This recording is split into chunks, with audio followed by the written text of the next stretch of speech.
I recall the Chief Whip also laid a paper for and on behalf of the Minister of Education.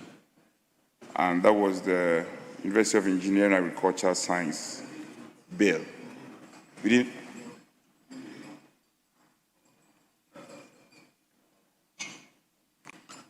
Well. So we turn to page 10. Speaker, consequentially on page 10, item number B, the chairman for Committee on Parliamentary Affairs is the Honorable Ochre Daku Mensah. And so if the table office can give that indication. So you read by the Honorable Majority Chief Whip on behalf of Honorable Ochre Daku Mensah, the Chairman of the Committee on Parliamentary Affairs. Thank you very much. Table, kindly acknowledge that particular. Speaker, and then consequentially item number C, on behalf of Honorable Ajay Mensah, the Chairman of the Committee on Roads and Transport. And then D, on behalf of the Honorable Vincent Opona Samoa, the Chairman on Works and Housing, consequentially. So I can provide a table office with the names I think so table, kindly acknowledge those names. So we turn to page 11.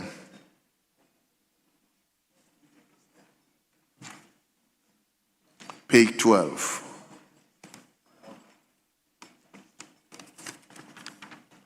Page 13.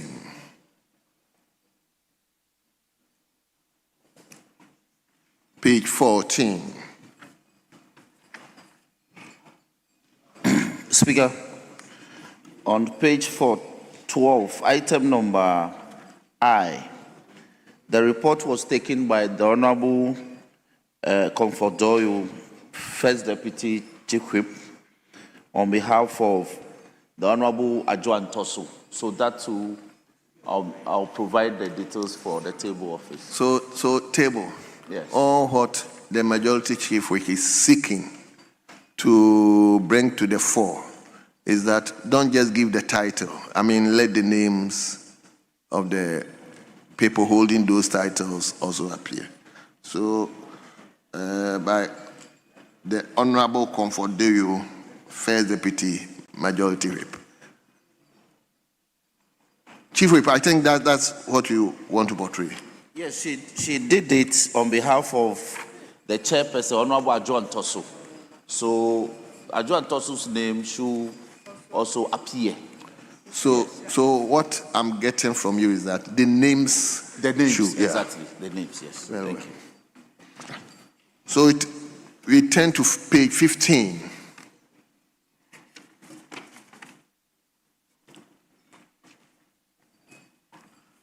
Page 16.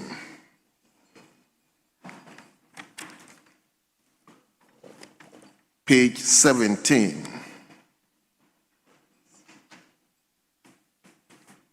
Page 18.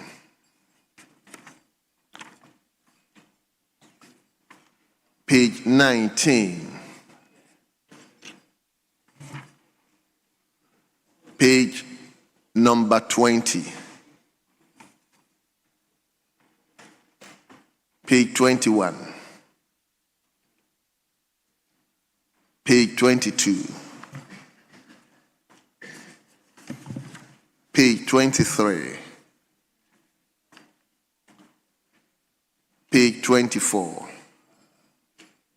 Oh, if I have not seen you on your feet, then probably we wouldn't be reviewing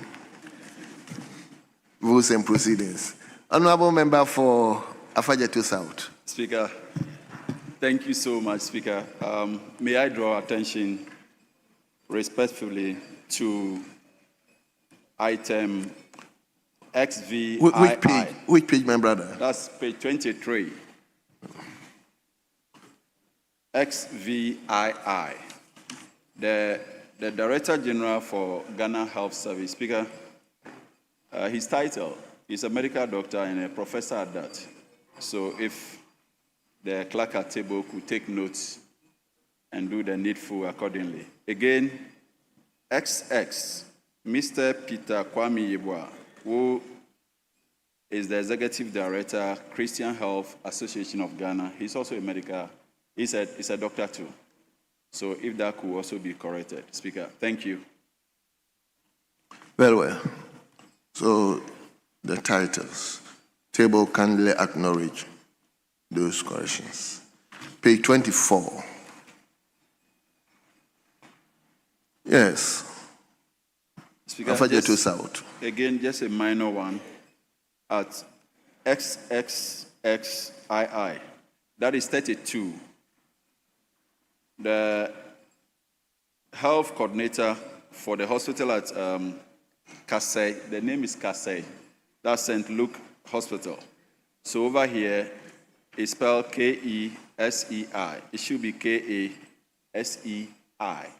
Thank you. Thank you very much. Table, kindly acknowledge it. Page 25.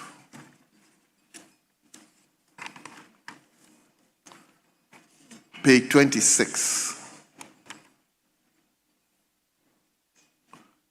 Page 27.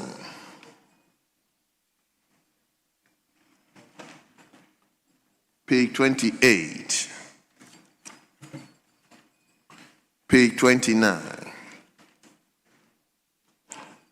Page 30. Page 31. Mr. Chairman. Page 32.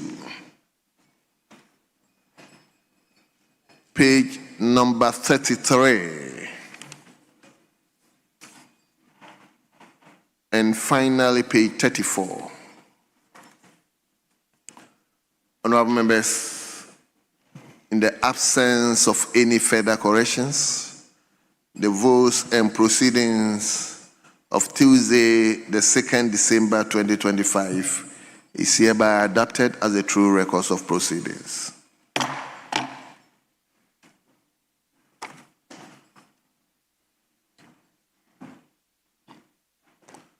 Honorable members, I have in my hands the official report of Friday, the 21st November 2025. Friday, 21st November 2025. The official report of Friday, the 21st November 2025. Yes, Honorable Member for Afajeto. Speaker, thank you so much. Speaker, may I kindly invite you to column 9, the very last paragraph. Mr. Elvis Osei Mensadapa. The name of the constituency is Ahafo Ano Saf. If my pronunciation is not correct, pardon me. So over here is written Aha Ano Saf. It should be Ahafo Ano Saf. Thank you.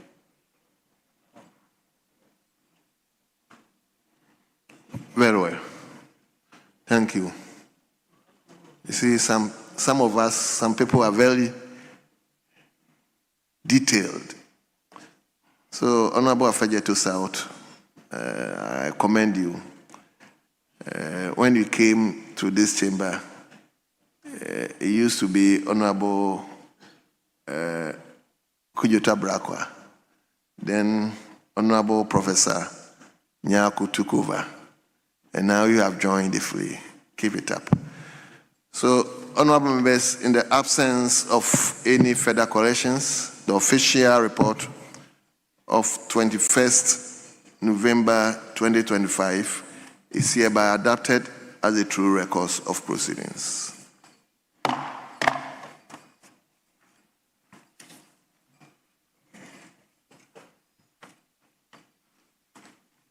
Yes, before we zoom into business, let me acknowledge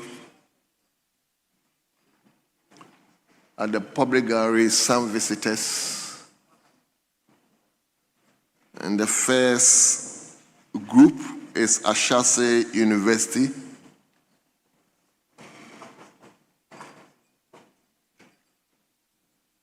They are being led by Dr. Hassan Wahab, who is the head of department. And the school is located in the Equiapem South constituency. Equiapem South constituency. You are welcome. We again have Lovely Arms Montessori School. Lovely Arms Montessori School. They are also here being led by Julius. I don't know whether I'll be able to pronounce. Is it Kujo? Okay. Ashinyo, who is the head teacher, and the school is located in the Tema West constituency. Tema West constituency. And you are welcome. And the last group is Overcomers Remedial Center. They are being led by Besma Kwame Akwa, who is the head teacher, and the school is located in the Enya Sotium constituency. Enya Sotium constituency. We don't have the members here. So you, who? Oh, Tema West. Yes. Yes, lawyer. That's your group. I hope you take care of them. You have to do so. Very well. So you are all welcome. We wish you a pleasant stay in Parliament. Yes. Leader, let me come to you. Speaker, may we vary the order of business so that we can take item number 7. We have one very important urgent statement standing in the name of the Deputy Minister for Finance, the Honorable Ampem.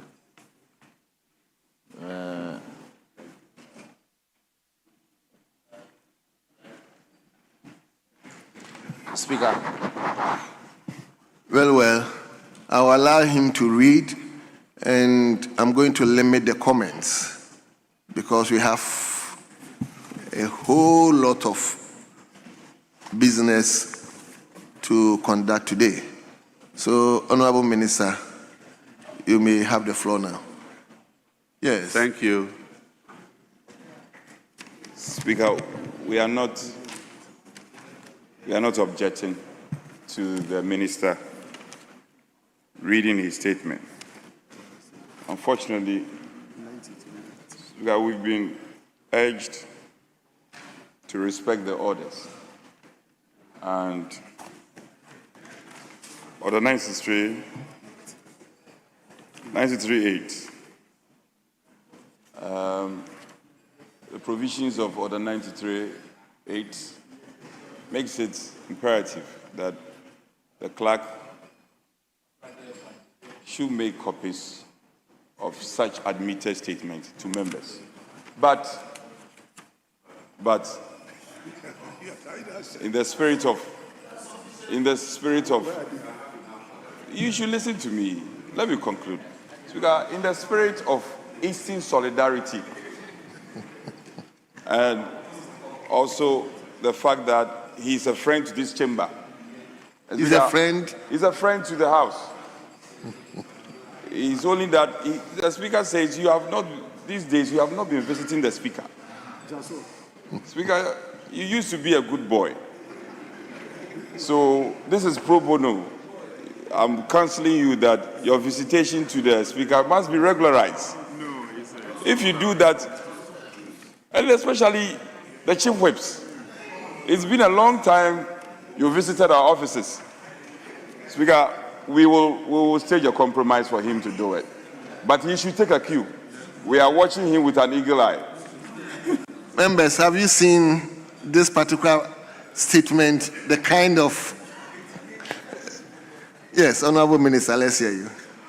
Thank you, Mr. Speaker, for the opportunity to make this brief statement. Mr. Speaker, I rise today not only as the Member of Parliament for Esuojaman, but also as the voice of a district standing at the center of Ghana's next big tourism leap. Akosombo and Esuojaman district are no longer just where the dam is. It is fast becoming the hub of domestic tourism, investment, culture, and creative enterprise.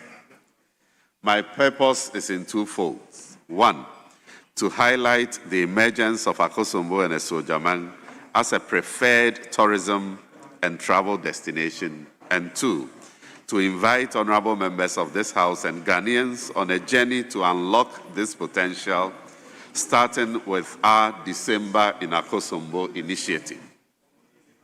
Mr. Speaker, Akosombo is where Ghana proved to the world that we could dream boldly and build even bolder. The Akosombo Dam created Lake Volta, the largest man-made lake on earth. The dam became the backbone of Ghana's electricity generation. It powered our factories, lit our homes, strengthened regional cooperation, and opened the door to new economic sectors, fisheries, logistics, water transport, and now a booming tourism economy. Mr. Speaker, with major attractions such as the Adomi Bridge, Dodi Island, the Dodi Princess Cruise, and a cluster of iconic hotels, the Royal Senchi, the Peninsula Hotel, the Bridge View, Volta Hotel, among others, Akosombo continues to assert itself as a thriving travel and tourism enclave. We know that Ghana is experiencing a tourism renaissance. International arrivals have surged back past the 1 million mark. Domestic tourism has exploded with over 1 million Ghanaians traveling nationwide since 2023. Mr. Speaker, with inflation down, today inflation is 6.3%, the lowest in more than a decade. With the dollar down, with fuel prices down, we can expect a boom in domestic tourism this December and beyond. We also know that the modern traveler is changing. They want nature, serenity, open skies, and restorative cultural experiences. Mr. Speaker, the traveler Ghana has today is exactly the traveler Akosombo and Esuojaman was built for. So this December, we are responding with a bold district-wide initiative, the Esuojaman Tourism and Arts Festival, to showcase culture, talent, and creative experience.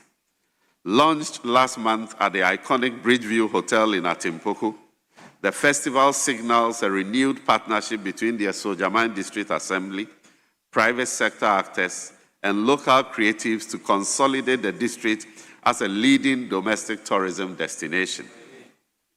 Mr. Speaker, allow me to briefly outline the key activities that make up the festival calendar.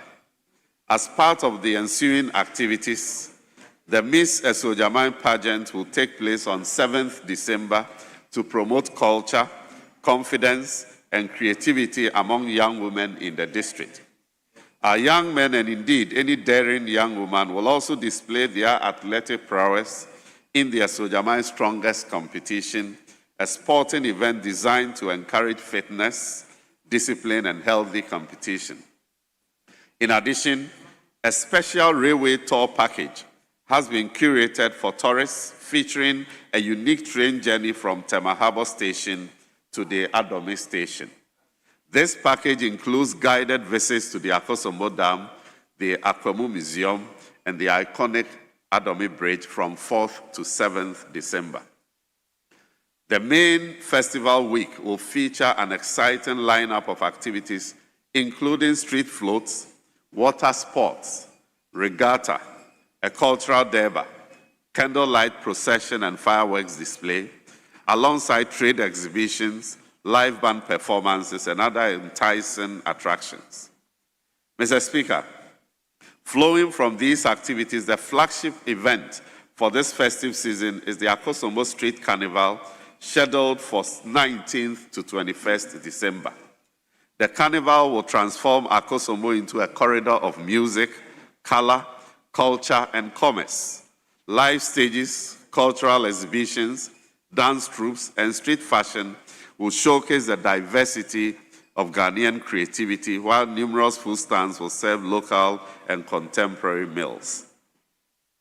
Workshops, mentorship sessions, talent showcases, and career guidance will connect young creatives to industry leaders while boosting local businesses and enhancing Akosombo's profile as a cultural hotspot. Mr. Speaker, the Akosombo Street Carnival complements other December activities in the area to position Akosombo as a Dirty December by the Lake destination. On 21st December 2025, there will be a grand Akwesidai festival at the forecourt of the Bojawi Palace at Akwemufie, where the Akwemuhene Odeneho Kwafu Akoto III, Nana Frakoma II, one of the longest-serving queen mothers, who has been on the throne for more than 50 years, will display the Akan Akwemu culture. New hotels, resorts, restaurants, and event venues continue to emerge and attract corporate travels, weddings, family vacations, and conferences.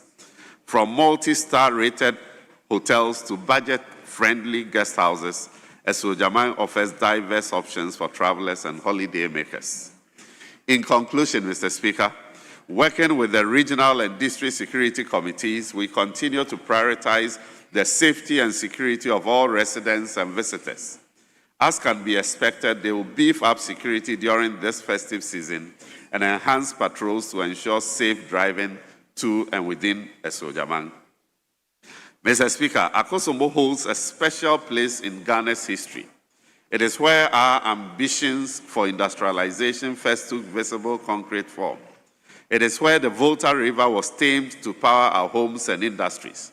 And today, it is where energy, tourism, and culture are converging to create inclusive local economic development. As a proud member of Parliament for the area, I wish to extend a warm invitation to Ghanaians and our brothers and sisters in the diaspora to make Akosombo the holiday destination of choice in December, and indeed, your year-round travel destination. Mr. Speaker, Akosombo can and must move from being known only as where the dam is to being recognized as a leading tourism and culture destination.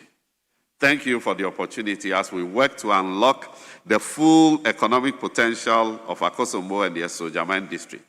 Welcome to Esojaman. Thank you, Mr. Speaker.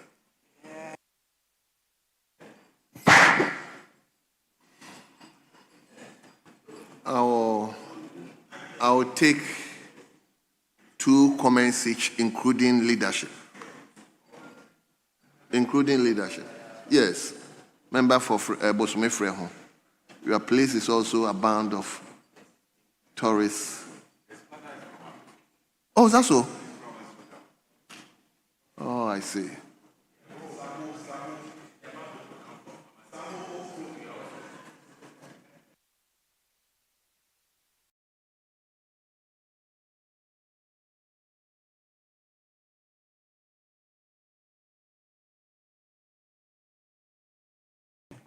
Thank you, Mr. Speaker. Speaker, having realized how important the statement is, we want to pray you to do 2-2, then leadership will conclude. 2-2. What's happening is, I'm taking this statement, I'm taking another one. Okay. So bear with me, I'm taking one, then one from leadership. You have another statement. So 2-2, including leadership. Yes, Honorable Member, let's hear you. Thank you, Mr. Speaker. Mr. Speaker, let me first and foremost commend the maker of the statement, Honorable Thomas Ampemnyako. Mr. Speaker, There's a certain nostalgic feeling in commenting or hearing or reading about this statement. Mr. Speaker, I first and foremost want to again commend the maker of the statement. I was born in Akosumo, raised in Akosumo, schooled in Akosumo. In fact, at a point, he was my teacher. So, Mr. Speaker, I want to, commend him. Mr. Speaker, this statement is long overdue. This program or process or a state in putting Akosumo on the map is long overdue. Mr. Speaker, it's not just a destination. It's not just where, Mr. Speaker, it's a whole Hollywood, Bollywood, whatever you can imagine and think of. You have culture, you have streetism, you have, the Gen Zism, everything put together in Akosumo. Mr. Speaker, along the banks, you have packages for those who are middle class, the high class, and the local class. Mr. Speaker, the hotels he's mentioning, like Continental, like the View Bridge, like the Peninsula, like Vota Hotel. Mr. Speaker, those days when we were young, Akosumo was one of the areas when you want to enjoy good music at the Vota Hotel, popularly known as Happy Hour. Then you go and enjoy Happy Hour, and after 10 o'clock, you move to Adowa Nightclub, the popular those days Adowa Nightclub. The Speaker, now it has been turned from Adowa Nightclub to the Sankofa Nightclub, still popping and hitting. The Speaker, during the nights, from Atimpoku along the Adome Bridge, throughout the night, it is like Oxford Street in the States. Very, very busy, very, very entertaining, and very, very welcoming. So, Mr. Speaker, I think that the honorable member must and should, in all his capacity, ensure that this area, full of natural resources, cultural and everything I'm mentioning, become one of the areas for entertainment, areas for tourism that people would move to. And Mr. Speaker, it's not far from Accra. Akosumo is not far from Accra. It's like about 1 hour, 30 minutes drive from Accra. I believe strongly that if you really want to have fun, want to enjoy, want to entertain, want to relax, it is not really in Accra. You move about 1 hour, 30 minutes from Accra, and you hit the Asham, the Afienya Road, and you hit Akosumo. So, Mr. Speaker, I am commending him. And the whole part that I am so enthused about, it's the streetism, the Gen Zism blend with culture. Mr. Speaker, when you get to the Akosumo area, the whole area largely is being ruled by the Akwamus, largely by the Akwamus. And you could see how the Member of Parliament and the organizers are integrating the traditional leaders and their culture into the fun park. So, Mr. Speaker, I want to commend them again. And I would say that it is not just the Continental and the hotel dishes. There is Abolo, there is 1,000, there is Akpohe, there is Bobby, Chofi, everything is there. So if you want to, and you really, there is package for your pocket. So, Mr. Speaker, I want to, with these few words, want to commend the maker of the statement for bringing out this very, very important initiative that needs to be encouraged along the Akosumo area. Thank you very much, Mr. Speaker. It appears you've made the statement your own. You will be there. Are you going to be there? Mr. Speaker, I will be in Ankase, Lake Busumche for the Christmas. You know, I also have to. So we also have some package there. The Busume Freon, Lake Busumche is also having theirs. But you see, because it is my place, I can feel it. So I will pass through maybe during January. But for the Christmas, I will be with my people. Thank you very much. You are not invited. Yes. Let me listen to Professor Bayo. Mr. Speaker, thank you very much for the opportunity.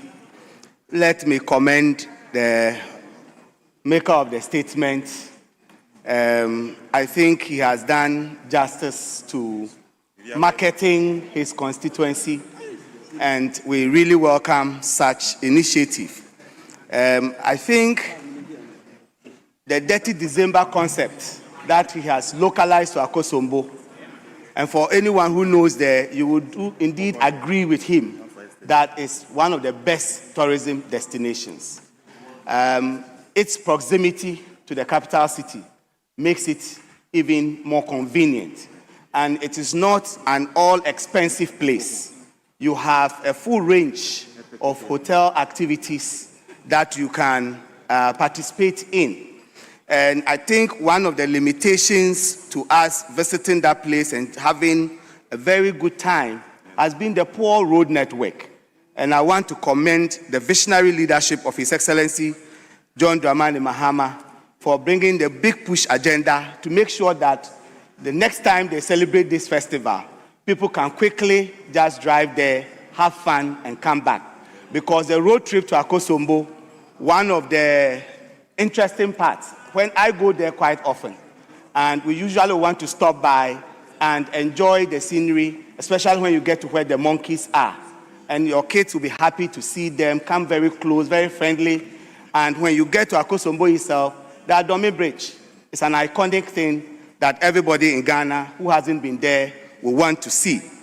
But I am very excited to hear about the celebration of culture and the Queen Mother Nana Afrakoma II, who has been on the throne for more than 50 years. I think this is worth really celebrating. And I will implore the honorable member that after this celebration, he should try and bring another statement here for us to celebrate the good work of this Queen Mother so that she can be an example to other women leaders and traditional leaders in this country. While wrapping up, I want to say that December is a very busy month in the country. And the Minister for Tourism has been busy launching various activities to attract people from the diaspora to join us. And we ourselves to spend time and celebrate our culture. I know various constituencies have similar programs. I was planning to be at the Masquerade Festival in Takoradi, but now I'm being tempted to see if I can visit Akosombo. You'll be there. Ours is the biggest. Ours is the biggest. So I intend to celebrate the new year in my own constituency. And so I have the Christmas period to visit other constituencies. During the new year period, we have a very huge festival in the Lambuse traditional area. We call the Mifele Festival, where we celebrate our new grain with our chiefs, and there's a rich display of culture. So while I join colleagues, I also use the opportunity to invite people to visit Lambuse. And when you are in Lambuse, you are close to the border. You can cross over to Burkina Faso and come back and have a good time. So thank you so much, Mr. Speaker, for the opportunity, and I commend the maker of the statement. So he has also taken advantage of inviting people. Yes. Let me go to my senior. Member for Takoradi. Thank you very much, Mr. Speaker. Mr. Speaker, I'm very happy to contribute to this statement. In fact, I have known Ampem when he was the DC for Akosombo. It's a Yaman. And from that time, I think that I've recognized his effort in promoting his district. Mr. Speaker, I've actually risen to support him for one particular reason. You know that I come from Amansie. And you know that when they talk about the Akwamu history, its origins started from Amansie, Asante Manso, all the way to Chufupraso, to Asamankese, and then to the mountains. And then, so for me, I see it as a contribution and support for a brother, because I know that now that they are starting something new, the challenges will be there. But for me, the most important thing is how to sustain it going forward. How to sustain it when Ampem is no more the MP. How to sustain it when Ampem is no more the Deputy Minister for Finance. And so I believe that this is the beginning. because you know that in December, everybody knows in Ghana that the Christmas city of Ghana is Takoradi. But for this purpose, we want to give him advice so that you'll be able to sustain this going forward, because they are closer to Accra. Even though we can use 25 minutes into Takoradi, he has to use 1 hour, 30 minutes. Key issues, I believe, is that everybody knows Akosombo.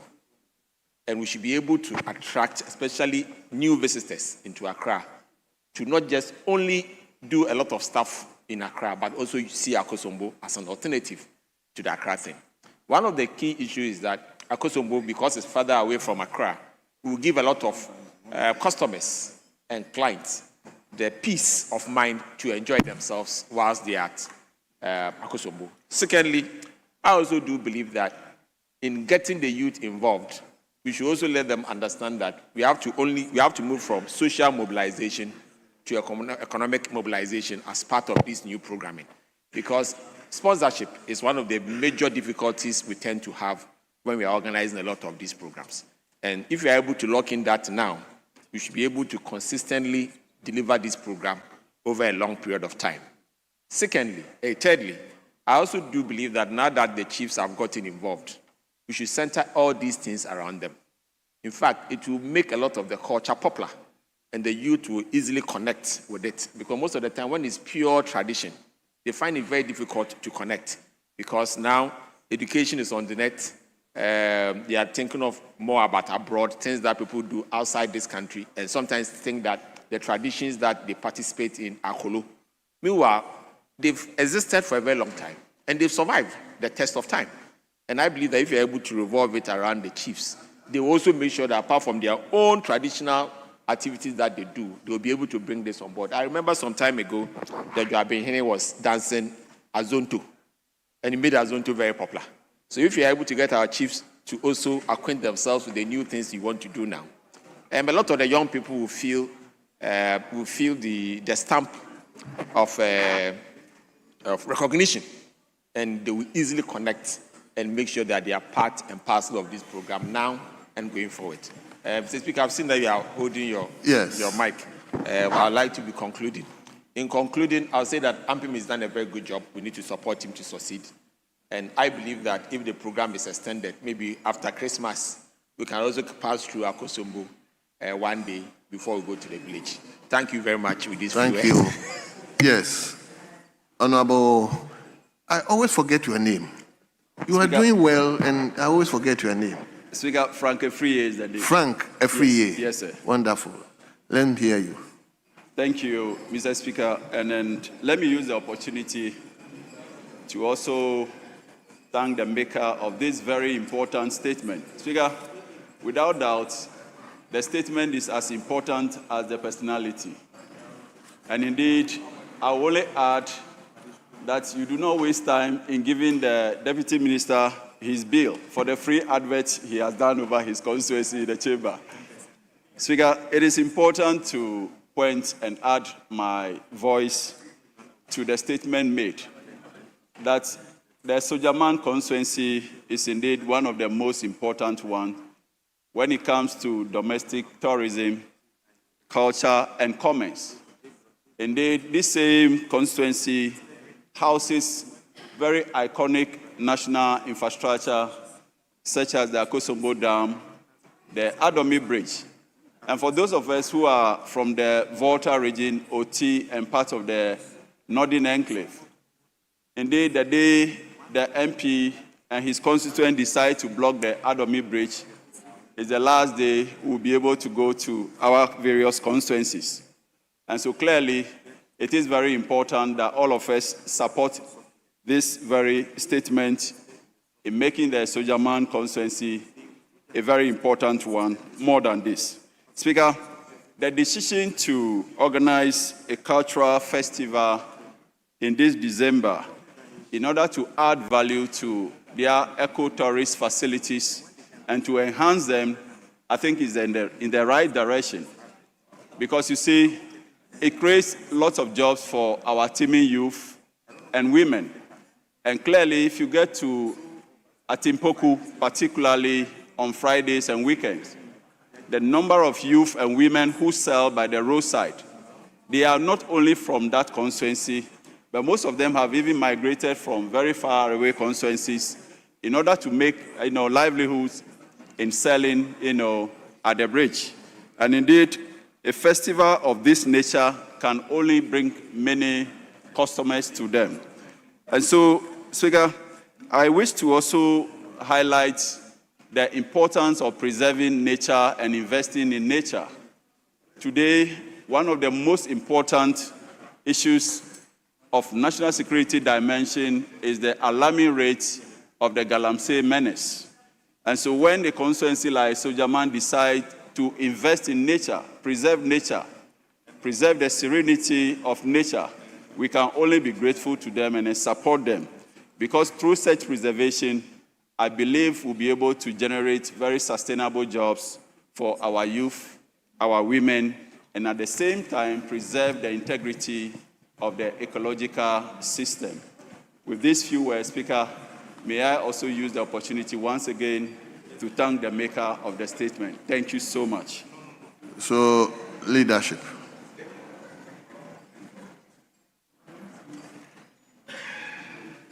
Speaker, colleagues who have spoken earlier have all commended our friend, but we must single you out and commend you because the admissibility of the statement is in the bosom of the Speaker. If he hadn't been the Speaker, you would not be receiving all this commendation. But I must emphasize that our colleague has set the tone for a certain renewed effort towards the promotion of tourism generally in this country. And he's also told us in plain words that as members of parliament, that there are roles we have to play. It cannot only be at the doorstep of the mandated ministry. We can act as the voice of various municipalities and districts in rally around stakeholders towards the call for a change in the promotion of tourism. So, our friend, we are grateful. It also goes beyond Akosombo. It can't just be Akosombo. I see your statement as more of nudging this House, the necessary consciousness in terms of tourism promotion. And so, Akosombo is just a platform that you are using. Speaker, interestingly, my kids grew up at Akosombo. I used to visit Akosombo many times, myself and Junabo for Bosomi from Honorable Safweje. So I know Akosombo quite well. My worry now is beyond which names did you mention? Sorry. Which names? I'm interested in the names that the people you move with. Sorry. I'm interested in the people you move with. Speaker, I move with many more people, especially my friend. And Speaker, many of our colleagues do not know. Maybe today I should do a full declaration. Honorable Roxon, way back 2 decades, more than 2 decades, we've been friends at the University of Cape Coast, Casford Hall. Yes, when he was seeking to become, I'm a Casfordian, a full and a proud Casfordian. He wished to become the hall president. Unfortunately, he couldn't win. But he's the hall president we never had. Solid Roxon. Speaker, I think my worry beyond the statement is we should sustain this conversation into the night and also agree to the point that it cannot be limited to Akosombo only. Speaker, all the districts in our country, over 200 districts that we have in this country, every district has a certain unique nature-based artifact or what have you. And it's our responsibility as a country to project these unique artifacts. That is what we've been failing to do. Honorable Ampim is taking absolute control over the Sujaman seat. Because now he's running faster than I could imagine. And he's clearly telling his competitors to stay away. Anyway, this is just by the by. Again, it is limiting for me when he limits himself to December. It can't just be December. I think it should just be an all year round advocacy. And we should rally. It shouldn't be partisan. And I know you are not that type. It shouldn't be partisan. Get all the stakeholders to the discussion table, the drawing table, the assembly. And thankfully, your good self, you have been district chief executive before. You should reach out to all the people who matter. Tourism promotion should go beyond hotels. It should go beyond brick and mortar. I am concerned about beyond the hotels, what is it that is unique about Akosombo? And you know it, and that is where the focus should be. I'm only saddened that you didn't talk about climate concerns, because we have the biggest man-made lake in your constituency. And we need to protect flora and fauna. And you know, when you stand across the Volta River, there's a huge forest. We should be thinking about how we can protect that forest, because there is an interface between the forest and the river body. That is the Volta Lake.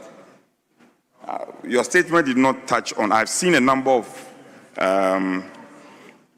programs you have itemized. The Sojaman Strongest Competition, the railway tour package along the Mpakadan, the Sojaman Tourism Arts and Festival. We should be concerned about, because all these festivals would happen on the soil. Flora and fauna, how do we protect this? And for me, that is the crux of the matter. I want to commend you, and this is also a wake-up call to all of us. Because interestingly, Insaom is closer to Accra than the Sujaman. He knows. So he has rather exposed me today that we've been a sleeping giant. At least in Insaom, we have the Insaom bread, we have Insaom chofi, and all that you can think about. So I take a cue. I take a cue from the direction our colleague has provided, and probably we should hold our hands and work together with the Ministry of Tourism to promote tourism and this consciousness in our various districts. Having said that, I commend. I now understand why you called me about this statement. Thank you. I'm grateful. Thank you. Yes. Majority Chief Whip, if I can beg, Speaker, then you make it snappy. let me commend my brother. When he called me about it, I said, Ampim, what statement at this time of the year when we are Considering your instruments for you and estimates. And then when he gave me the statement, I saw the real importance and relevance given the times. Speaker, our duty as being the elected representatives of the people is to occasionally advocate for the interest of the people we represent. Now, I believe this festival is very key to the community in the Sojamai. And the Sojamai and myself, Southdine, we are contiguous.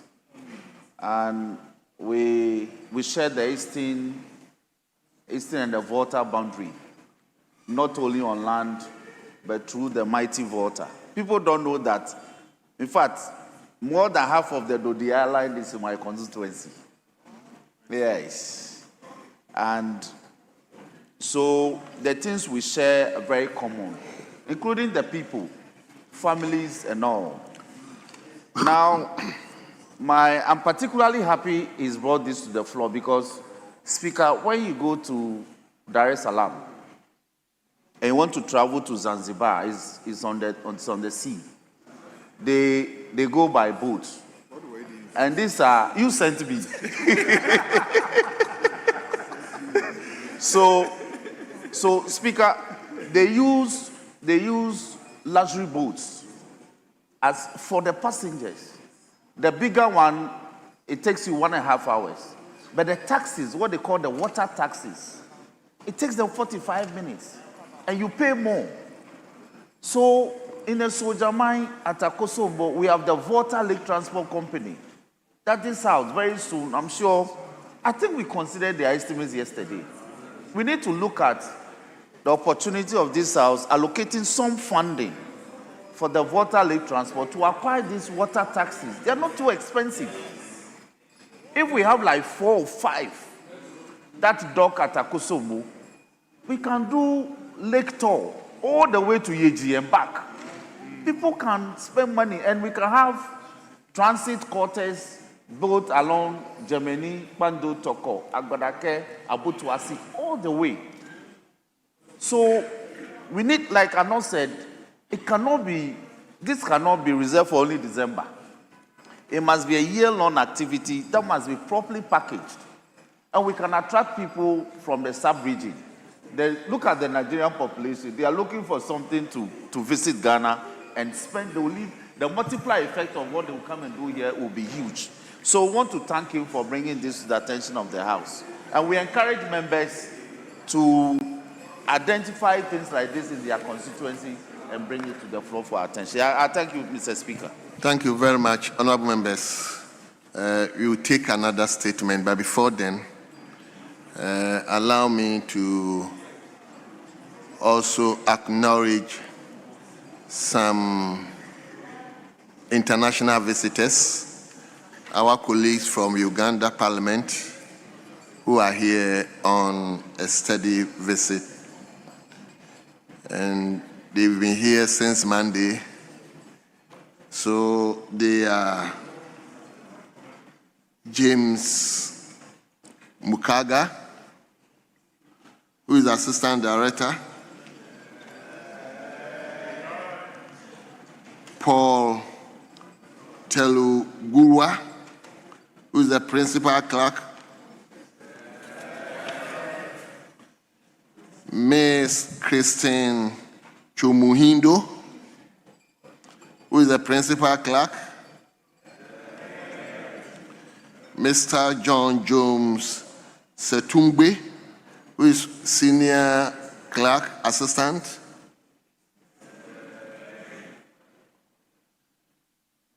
Ms. Brenda Rora Kaitisi. I didn't pronounce the name well. How do you pronounce it? Very well. Then Ms. Walland Stuart Guma.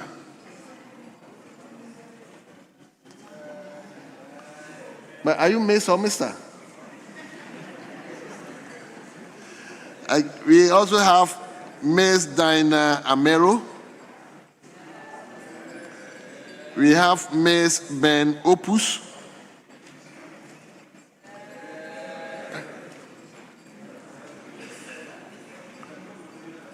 And last but not the least, we have Modistu Jawiyambi.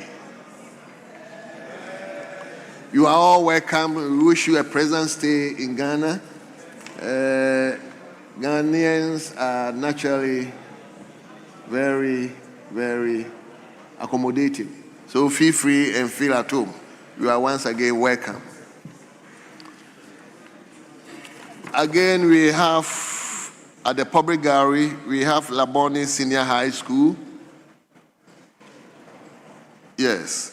They are being led by Stanley Aban, who is a teacher, and the school is located at Dade Kotopon constituency. You are also welcome.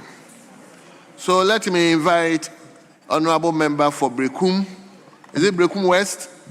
Honorable Dixon, to quickly read your statement. I'm just giving you some few minutes because we have a lot of programs today. But I will be unfair if I don't give you the opportunity to read your statement. So let's hear you. You have the floor now. Thank you very much, Mr. Speaker, for the opportunity to deliver this urgent statement on the issue that continues to endanger the safety, peace, and economic stability of the good people of Brekum West and German South municipalities.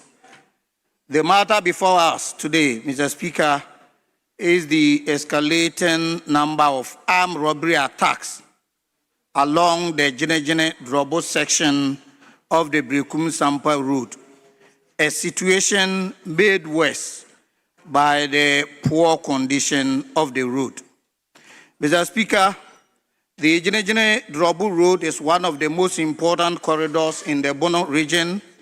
It connects two significantly populated municipalities, that is Brekum West and German South, and links to Sampa border enclave, which serves as a major route for cross-border trade between Ghana and Cote d'Ivoire. The road facilitates economic activities, transportation of agricultural products, movement of goods and services, and serves as a key educational and administrative link. Unfortunately, Mr. Speaker, this critical stretch of road has deteriorated into a near-death trap with deep potholes, uneven spaces, poor drainage, and severely eroded portions. Motorists are forced to slow down drastically or swerve in dangerous patterns, creating ideal conditions for armed robbers to pounce. Mr. Speaker, in the last few months, there have been multiple cases of violent robberies, some occurring in the broad daylight. Several passengers have been brutalized, personal belongings and millions of cash stolen. Some of these incidents have left others severely injured, psychologically traumatized, and fearful of using this once vibrant route. Public transport drivers, Mr. Speaker, traders, teachers, health workers, and farmers who ply this route on a daily basis are now living in fear. Some have even resorted to avoiding the route altogether. The Bono Regional Command, in collaboration with the Brekum Divisional Police, are doing their best with the limited logistics at their disposal. Some of the major challenges, Mr. Speaker, militating against the fight of this menace are inadequate personnel and lack of dedicated patrol vehicles on the stretch. It is also clear that the terrain created by the deplorable state of the road makes policing extremely difficult. Criminals exploit the bad portions of the road and attack their victims. Mr. Speaker, let me emphasize that this situation is not merely a security challenge. It is also a direct consequence of poor nature of the Jenejene Drobo Road, which has created fertile ground for these criminals to operate. Mr. Speaker, the stretch in question is part of the Jenejene Sampa Road, which fortunately has now been listed under the government Big Push Infrastructure Initiative. I'm very grateful to the Honorable Minister for Roads and Highways for his dedication to ensure completion of this project. The ramifications of this matter, Mr. Speaker, are broad, as these developments threaten not only livelihoods of the people, but also the peace and stability of the region. Mr. Speaker, given the urgency of the matter, I respectfully call for the following interventions. 1, deployment of enhanced police visibility by providing the Brekum Divisional Command with additional personnel, patrol vehicles, and logistics to intensify day and night patrols on the stretch. And 2, fast-tracking the full construction of the Jenejene Sampa Road by ensuring that the contractor mobilizes fully to the site as soon as possible. Mr. Speaker, the people of Jinejene, Drobo, and surrounding communities are hard-working Ghanaians who seek safety, dignity, and the freedom to move without fear. Mr. Speaker, this esteemed House has the responsibility to oversee and protect the welfare of its citizens. I respectfully encourage Parliament to pay close attention to this issue and support efforts to speed up both security and road infrastructure improvements. As representatives of the people, we have a solemn duty to act. Thank you, Mr. Speaker, for indulging me. Thank you. Honourable members, I will only take one comment from each side. One.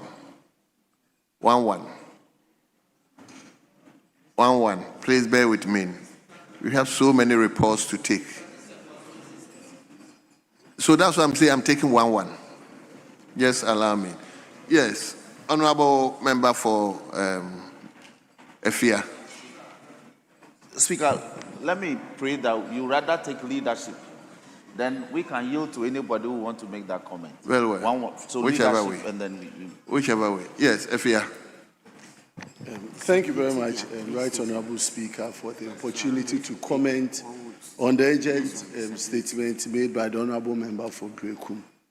Mr. Speaker, in as much as it's affecting his constituency, it is still a national issue, and for this House to join hands with him and see how best the problem can be resolved.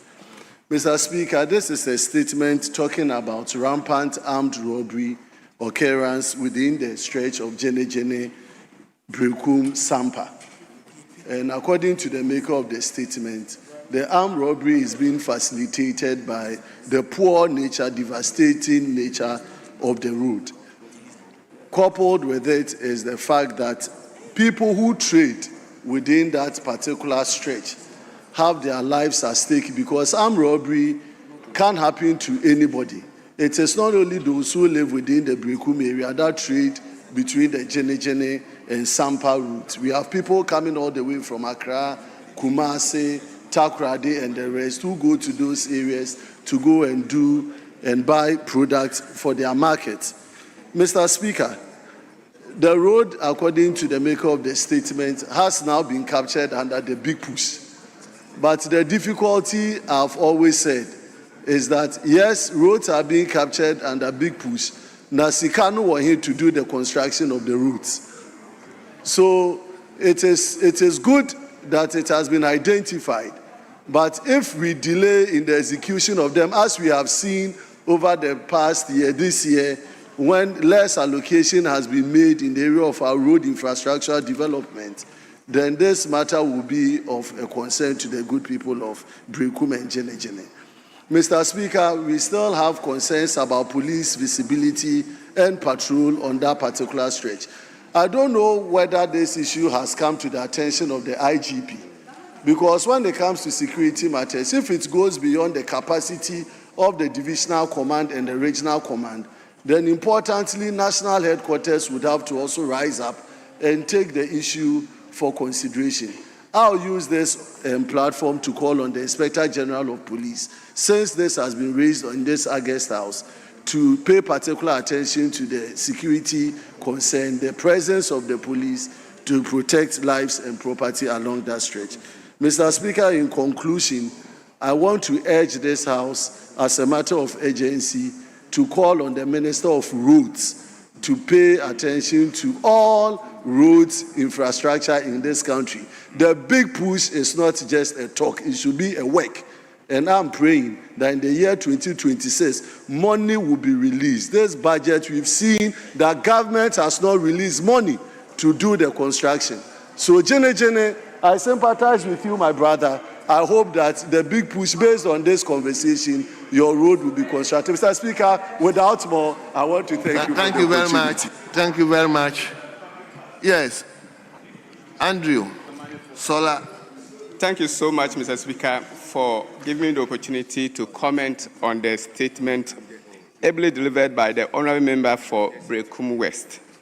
Mr. Speaker, his statement is a statement that is waking all Ghanaians up. Mr. Speaker, the stretch of road that the honorable member spoke about, I travel on that road a number of times, Mr. Speaker, when I used to be a teacher in Sunyani.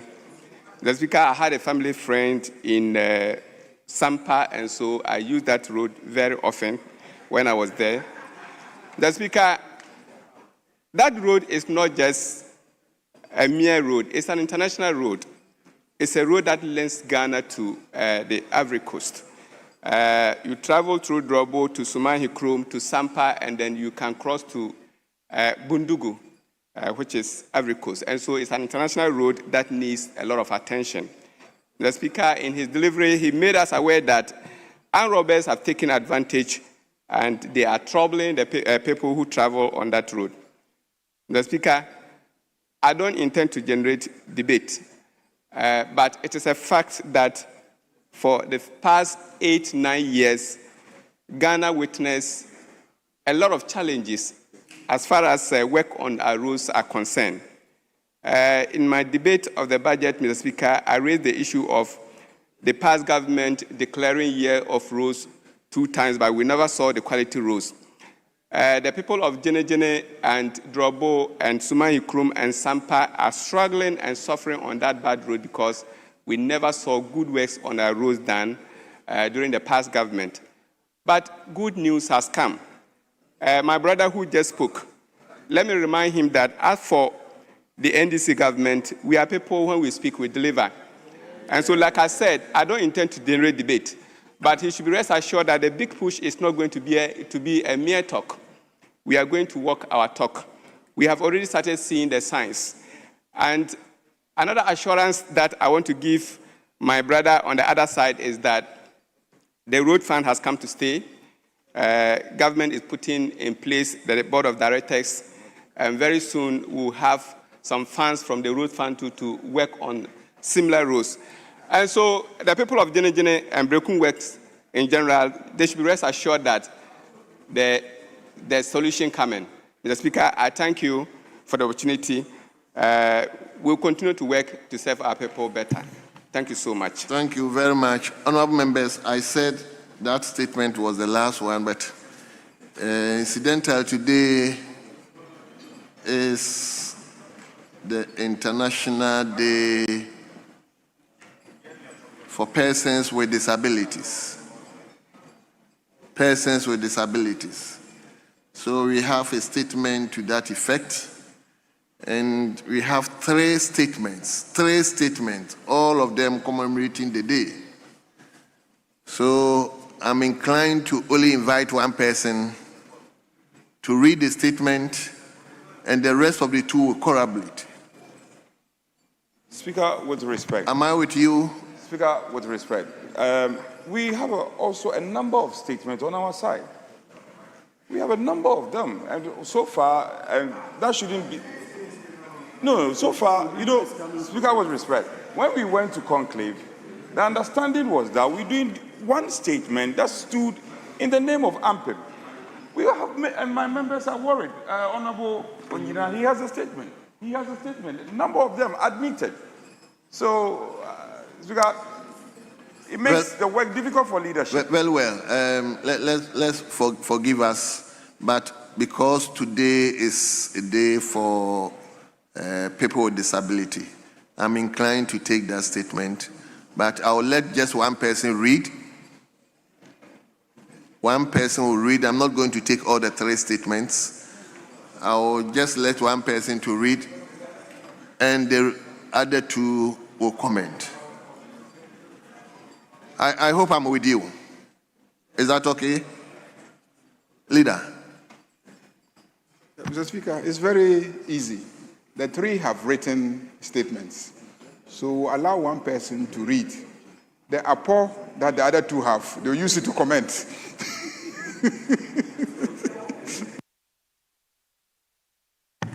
Speaker, I share in the concerns of the minority whip, chief whip. It appears that all the statements incidentally emanate from our side, but it wasn't deliberate. The first one we agreed. The second one, that one was from speakership. Then the third one, we all gloss over it. Today is World Disability Day, and sometimes you lead the charge when you were here. So being that very important, so we are proposing that he will only present it within maybe 5 minutes, and then we'll take a comment from this side, then we end it. I am not a difficult person. I cooperate. Very well. Just an appeal. Speaker. Very well. Just an appeal, Speaker, I beg you. So 3 from your side, that's fine. Let's come to an understanding. Tomorrow at least, let's have 2 on our side. No problem. Yes, that will be fine. Well noted. Well noted. So we have 2 gentlemen and 1 lady. I'm inclined to give the floor to the lady. So, Honorable Member for Ablekuma North, Irabra Obin, I'll give you the floor to read your statement. Thank you, Mr. Speaker. I'm grateful for the opportunity to make this statement on the 2025 International Day of Persons with Disabilities, being commemorated globally on the theme, Fostering Disability, Inclusive Societies for Advancing Social Progress. The theme calls on all nations to strengthen the systems and policies that guarantee full inclusion and equal participation of persons with disabilities, PWDs, in national development. Mr. Speaker, today's commemoration is historic for Ghana as we mark the first year of the free tertiary education for persons with disabilities policy launched on 25th October 2025. This initiative, implemented through the Students' Loan Trust Fund with support from Get Fund, absorbs tuition for all persons with disabilities admitted to accredited public tertiary institutions. Mr. Speaker, this is not an act of charity. It is constitutional justice, rooted in Article 25 of the Constitution and the Persons with Disability Act 2006, Act 715, which guarantees equal access to education. Mr. Speaker, according to the 2021 Population and Housing Census, 2.1 million Ghanaians, representing about 8% of the population living with disability. Disability prevalence is higher among females, more pronounced in rural communities, and visual impairment remains the most common disability type. Among the elderly, 38% live with at least one disability, increasing vulnerability to exclusion. Mr. Speaker, these statistics reflect significant socio-economic disparities. Unemployment among PWDs is nearly double the national average, and only a quarter progress beyond basic education, and fewer than 5% reach tertiary level. The barriers include inaccessible buildings, mobility challenges, high cost of assistive devices, and persistent stigma. Mr. Speaker, the Free Tertiary Education Initiative is a bold step forward, but its success depends heavily on accessibility. The Ghana Building Code, GS 1207-2018, developed by the Ghana Standards Authority, mandates that all public buildings must incorporate accessibility features for persons with disabilities. These include ramps, elevators, tactile indicators, accessible washrooms, disability-friendly pathways, and designated parking spaces. Yet, many public tertiary institutions and public buildings remain non-compliant. Mr. Speaker, To give full effect to this year's theme, I respectfully propose the following. I beg your pardon.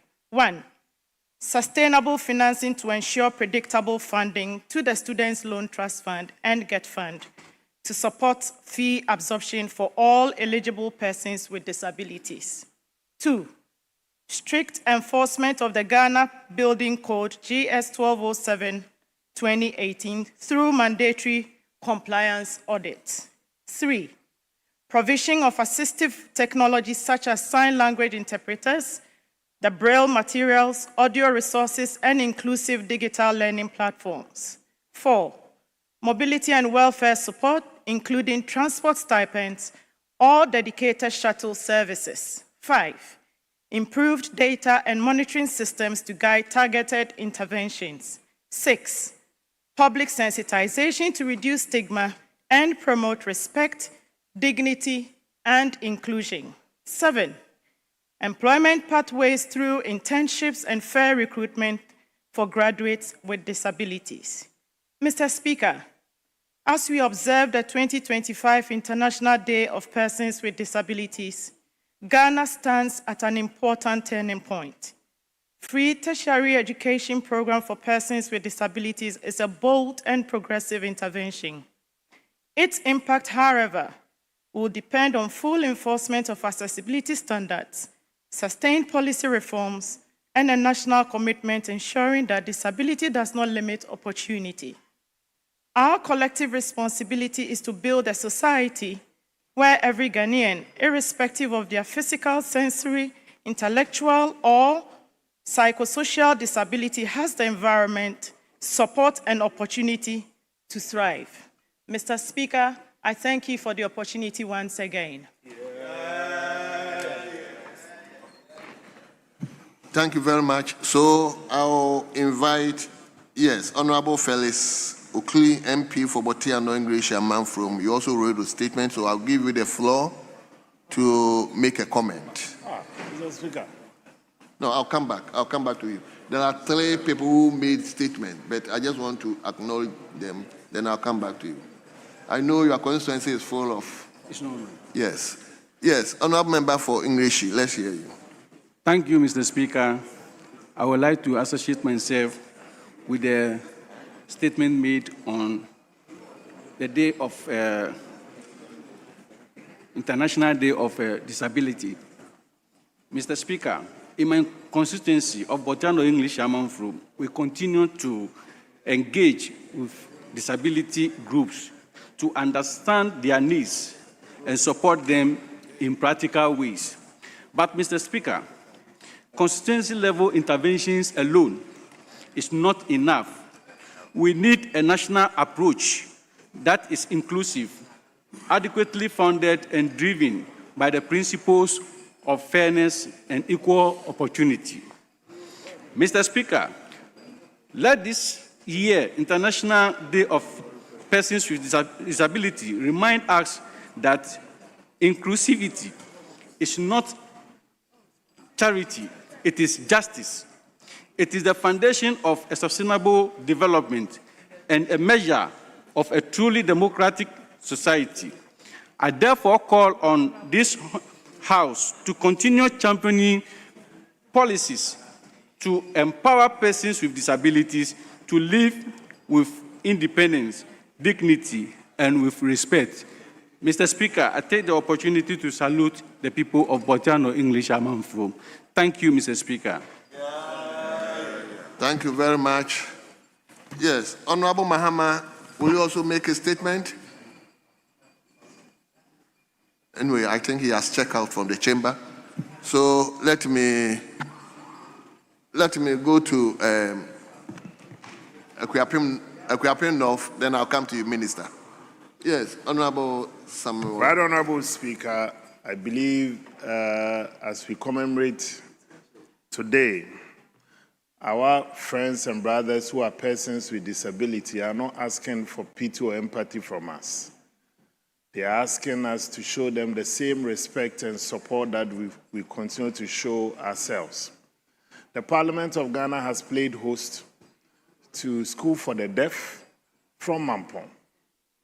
Again, I'm also happy to note that the Honorable Minister for Education, just about 3 weeks ago, was also a special guest of honor for the School for the Blind in Ekropong, both in my constituency, where the Honorable Minister also did indicate that as part of the issues bedeviling this institution, government is also going to make some allocation for them to employ many more hands to cater for these young people.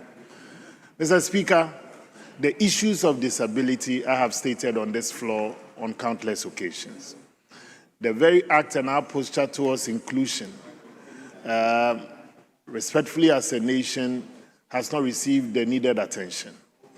They sometimes, when they are in trouble, appear at police stations, and there's nobody to even interpret what they are saying. Sometimes they are accused wrongly in my constituency, and they have no means of even extricating themselves from the very accusations leveled against them. As we also to ask for support across the world, I believe that as a society and as parliament and as a country, we have to stand up for them as well. My constituency alone, I play host to 3 special needs schools. School for the Blind in Ekropong, School for the Deaf in Mampong, and School for the Deaf Technical School. Another interesting thing that today we commemorate the World Disability that I would like to also put before government is that the School for the Deaf, the basic school and that of the technical school are separated by a road. And unfortunately, these are brothers, they have a shortcoming when it comes to their ability to hear. On numerous occasions, you have them being knocked down by vehicles.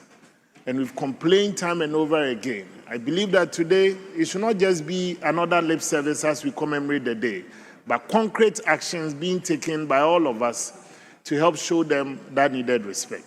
On this note, I stand shoulder to shoulder and in support of the maker of the statement as we commemorate the World Disability Day. Thank you. Thank you very much. Yes, Minister. Mr. Speaker, let me thank you for the opportunity to comment the maker of the statement, the Honorable Ewurabna Obin, for celebrating persons with disability and reminding this House of our international commitment to the observation of the International Day of Persons with Disability, which was declared by the UN far back 1981 through 1992. Mr. Speaker, there was a meeting in Doha, the World Summit on Social Development, where these issues were further discussed. Mr. Speaker, what we need is a just, inclusive, and equitable world.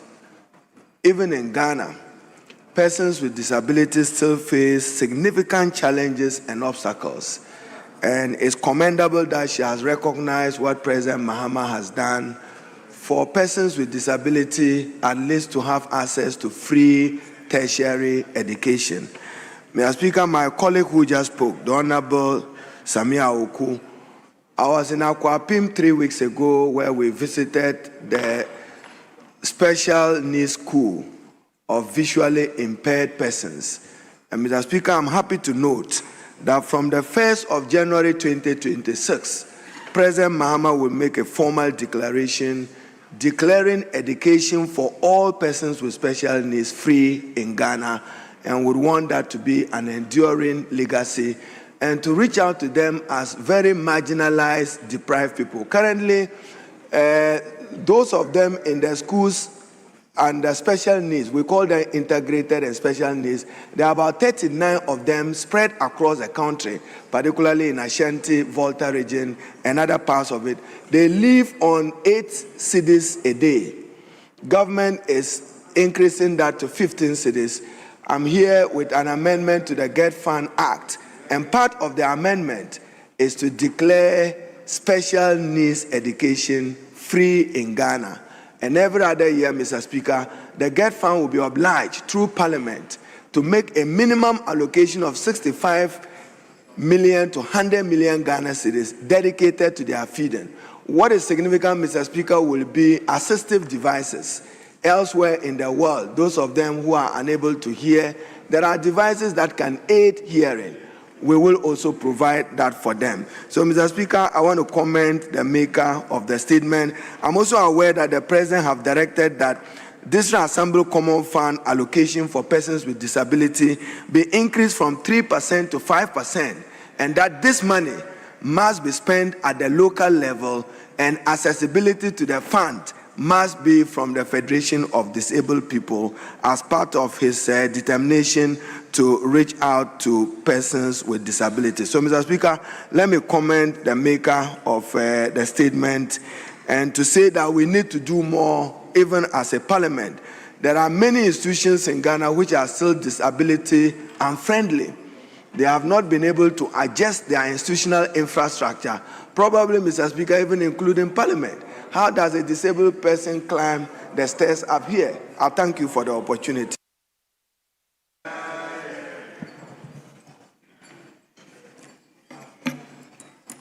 Leadership.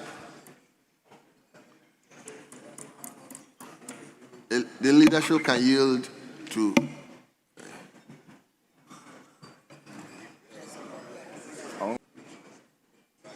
yes. Speaker, I thank you very much for this opportunity. Speaker, save that I thought my friend from Botiano English Yamanfo had a similar statement and same has been admitted. Speaker, Speaker, if respectfully I may have your attention.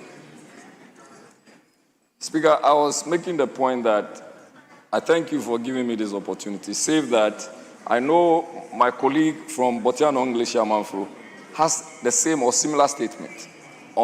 So we are going to take that.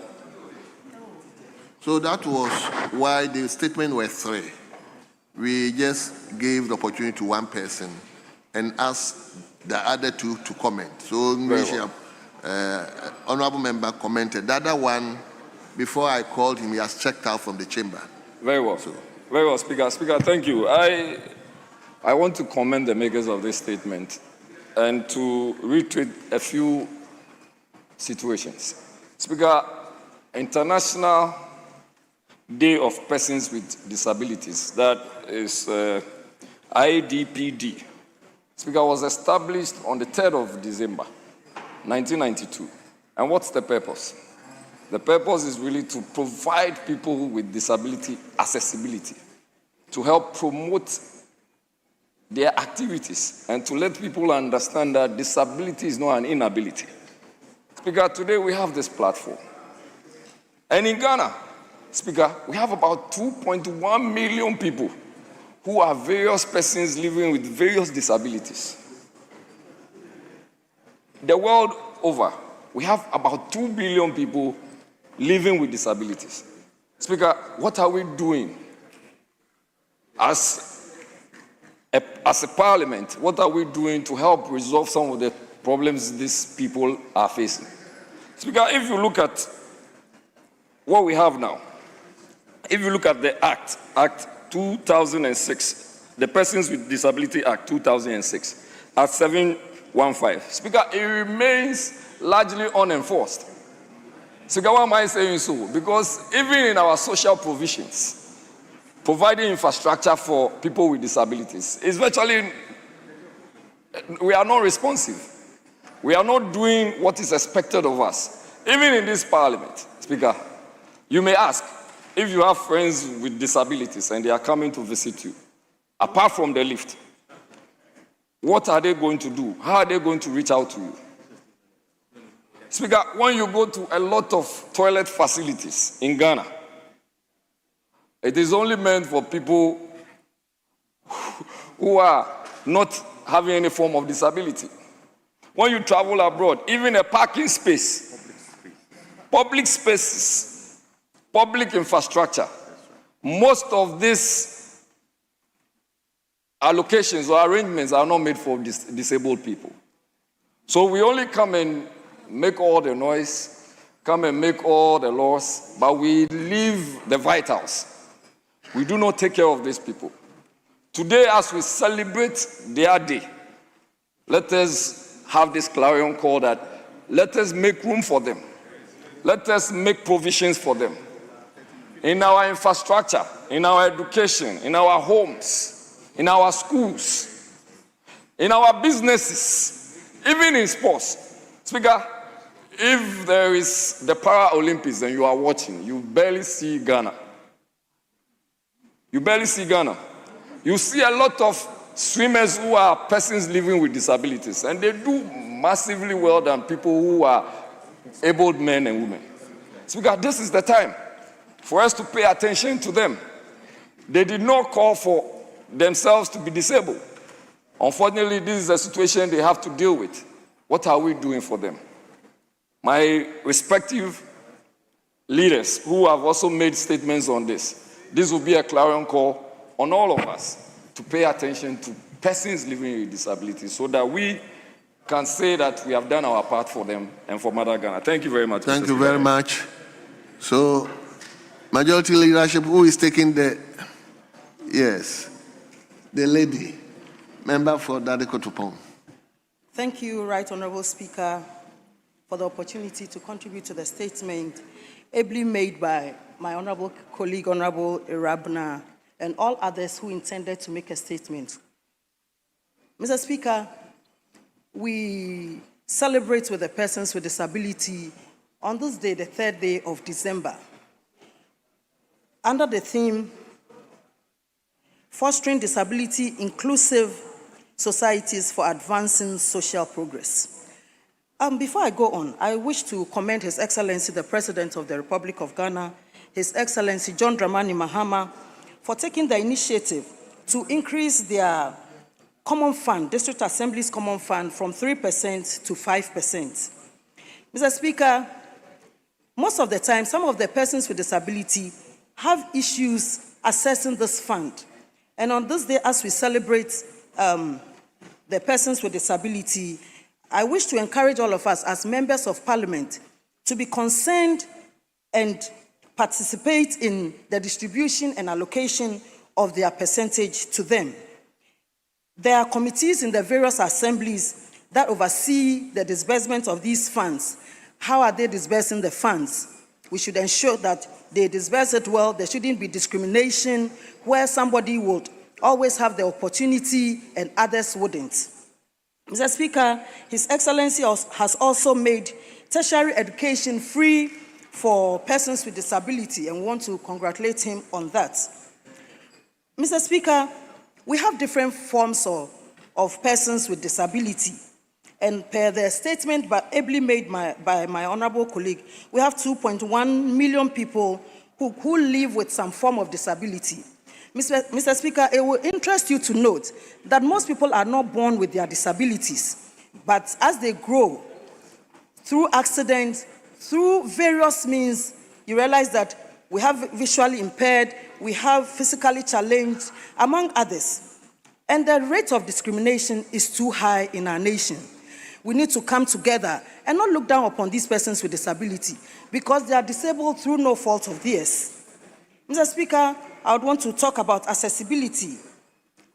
We go to most of our government institutions, and the persons with disability are not able to have access to where they really want to go. Sometimes the leaders have to come down to meet them downstairs. There are some people here, Mr. Gilbert Ayeben and his team, they are here today in Parliament. He's visually impaired. How did he get to Parliament? These are issues that we have to look at and take a critical consideration about it to ensure that they will have access to wherever they go. Mr. Speaker, we give opportunities to persons with disability to work in our various assemblies. And sometimes they are transferred out of where they live. And I think that's another worry for them, going to look for accommodation among others. And I want to also talk about the sign language interpreters. We do not have enough, and I pray that we'll train more of them to ensure that we'll be able to help our persons with disability. Mr. Speaker, I want to also take this opportunity to encourage parents who have wards or children with disabilities to ensure that they educate them. The persons with disability have so much in them, but because of discrimination and stigmatization, most parents hide their children. On this day, as we celebrate persons with disability, please bring your children out so that we'll work with them, we'll educate them to ensure that they are part of our society and they are part of Ghana. On this day, I wish to I wish all of them well wherever they are across the nation. In my constituency, Dade Kotopon, Mr. Adakwa, Gilbert, and all of you, I wish you a happy celebration. Thank you, Mr. Speaker, for the opportunity. Thank you very much, honorable members. We bring statement to a close. We thank all the makers of the statement and all of you who have contributed to the statement. We will now begin public business. So at the commencement of public business, let me come to your leadership. Speaker, thank you. We'll take item number 8 so we can lay some outstanding papers, Mr. Speaker. So we want to start with item number 8B. Mr. Speaker, 8B, it's not ready. Speaker, yeah, there's no problem. Local government, I'm told, is ready. Speaker, we don't have a problem with the item, the application made by the Chief Whip. However, I may suggest to the Whip that he should give us an idea what the plan is, movement plan. Because this is one of, I know you have a number of businesses, this is one of the number of businesses he's seeking to prosecute this afternoon. So maybe mention all the items we want to lay, and then we can all be carried along. Once we are done with the lay, then we can look at the motions based on availability of the report. But I'm with you that we start with local government. Ahmed is in the house, except that we have not been seeing him. He comes and goes. Speaker, I agree with my counterpart. So we'll take item number 8B, 8C, 8D, E, F, G, H, I, J, K, L, M. We'll lay them respectively.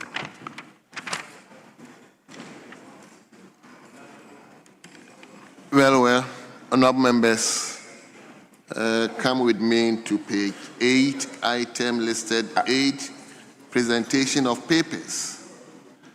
And we are starting with B, by the chairman of the Local Government and Rural Development, Chieftaincy and Cultural Religious Affairs Committee.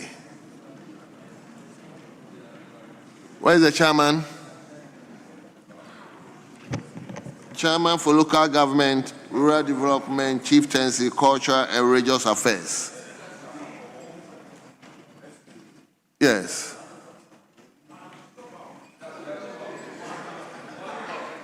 Report of the Joint Committee on Local Government and Rural Development and Chieftaincy, Culture and Religious Affairs on the annual budget estimates of the Ministry of Local Government, Chieftaincy and Religious Affairs for the year ending 31st December 2026. Honorable members, the statement has been duly presented. I direct that the report has been duly presented. I direct that we distribute to honorable members. Now we turn to C. C, by the chairman of the Committee on Employment, Labor Relations, and Pensions on their budget. Speaker. Who's the chairman? Speaker, the chairman has just stepped out. So may I seek your leave to do this on his behalf? Yes, minority leadership. Speaker, the front bench can feel the cooperation from this side of the House. We have no objection. You can get the cooperation from the leader himself, eh? Yes. Report of the Committee on Employment, Labor Relations and Pensions on the annual budget estimates of the Ministry of Labor, Jobs and Employment for the year ending 31st December 2026. Honorable members, the report has been... of the Committee on Employment, Labor Relations and Pensions on the annual budget estimates of the National Labour Commission for the year ending 31st December 2026. Honorable members, the report of C, that is I and IR, have been duly presented. I direct that the reports are distributed to honorable members. Now, D, the chairperson or chairman of the Committee on Youth and Sports. Youth and Sports.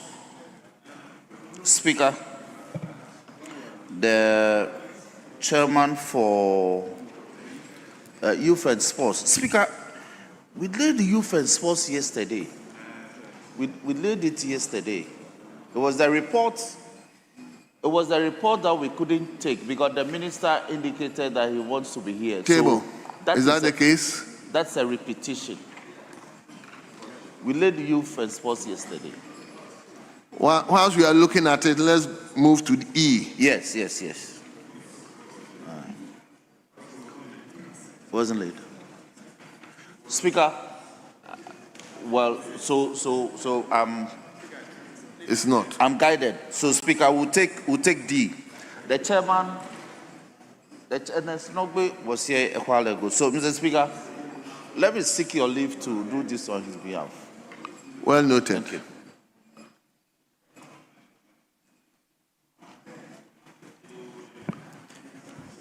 Yes. Report of the Committee on Youth and Sports on the annual budget estimates of the Ministry of Youth Development and Empowerment for the year ending 31st December 2026. Honorable members, the report has been duly presented. I direct that the reports are distributed to honorable members. Ye. The Speaker. chairman for Committee on Information and Communication. Speaker, may I seek your leave to do this on their behalf? Very well.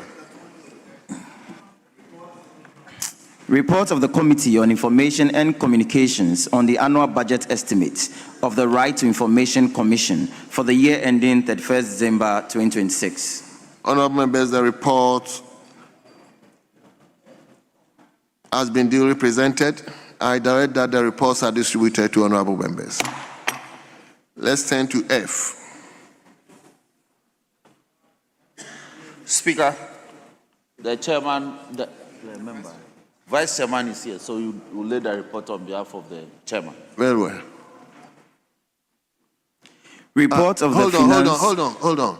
Vice chairman, you should learn how to bow. Bow well.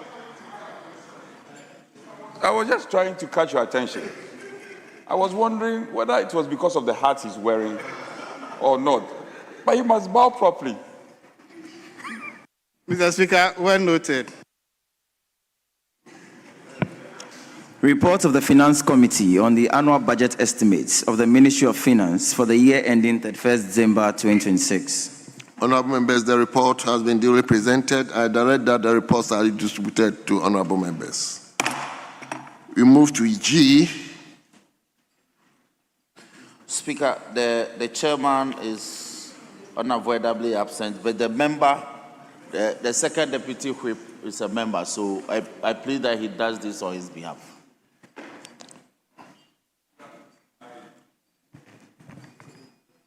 We want to be magnanimous further. So, to make the work easy, we are all seeking to help so that we can all navigate. The chief whip should take the responsibilities because we know some of these chairmen are engaged one way or the other, ranking members. So he should seek your leave and lay all the reports. Should seek the speaker's leave, lay all the reports from now we're at F, downwards to M. Even M, I'm told, is ready. Yes, so lay all of it.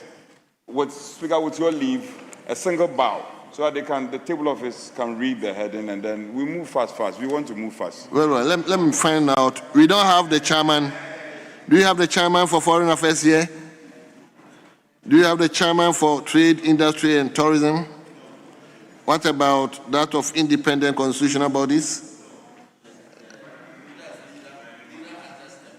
Oh, talk about lands and natural resources. Lands and natural resources. You are the chairman. You are a member. And that of the economy. Okay, so Honorable Majority Chief, you can do that. Speaker, I seek your leave to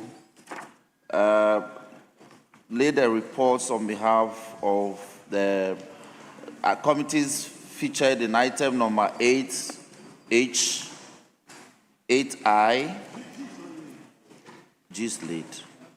A public interest is late. It was late.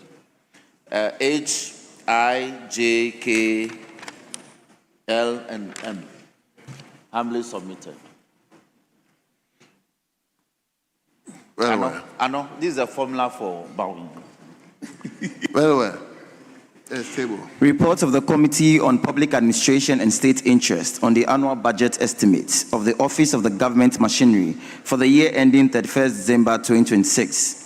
Report of the Committee on Foreign Affairs and Regional Integration on the annual budget estimates of the Ministry of Foreign Affairs for the year ending 31st December 2026. Report of the Committee on Trade, Industry and Tourism on the annual budget estimates of the Ministry of Trade, Agribusiness and Industry for the year ending 31st December 2026. Report of the Committee on Independent Constitutional Bodies on the annual budget estimates of the Commission on Human Rights and Administrative Justice, CHARGE, for the year ending 31st December 2026.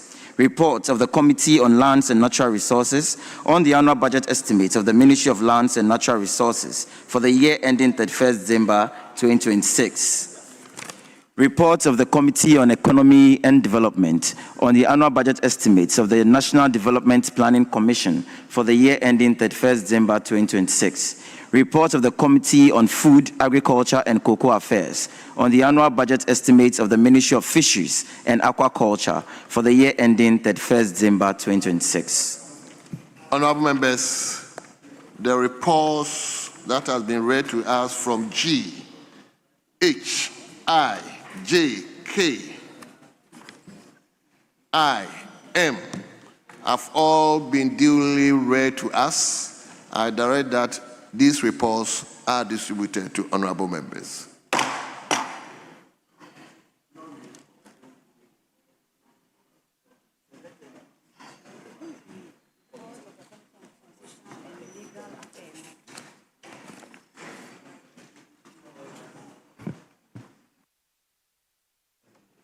Speaker, we have just discovered that items number 8E,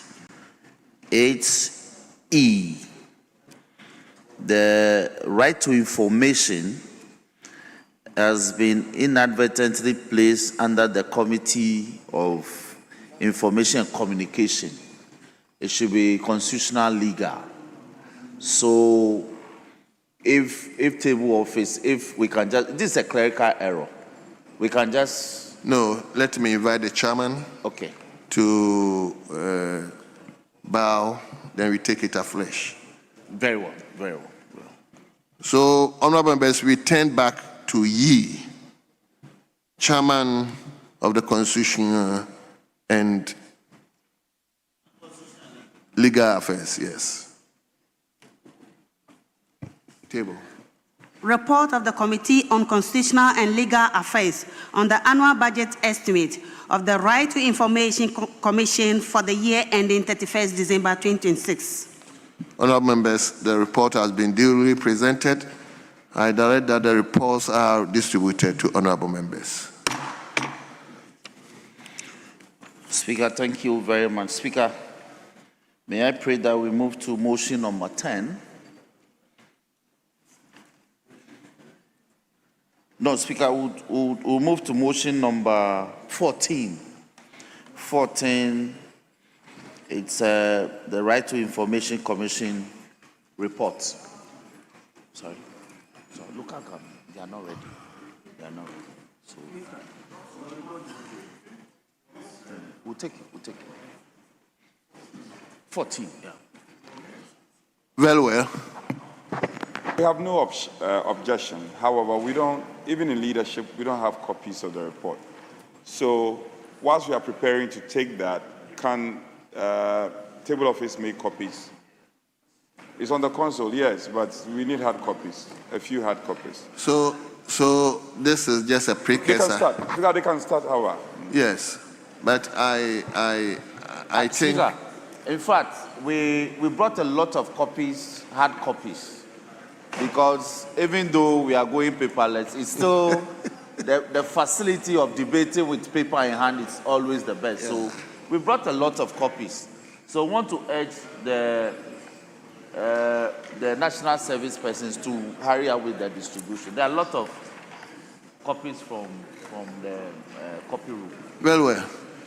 So, motion number 14.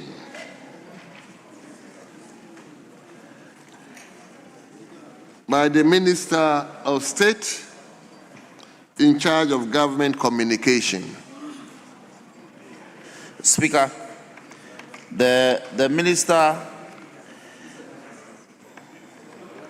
the Attorney General, this is under the AG's office, the Right to Information Commission. Did you say 14? Yes, motion number 14. So it's constitutional legal that considered it. Hold on. And so you do it.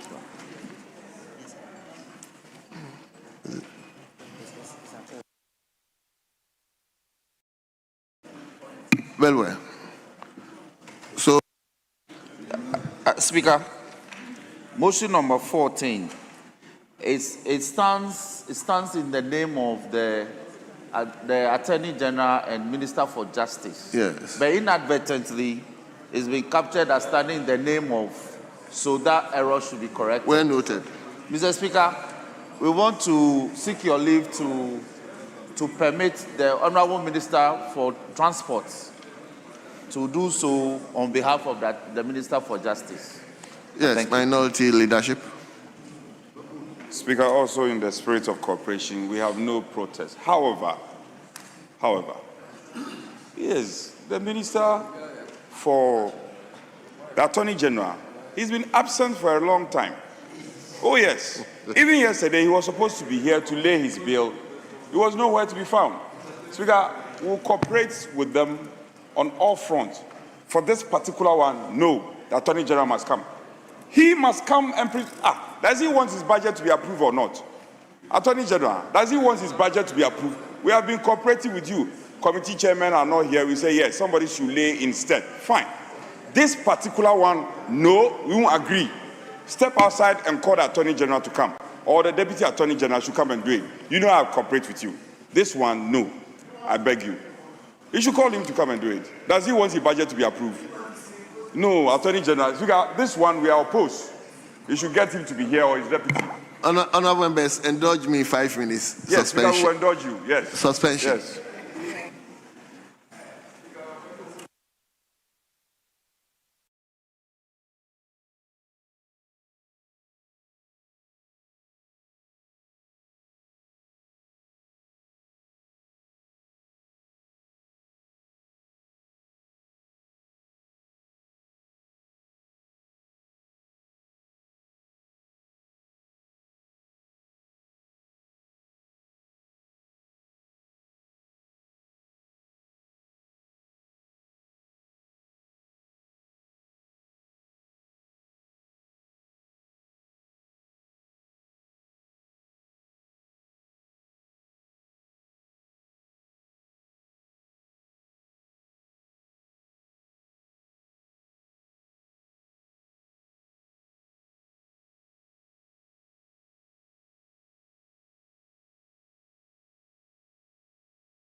Mr. Speaker.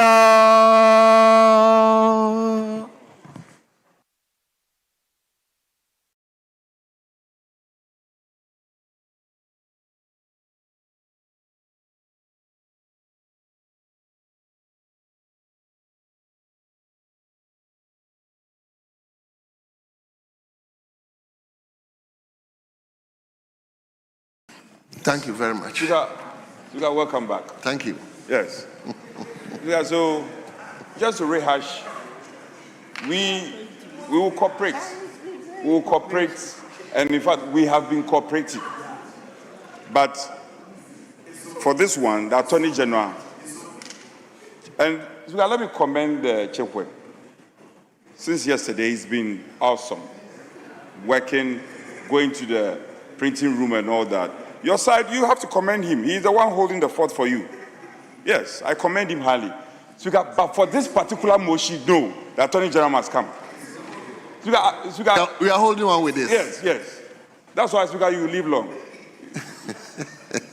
Speaker, his prayer is noted. The AG is not within the jurisdiction. But his deputy is actually rushing to get here. That's fine. So we'll have these two down so that we take motion number 22, fisheries.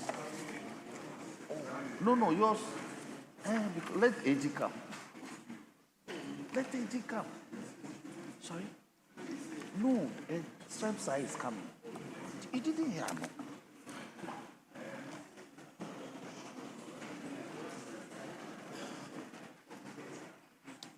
So, Mr. Speaker, I pray that we take motion number 22. Mr. Speaker. Oh. So, honorable members, page 13. Let's turn to page 13. Page 13. Page 13, item listed 22. Motion by the Minister for Fisheries and Aquaculture.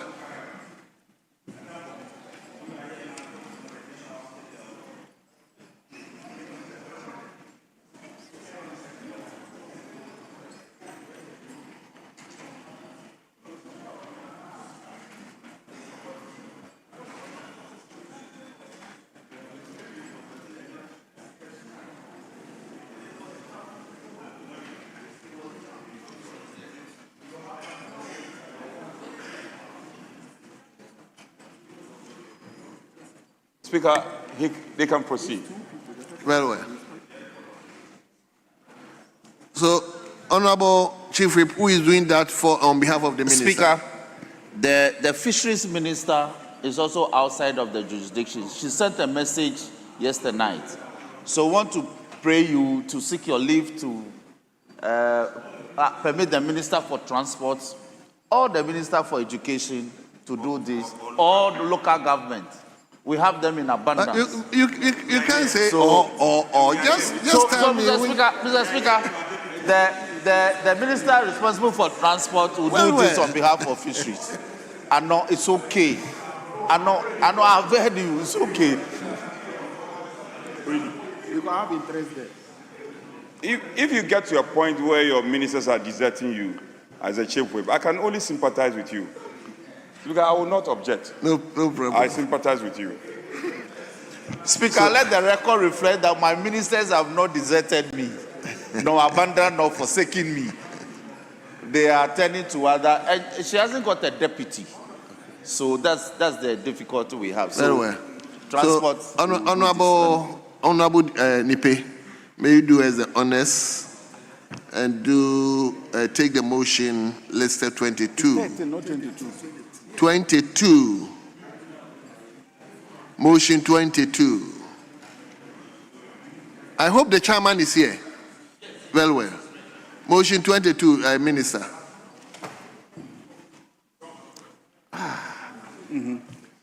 Thank you, Mr. Speaker. Mr. Speaker, I beg to move that this House consider and approve motion number 22 on today's order paper. Mr. Speaker, I so move. This is on the page 13 of the order paper. Well. Honorable members, the minister responsible for transport has just moved the motion on behalf of the Minister for Fisheries and Aquaculture. The chairman of the committee may second the motion. Mr. Speaker, thank you very much. I rise to second the motion, number 22 on today's order paper, captured on page 13. Mr. Speaker, while seconding, allow me to correct a typo that is captured on the motion. The figures we have quoted there, the figure we have quoted there is 422,006,495 Ghana cedis. That is how it's supposed to be. No, Mr. Speaker. The right figure is 428,006,496. So the 5 is supposed to be 6. Mr. Speaker, whilst at it, allow me to present your committee's report. We invited the Ministry of Fisheries and Aquaculture to come and present the estimates for budget 2026.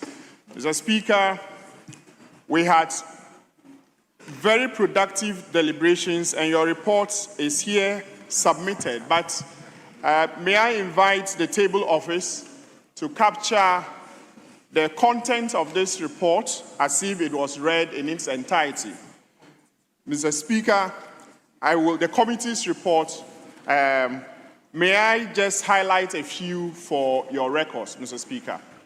Mr. Speaker, I take you to paragraph 7, where the budget performance for the 2025 financial year has been captured.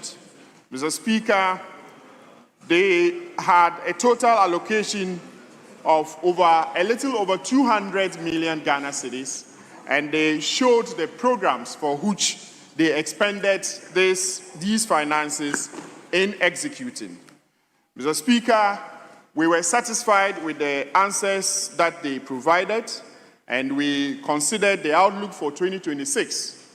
Mr. Speaker, this year, the significant bit of their budget is that it's been increased by over 100%, and that the capex bit of it, which hitherto was very low, has now appreciated to about 67% of the budget.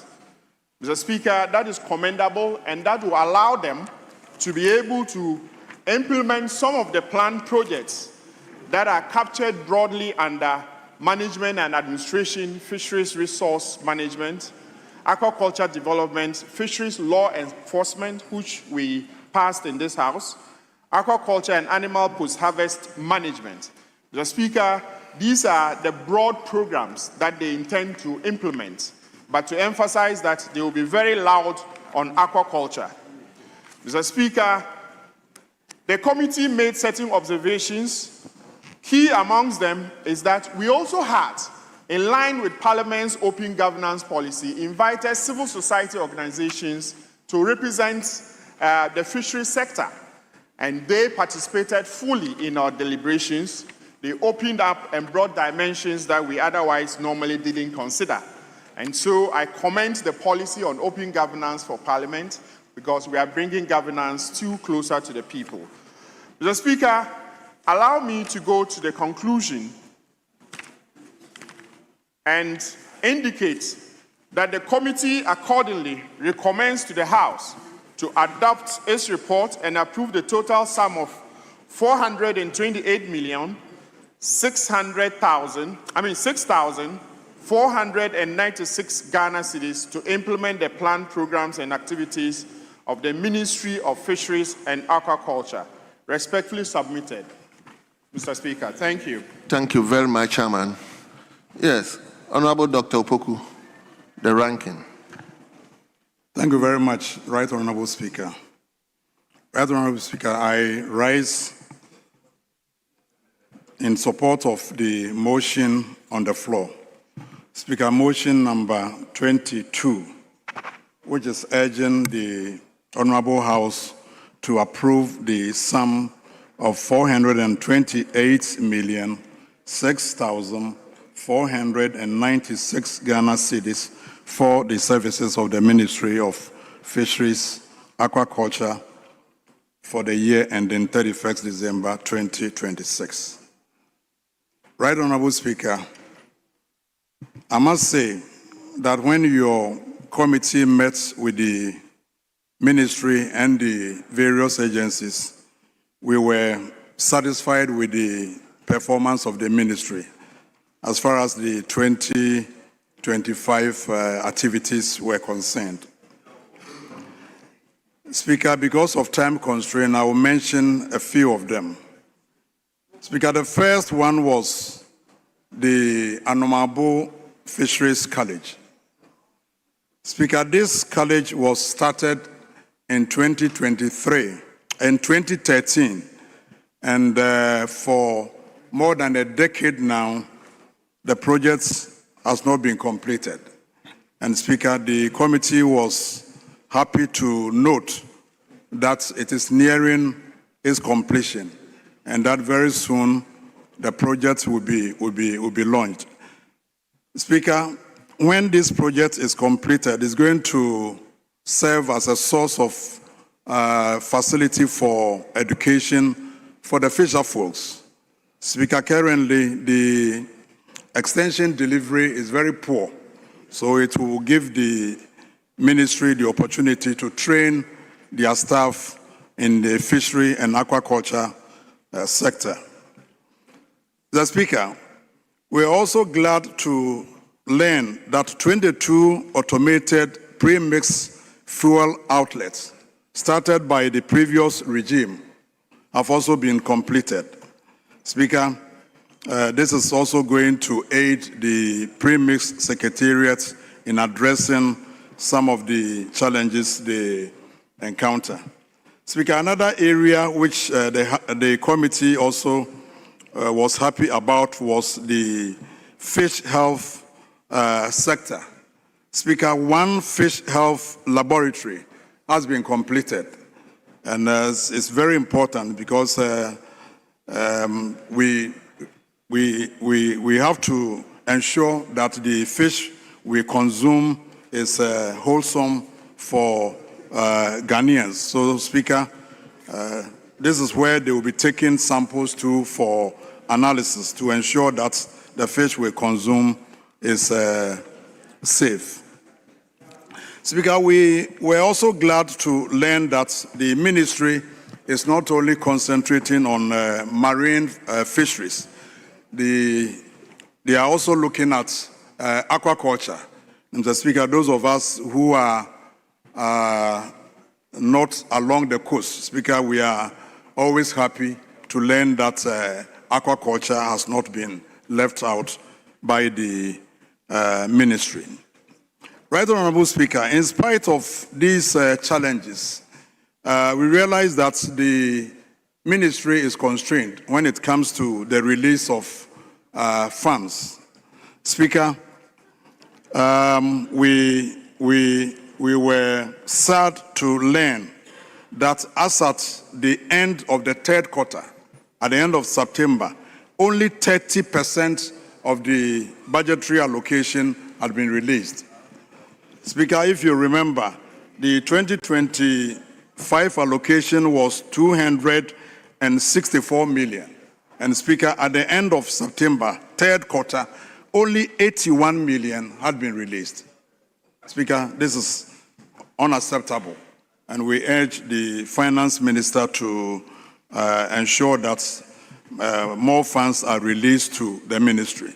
But Speaker, I must also indicate that at the time of our interaction with the ministry, we were told that releases have gone up from 30% to 50.7%. Speaker, whilst commending the ministry about some achievements, the committee was also not happy about the performance when it comes to IGF. Speaker, if you look at their projections, it was relatively poor. The main ministry projection, they were only able to meet 45.68% of the IGF collections. Fisheries Commission achieved only 51%, and the Premier Secretariat only 29%. So, Speaker, whilst concluding on my comments, let me mention one serious concern raised by the committee. Speaker, this is in relation to the safety of fish we consume in this country, especially the locally produced ones. Speaker, if you look at the level of contamination from our river bodies following Galamsey activities, Speaker, the committee was worried whether the fish we consume is wholesome. And Speaker, our fears were allayed by the technical officers of the ministry. Speaker, they assured us that when it comes to fishes in the river bodies, once the level of contamination is so high, the fishes cannot survive. So virtually there's no fish living in those rivers anymore. But when it comes to the marine, because of the volume of the marine water, the contamination will be so low that we don't have to entertain any fear. But Speaker, that's notwithstanding, we still urge the ministry to do further assessments, to give us empirical data to allay the fears of Ghanaians that indeed the fish we consume in this country is safe. Speaker, with these few comments, I urge the Honorable House to adopt the committee's report and approve the recommendation of the committee that the ministry should be allocated the sum of 428,006,495 Ghana cedis. Speaker, I thank you for the opportunity. Thank you very much. So, honorable members, yes, are you a member of the committee? Okay, let me hear you. Thank you, Right Honorable Speaker, for the opportunity to support the call for this House to approve the stated sum for the Fisheries Ministry to undertake their operations for the 2026 fiscal year. Mr. Speaker, having listened to the Minister and the officials, your committee was very certain that once this House approves the requested amount, efforts made by the Fisheries Ministry would contribute to the needed change that we want in this country, especially under the fisheries sector. I took notice of the programs the ministry has lined up to improve stock levels of our fisheries stock, and especially the fisheries management, fisheries resource management, which is key in increasing local production, not only from the marine side, but also inland and aquaculture programs that the ministry has lined up. And inland fisheries resource management is one key intervention that would help our people to develop an inland management plan, a plan that will call for action and improve our fish resources. Again, Mr. Speaker, if you look at plans of the ministry to improve fisheries and aquaculture research development, this is one plan that would aid sustainability of fish resource in this country, especially when you look at targeted activities such as establishing one centralized digital data system for inland fisheries sector, and also the establishment of Fisheries Data Center. Mr. Speaker, these are the activities that would help us incorporate technology and modern ways of fishing, which is data-based for informed decision and aqua resource management. Mr. Speaker, I note a few concerns as to releases that the ministry had to complain about, but we are assured that your committee would also liaise with the ministry to ensure that releases are done not only timeously, but in the quantums that they would require to execute these important activities of the ministry. With these few words, Mr. Speaker, I thank you for the opportunity to support the call for this House to approve the budget sum of 428,006,496 Ghana cedis for the Ministry of Fisheries and Aquaculture. Thank you, Mr. Speaker. Thank you very much. Honorable members, I'm not cutting anybody short, but I want to plead with you. We have a number of reports to take. So our comments, let's try and make them a bit snappy for us so that we can take more of the reports. Yes, Honorable Member for Ofuansi Eribi. Ofuansi Eribi, Mr. Speaker. There are two towns. Once you leave one out, we can have problems. I said Ofuansi Eribi. Well, thank you, sir. I didn't hear the subsequent one. Mr. Speaker, I thank you for the opportunity to contribute to the submissions on this report. I support that this House will approve this report. I have two quick comments, Mr. Speaker. The first is that, in all honesty, it doesn't matter the breadth of brilliant ideas that are put on the table by the Minister for Fisheries or contributors if the budgetary allocations will not be released. Page 22 of the report, under the signature of the chairman of the committee, says, Mr. Speaker, for instance, it was noted that as at 30th September 2025, a total amount of 81 million Ghana cedis, representing 30.8% of the approved budget for the fiscal year, has been released. Mr. Speaker, what can they do with 30% of their budget? So you can wax lyrical about very brilliant ideas, yellow card, green card, this, that. But if only 30% of the budgetary allocation is being made available, then they might as well close down the ministry, because they will not be able to achieve their objectives. Mr. Speaker, it goes back to the earlier points we have been making about the fact that the government needs to pay attention to revenue. Else, this is what will happen. You will have ministers, they will announce programs, there's no money to fund it. Mr. Speaker, my second point, and then I'll take my seat, has to do with an item on page 23, paragraph 9.4, where it says that fisheries extension services are weak. Mr. Speaker, it's important for a lot of attention to be paid to fisheries extension services. Here's why. They are the services that ensure that those in the aquaculture industry will get the kind of support and knowledge, the kind of facilitation, so that they can do their business at a cost-effective level and in a way that promotes the industry. Mr. Speaker, we are not paying enough attention to the private sector and how to support the private sector.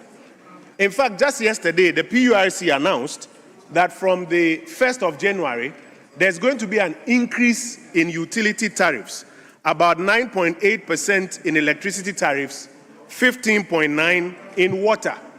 Mr. Speaker, if you put it together, if you add it to the already existent about 18% in electricity, it means that by January next year, the cost of production for manufacturers, private sector, those who are producing here in Ghana, from electricity is going to go up by about 30%.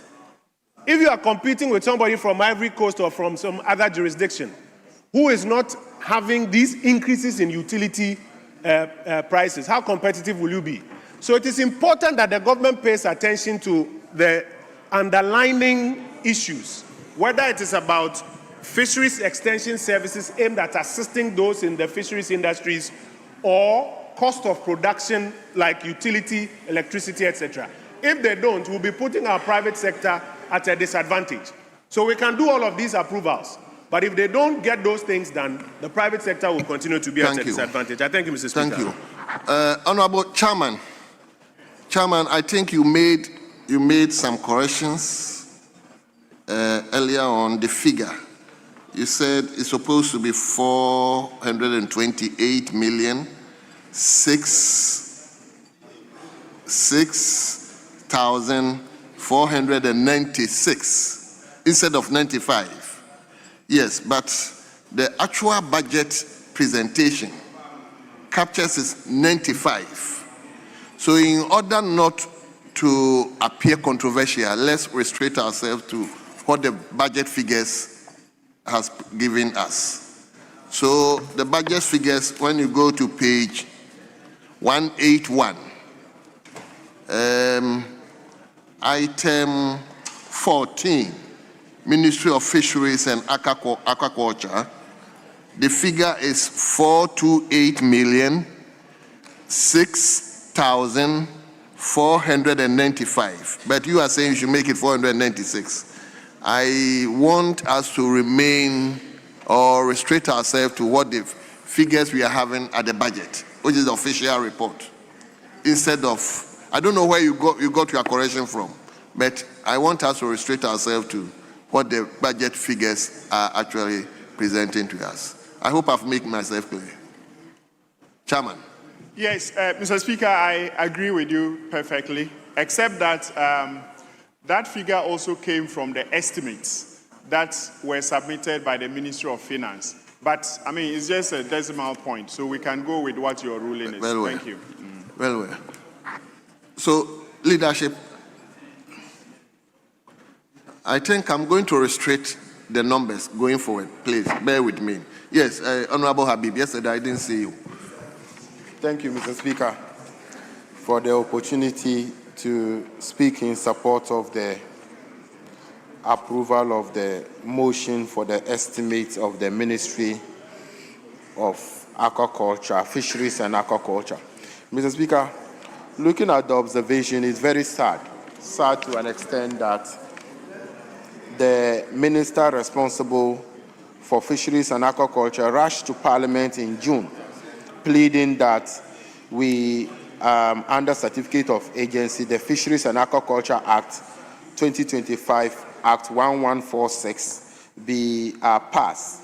The chairman and the minister were of the view that if this is passed, it will help us to reverse our yellow card status from the European Union. But, Mr. Speaker, looking at the report, Ghana is still on the yellow card. It hasn't been lifted yet. Fisheries and Aquaculture Act 1104. Mr. Speaker, and I quote that a total amount of 81,377,679.39 was released for the implementation of the program and project of the ministry for the 2025 fiscal year, representing 30.8%. Mr. Speaker, I don't know what is wrong with this government with half releases that are not even up to 50%. What do you expect the ministers to do? What do you expect the ministers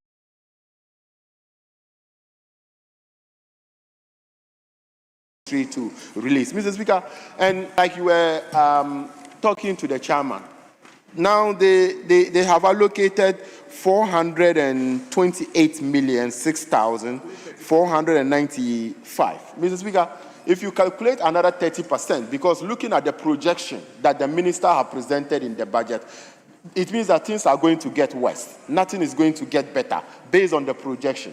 2025 projection, as of September, only 30% of the 30% of allocation to the Ministry of Fisheries was released. And Mr. Speaker, at the moment, even though the committee asked the necessary question, we are not more safe. The fish that we eat in Ghana, they are not more safe.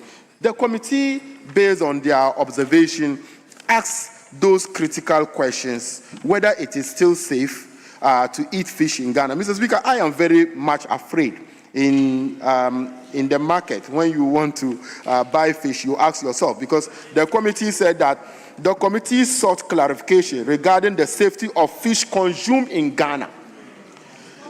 Given the increasing rate of pollution of the nation's water bodies resulting from illegal mining activities as well as erosion and discharge of industrial. Mr. Speaker, illegal mining, it has made our water bodies very unsafe. Mr. Speaker, and this government, they campaign seriously in the coastal areas. And more or less, they want majority of the seats in the coastal area. But yet, money to be allocated to the Ministry of Fisheries and Aquaculture, only 30% of it. So, Mr. Speaker, it's very worrying. And I think that this trend, like my brother Kojo Opon Nkrumah said, if you can't run the ministry, just close it down. Or you add it to agriculture. Because you cannot run a ministry with only 30% of allocation being add it to Ministry of Agriculture. Add it to Agri. So that it could be Ministry of Agri, Fisheries and Aquaculture. Rather, it will help. Rather than giving them some small allocations in their budget. So, Mr. Speaker, we will approve it for them, but we are very mindful and we are aware that less than 30% or 30% of the allocation will be released. I thank you, Thank you very much. Honorable members, at the conclusion of the debate, Mr. Speaker, Honorable please. Dafiamapo. Mr. Speaker, the leadership are supposed to conclude. It doesn't You've matter. given them opportunity. I can sacrifice you. Allow me to sacrifice you. Speaker, don't sacrifice me this way. Speaker, let me set the records. Let me set the records straight. Mr. Speaker, let me refer Abna. Mr. Speaker, page 22 of the report. Kojo Opon Nkrumah, the member for Ofuansia Yiribi, and the first deputy minority whip conveniently refused to read the entirety of that paragraph for mischievous reasons, for ulterior motives. Mr. Speaker, the report says, although the current update indicated an improvement in releases to 50.7 a year ago, Kwajo, as a minister of state, he was lamenting 30%. It's okay. So, Mr. Speaker, it cannot be accurate. It cannot be accurate that the releases were 30%. Fine. Because you take average. Well noted. And we are saying that as we are on our feet, it is more than 50%. Well noted. So, Mr. Speaker, with these words, well noted. Let's adopt this report and well noted. Honourable members, at the conclusion of the debate, as many as are in favor that motion listed 22 be adopted, say aye. All those against say no. Honourable members, the ayes have it. The motion is adopted, and that this honorable House has approved the sum of 428,006,495 Ghana cedis for the services of the Ministry of Fisheries and Aquaculture for the year ending 31st December 2026. So, leadership, if I tend to sacrifice you, you should appreciate where I'm coming from. I want us to at least move a bit faster. My colleague, again, in the spirit of cooperation, we want to help him. But he should look at his back and look at this side. Don't be unnecessarily a litigant. If you want to antagonize us, we'll call for quorum. But my majority leader, because of him, I won't call for quorum. But the chief whip should behave properly. If he starts punching my members, quorum is determined by the mood of this House. The mood of the House. Well. I hope we will never get Speaker. it. Yes. May I pray you that we take motion number 14. Motion number 14. Motion number 27 and 28. The Deputy AG is here. And so we want to plead with you that in the absence of his boss, he should do this on behalf of the ministry. Yes, we'll take the motion, but... Sorry? Honourable members, we've addressed that. Please, listen. Honourable members, we've addressed that. We have Both of them were not here. We were told that the boss is outside the It was a jurisdiction. special request. It's a special request from the leadership that, Jerry, please. Shh, let me finish. Speaker, please.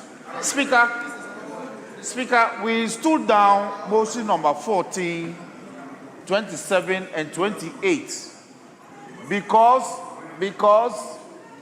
the minority chief was very specific. Yeah.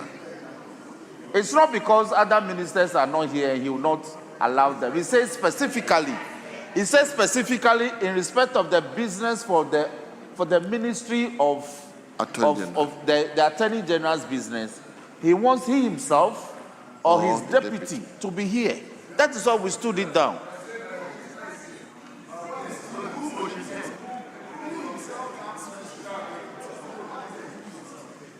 Yes. Yes, Speaker. The Honourable Minister for Local Government, Chieftaincy and Religious Affairs, he has been here all day. And he's a former, he's a former leader in this House. I've seen the deputy ministers, they are here. Deputy Minister for Defense, I've seen the Deputy Minister, Attorney General and his deputies is here. But on this occasion, please, we want Ahmed. No, we won't agree. Whatever you say, we are determined to take motion 10. Yes, let's go and take motion 10. Why do you want to leave Ahmed out? No, Speaker, I don't know if the front bench, they have a problem with Ahmed. Ahmed has been here all day. Oh, you don't like him? Let's take his motion. When we are done, we'll do AG and then we'll do defense. Please. Listen. We want Ahmed. Speaker, we all want Ahmed. He's a favorite of this House. He is the Honourable Haruna. They are favorites of this House. But the point is that, okay. Mr. Speaker, ordinarily when a minister is in the chamber, you cannot sidestep the minister and do the business of a deputy minister. That is the practice of this House. So the Minister for Local Government, Chieftaincy and Religious Affairs is here. He is ready, except that the report has not been adequately distributed.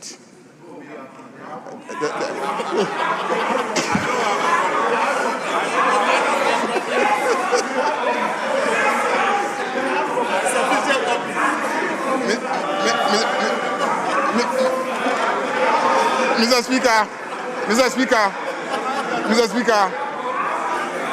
for the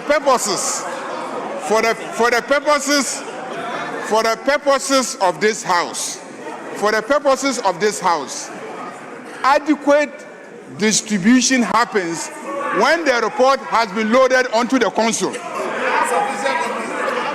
Sufficient copies is considered to have been made available when it is loaded on the console. Mr. Speaker, what they are holding are copies shared at committee meeting.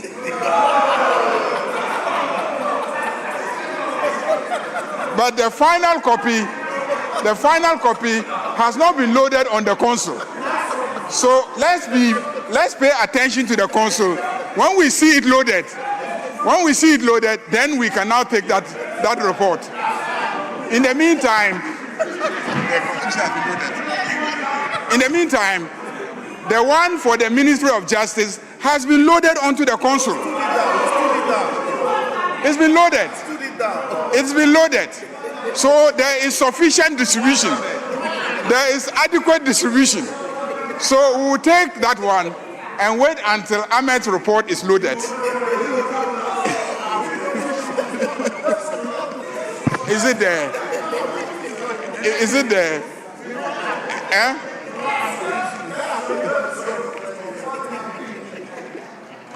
Honorable members, to Speaker, calm down, I plead that to we calm take down, that for Attorney General.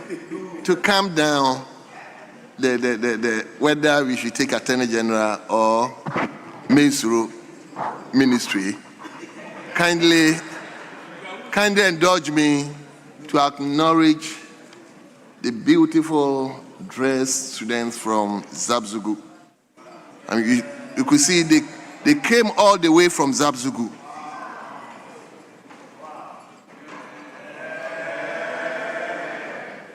So you are welcome. They are here being led by Francis Kara, who is the guidance and counseling coordinator. And they, as I said, they are from Zabzugu constituency. I think the member is here. Yes. So member, I hope you take care of them, looking at the distance. We welcome you. We wish you a pleasant stay in Parliament. Yes, leader, which one are you taking? This conspiracy against Ahmed, I can only sympathize with Ahmed.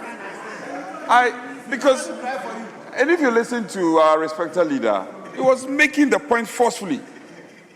The report has not been uploaded. A while ago, we took fisheries. The report was not uploaded. That one, he turned a blind eye to it. Ahmed, now you know that people love you. Now you know that people love you. Speaker, let's do it. We on this side are prepared to stage all the compromises in lieu of our friend. So a former leader, we want to do motion 10, after which we do all the others. Oh, we are okay. We are okay. We are okay. No, we don't have problem. Well. Let's.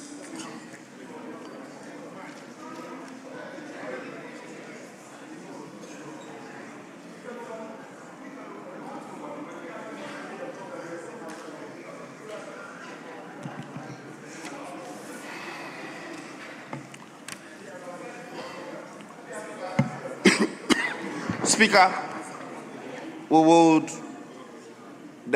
want to assure my colleagues on the other side that willy-nilly we will take the Honorable Minister for Local Government next after the DAG does this on behalf of the Office of the Attorney General.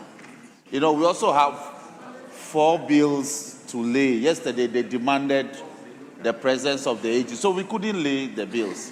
So I want to take those quickly, and then we can come back to a favorite son of the house and handle his business. So, Mr. Speaker, motion number 14. Thank you very much. All right, we are just watching. We are watching them. Thank you. So, before we take motion 14, I forgot to also introduce Nana Budu the First, who is the chief of Swedro from Gomoa Central. Nana, you are welcome. Thank you very much. So, honorable members. Speaker, page 11. The AG is unavoidably absent, so the Deputy Attorney General. Yeah, fully noted. Will do this on his behalf. Thank you. So, page 11. Is it item 14, eh? Yes, motion number 14 on page 11 of the order paper. Very well. We also have presentation of papers. Why don't you let him present the papers before we take the motion? No, he's here. Item 9. Item 9. On the normal. He's here. You let him lay it. Okay, that's fine. All right. So, honorable members, let's turn to page 11, item 14, motion. Let me invite the Minister for Justice and Attorney General. Now we have the deputy to do the honors in moving the motion. Okay. Thank you very much, Mr. Speaker. Mr. Speaker, I move that this House take motion number 14. I so move, Mr. Speaker. Thank you very much. Where's the chairman? Honorable Shaibu.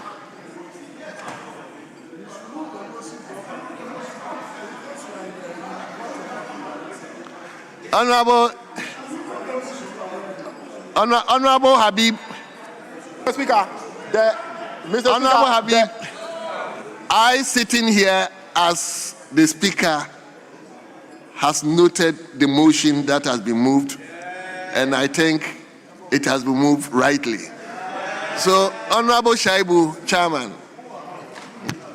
Mr. Speaker, let me thank you for the opportunity. Mr. Speaker, I rise to second the motion numbered 14 on today's order paper on page 11.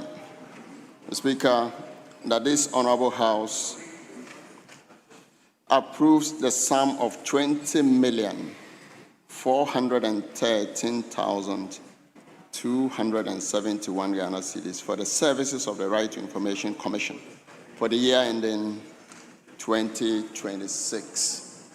Mr. Speaker, in doing so, may I present the committee's report. Mr. Speaker, I'll just touch on two key things, and then I have able lieutenants who may speak to it afterwards. Mr. Speaker, the first has to do with your committee met on the 27th, and the first has to do with CAPEX. CAPEX was not provided for in the 2026 budget, and the Commission is a bit challenged in terms of its CAPEX. So, Mr. Speaker, the committee recommends that in the mid-year budget review, the Minister of Finance should consider providing CAPEX for the Commission so that it can carry on with its activities. Mr. Speaker, the second one has to do with office accommodation. From its inception in 2018, thereabout, the RTI Commission has been living in a rented house. Speaker, they're charging them $3,500 per month. We think that this year, that narrative should change. We should be able to push for an office accommodation where they can save on this monthly rent of 3,500 Ghana cedis. So some commitments have been made in terms of looking for alternative accommodation where they will move out of the rented space. Mr. Speaker, having said that, may I move to the conclusions? So the committee recognizes the critical role that the RTR plays in terms of its ongoing service delivery to the public. And so consequently, Mr. Speaker, we will urge that this House accordingly will recommend the adoption of the report and the approval of the sum of 20,413,270 71 Ghana cedis to the Right to Information Commission. I so submit, Mr. Speaker. Thank you. Thank you very much. Yes. Let me listen to Abena first.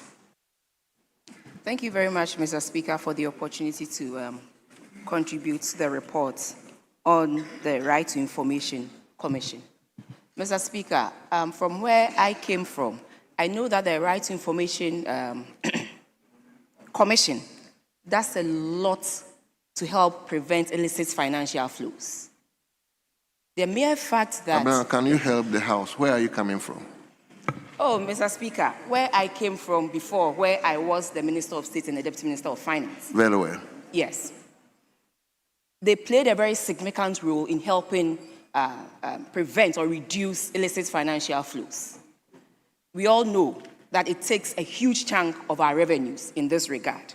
They play a very important role where they promote transparency and accountability, state actors and non-state actors, ordinary citizens, can call for information, write to them, and get information. And this alone acts as a check on those who are involved in such activities. But Mr. Speaker, looking at the role they play and the amount of money that has been allocated for them, it is woefully inadequate. When you look at their 2025 reports, Mr. Speaker, they were given 1.6 million Ghana cedis as their goods and services. And this is what they use to engage citizens and also other equally important activities. But then you give 1.6 million, 1.67 million Ghana cedis. And to date, you have released less than 1,986 million, just 58% of that. How do you expect them, to work efficiently? Mr. Speaker, when you look at their report on page 3, it also says that they have forged partnership with quite a number of people to help promote what they do.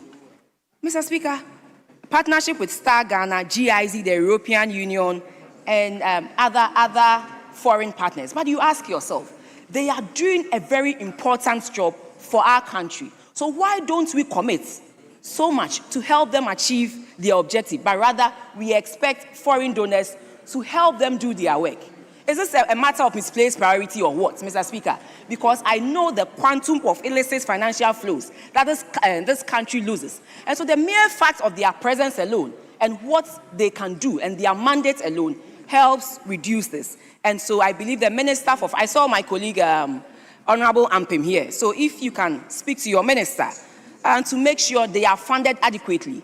And even with the 1.6 million that you give them, like I said, you give them 58% of that amount. How do you expect them to work to help you raise the needed revenue that you need? Because you need revenue for your big push, you need revenue for the Nkukon Kitinkiti, you need revenue for all the other things that you have told us you are going to embark on in 2026. This holds the key, and so I expect you to do better. Mr. Speaker, again, when you go to their reports, we all know that this year government increased salaries by 9%. And last year they were given 15.7 million as part of their compensation. And so 9%, it should come to around 17.3. But what do we see in their budget for compensation? Mr. Speaker, it is 16-point-something million. Clearly, from the onset of this budget, they are adequately funded for their compensation. How is that possible? Yet we expect so much from them, and they are doing so much for us, Mr. Speaker. This is something we ought to check. Because if 15.7 million, all things being equal, you increase it by 9%, it should be around 17.3. So clearly, their compensation budget alone is woefully inadequate. They will come back to this House and we will complain that they have gone over and above their compensation budget because the minister refused to give them what is needed. This is not we asking for more, but clearly if you have 15.7 million as your 2025 compensation amount and government has increased salaries by 9%, 16.7 shouldn't be, 16.9 shouldn't be what they should be allocated for compensation, but rather 17.3 million. Mr. Speaker, lastly, before I sit down, we also saw in page 4 of the report that they went around monitoring compliance exercises, monitoring institutions that are compliant to the standards of the RTI. And out of the 101 institutions that they assessed, 49 fell short of the standard. In this report, nothing has been told of how they are going to handle the 49 institutions that fell short. It is not just a matter of engaging, but we also want to see enforcement, such that when people fall short, there should be sanctions or penalties to help them, or even, a system where you can bring them back to track. Mr. Speaker, there's nothing like that in this report. So it is not just a matter of allocating the money, but we want credible outcomes that we can use to judge and say that where we are putting our monies, we are getting good feedback, or we are getting something that we believe will help strengthen our institutions in this country. So, Mr. Speaker, I would urge the Minister for Finance to look at the compensation budget again, and also, at least, if you claim you are giving them their goods and services, adequately fund them. Don't let them solely depend on donor partners, because what they are doing is going a long way to help close some leakages somewhere for us and also increase our revenue. Mr. Speaker, I want to urge them that they should continue with what they are doing. They should engage more. They should share their mandates with others so that when people are confident enough to come and make requests for information. This alone will put fear in a lot of people who are engaged in illicit financial flow. So, Mr. Speaker, on this note, I'd like for the House to adopt the report and approve the sum of 20,413,271 Ghana cedis for the Right to Information Commission. Thank you very much. Thank you so much. Yes, let me. I'm inclined to give it to the minister. Okay, Minister, hold on. Let me give it to Akwesimin team. Yeah. Thank you very much, Mr. Speaker. Mr. Speaker, I rise to support the call for the approval of the budget for the Right to Information Commission. Mr. Speaker, going through the report, one thing is outstanding, that the Commission is bent on ensuring the promotion of a culture of openness, accountability within the public institutions. Mr. Speaker, democracy thrives on openness and accountability, and effective information helps in doing so.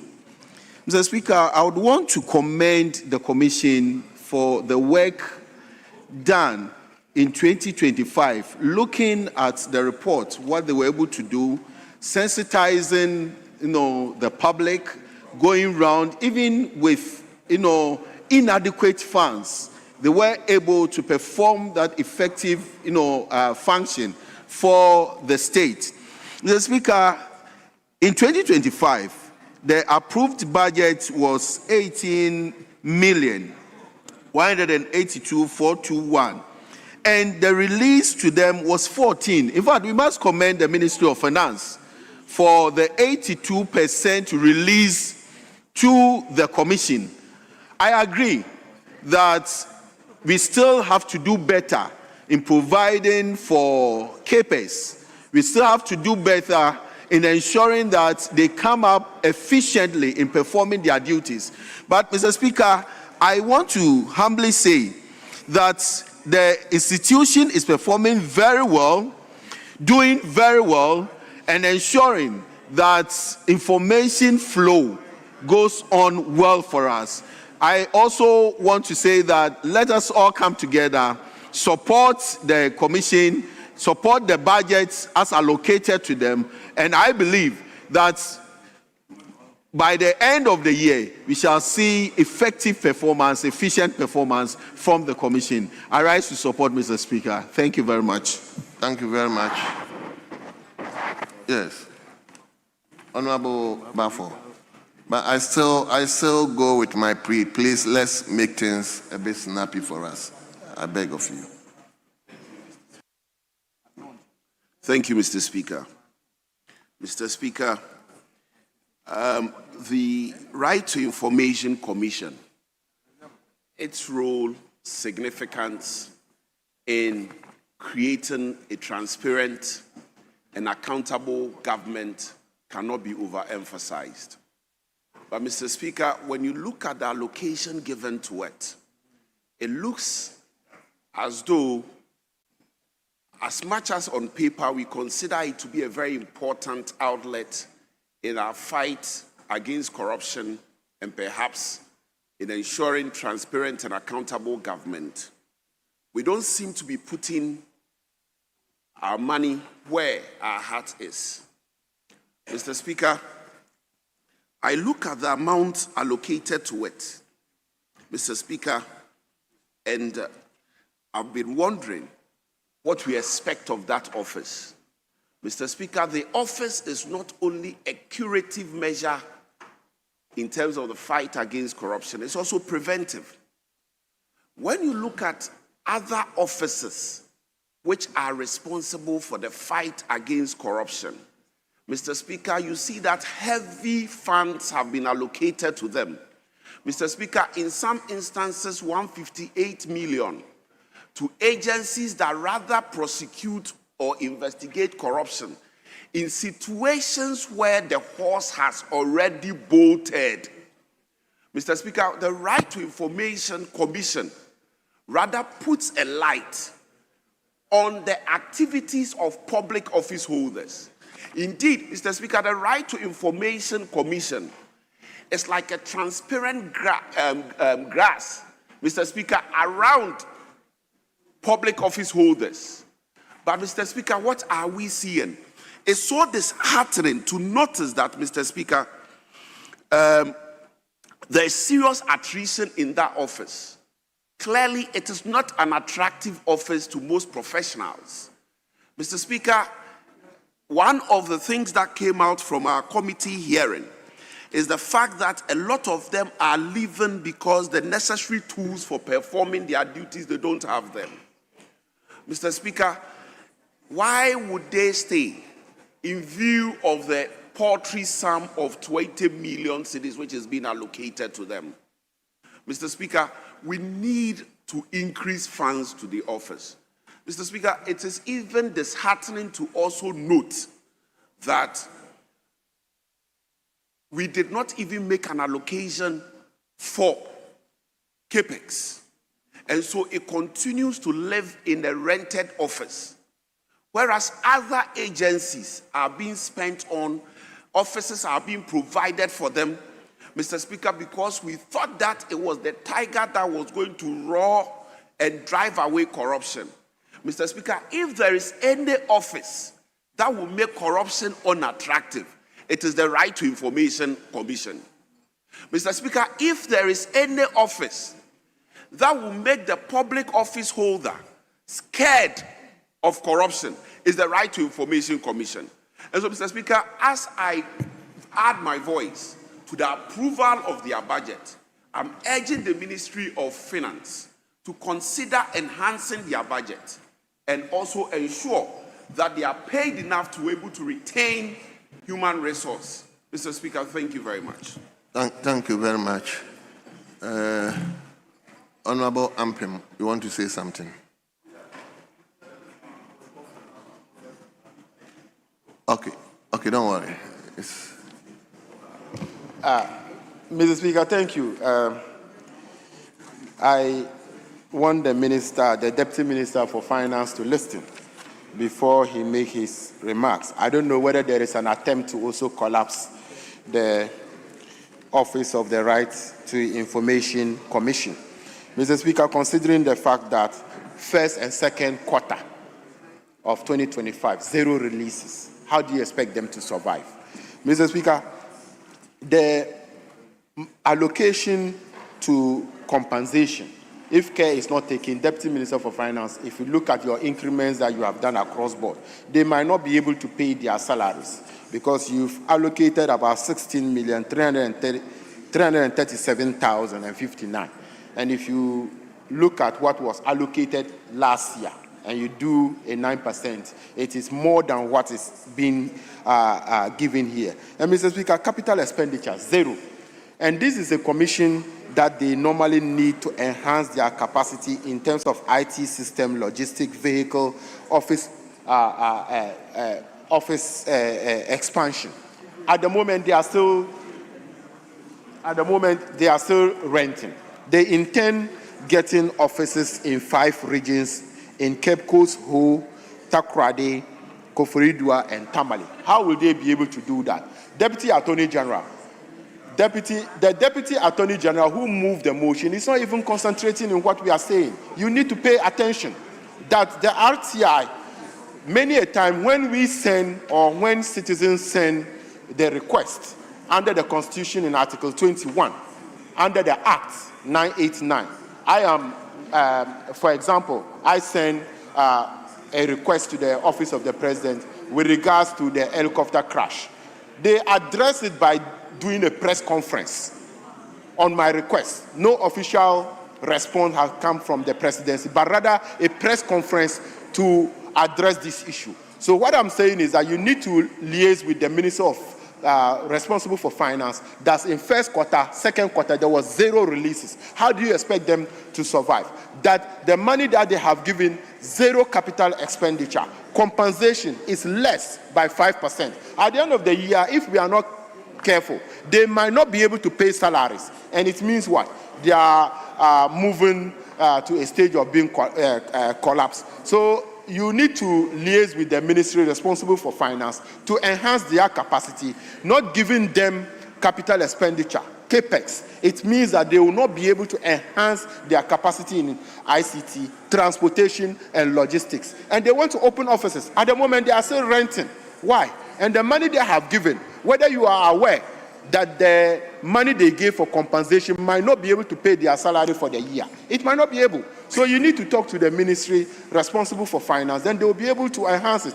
Roxanne is the one who, like a lot of procedure when it comes to law, that they are now using press conferences to address requests that is made under the RTI Act 989. So, Mr. Speaker, without much, I think we should approve this. But the Ministry for Finance, there are so many monies that you have given. I can see that Broja Jemfi is here. If we take off one of the helicopters, we can add part of the money to add to what the RTI they need. We don't need 4 helicopters.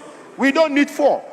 That is why he is here. That is why Broja Jemfi is here, to move the motion to support that. So the most important thing is that Parliament will have the power, Mr. Speaker, to vary whatever has been budgeted for. And I am saying that we should drop part of the helicopters and give part of the money to RTI to enhance them. Thank you, Mr. Speaker. Thank you, Leader.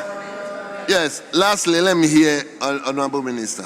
Thank you, Mr. Speaker. Mr. Speaker, a lot have been said about the importance of the Right to Information Commission, and so I do not want to belabor that point, except to allay the fears of especially the former Minister of State at the Ministry of Finance, and then the Honorable Habib, because both of them have made statements with regards to the allocation to the RTI for their compensation. And I think that they haven't paid attention to the details. That is why they are worried.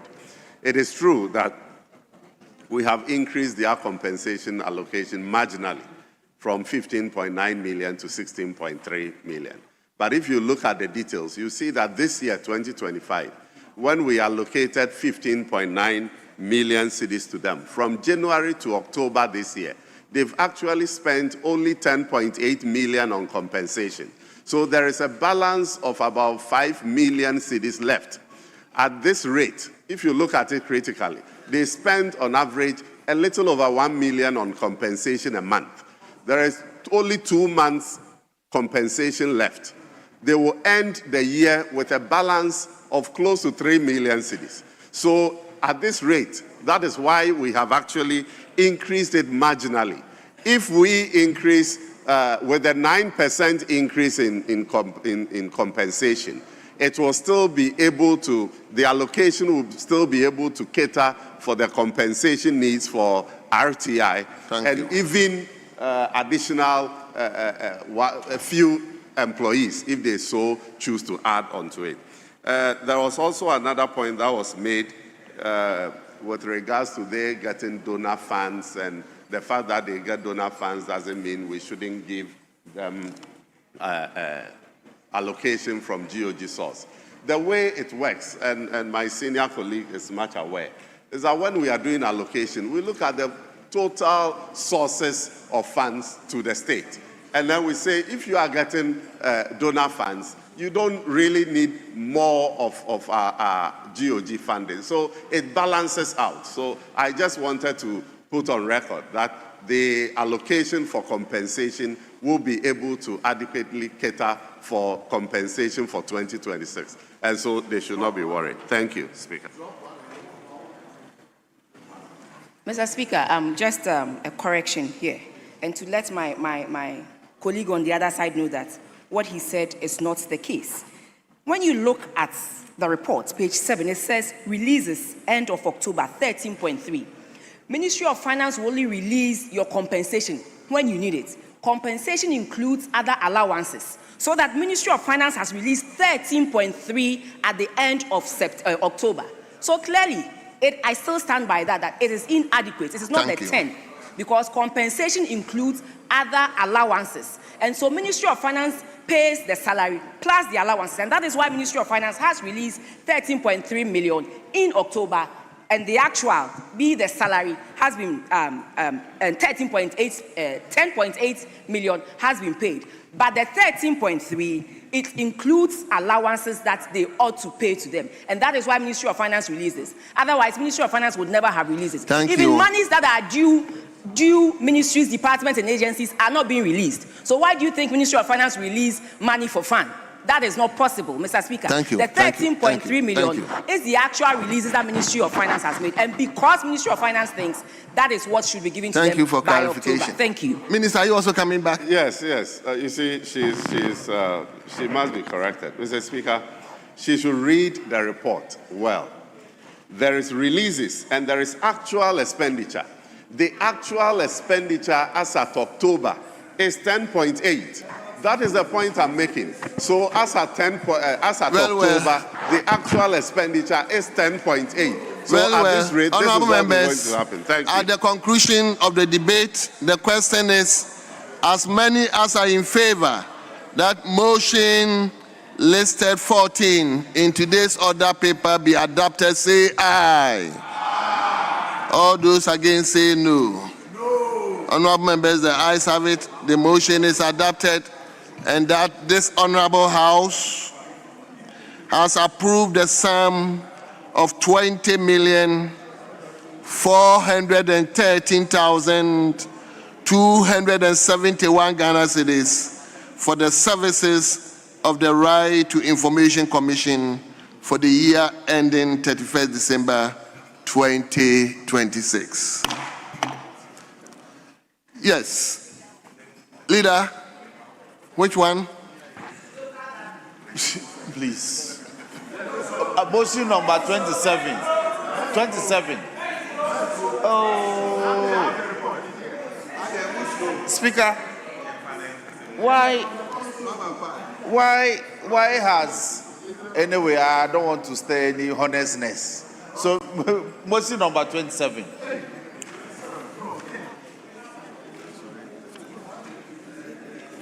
Honorable members, let's turn to page 14. Page 14. Motion listed 27.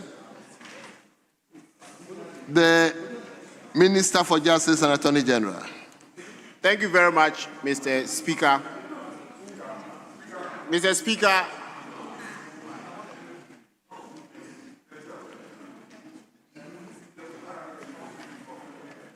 Speaker, we in leadership have a responsibility to help you navigate.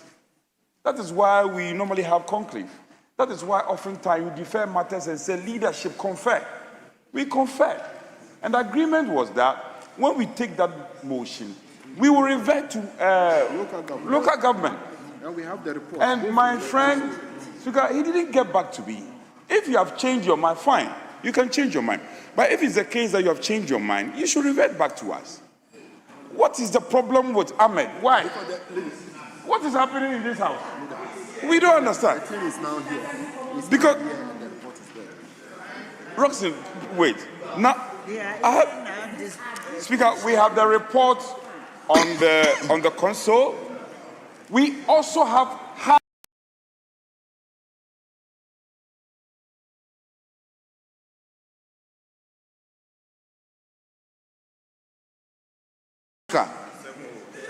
Speaker, the minority chief whip, just about 30 minutes.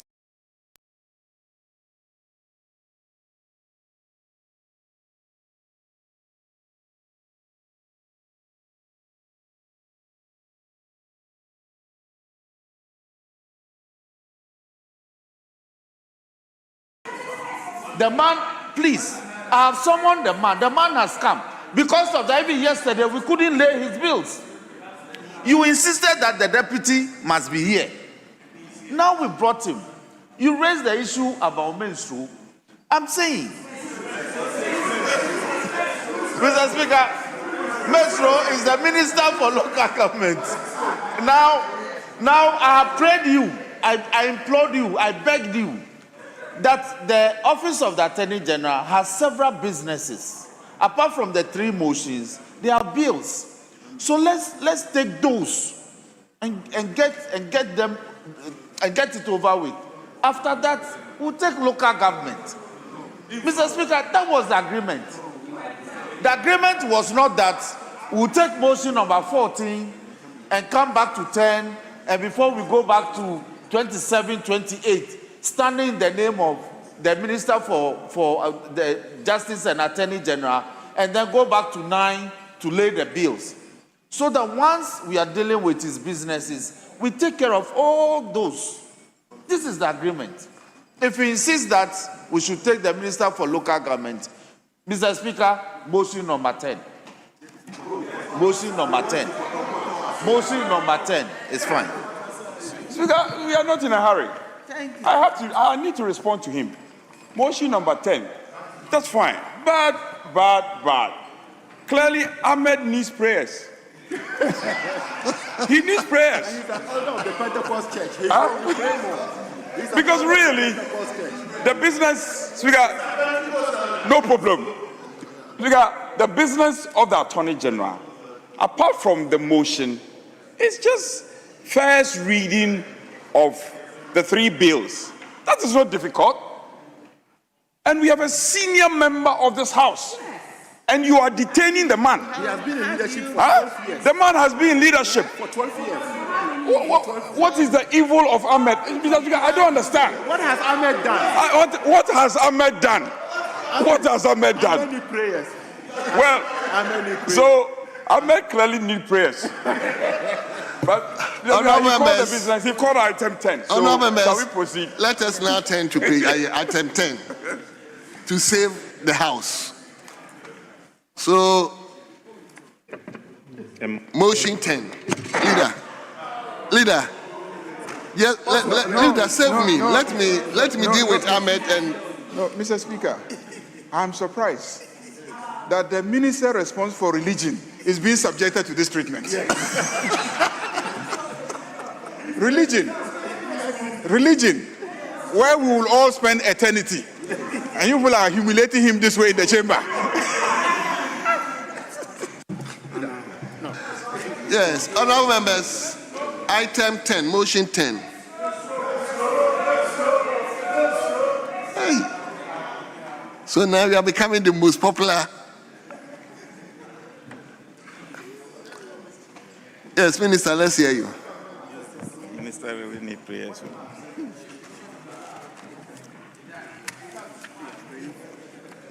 Mr. Speaker, the way my colleagues are praying for me, having sat on the other side for 8 years, when the minority is calling you, then you must be ready for. You must be ready for releases. And so I really need prayers. Mr. Speaker, I rise. I beg to move that this honorable House approve the sum of 4,793,139,071 cedis for the services of the Ministry of Local Government, Chieftaincy, and Religious Affairs for the year ending 31st December 2026. I so move. Very well. Yes, the chairperson of the committee. Mr. Speaker, I rise to second the motion moved by the Minister, and in so doing, I present this joint report of the Committee of Local Government, Chieftaincy and Culture and Sanitation. Mr. Speaker, when the committee met the agencies, especially the Local Government Service, it was observed that they will need 7,479 personnel to replace staff of the Local Government Service, who for the past 8 years either went on retirement, resigned, abandoned their post, or simply just left. this is affecting the work of the service and will appeal to the Minister for Finance to look at this problem critically. Again, when we move to page 19, a total amount of 25 million Ghana cedis was disbursed to 261 MMDAs to pay monthly allowance of assembly members. Therefore, strengthening the local government decentralization. Mr. Speaker, overall,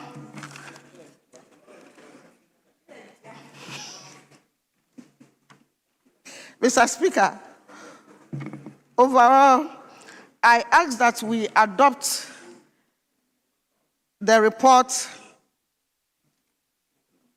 and approve the amount of 4,973,139,771 Ghana cedis. I so move.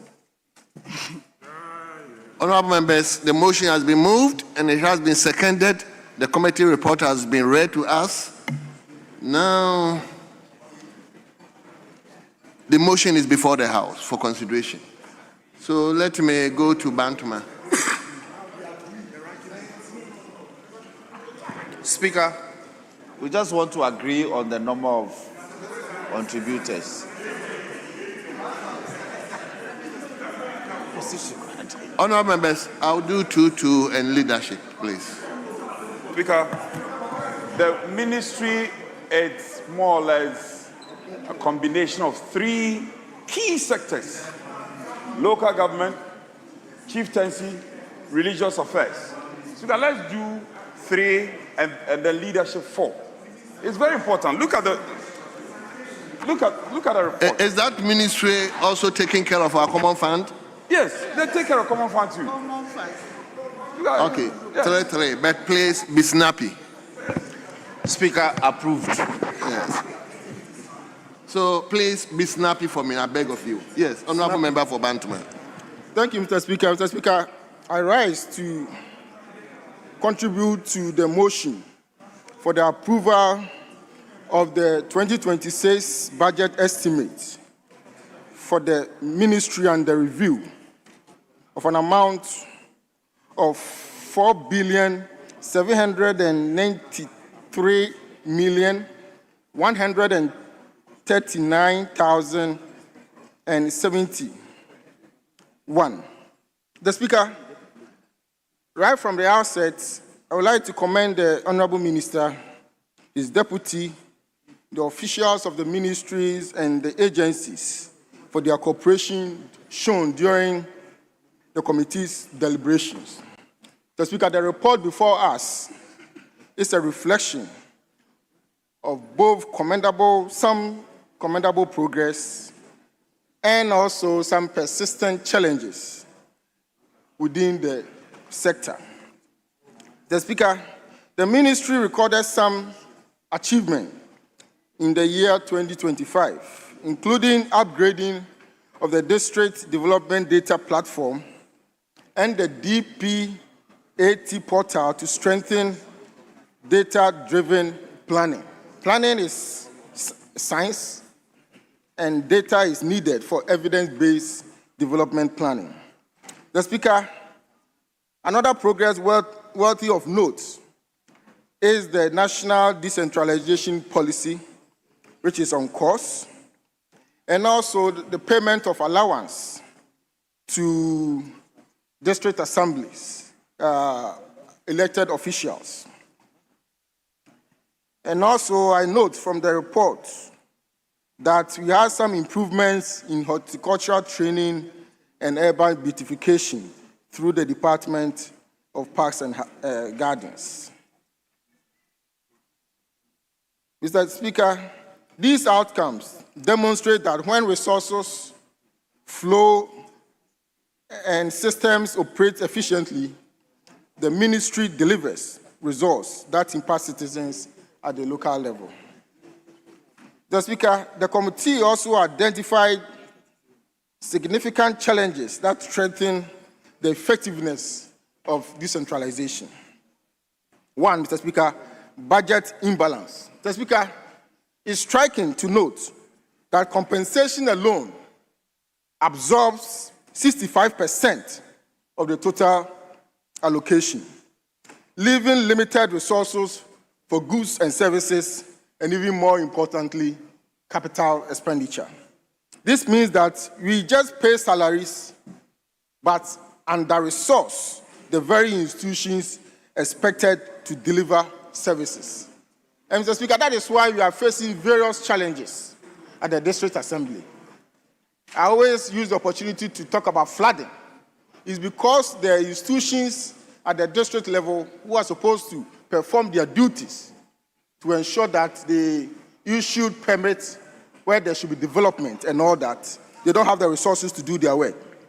Another important bottleneck, setback, is the delays and shortfalls in releases.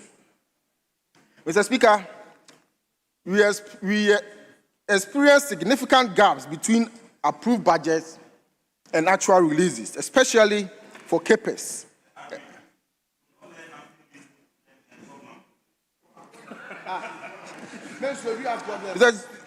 Mr. Speaker, this phenomenon has delayed key projects such as the RCC offices, staff bungalows, and special planning facilities. We also experience lack of essential technical staff at the district assemblies. For district assemblies to effectively perform their duties, they require that they are staffed with the right quality human resources, such as engineers, planners, architects, and all other development professionals.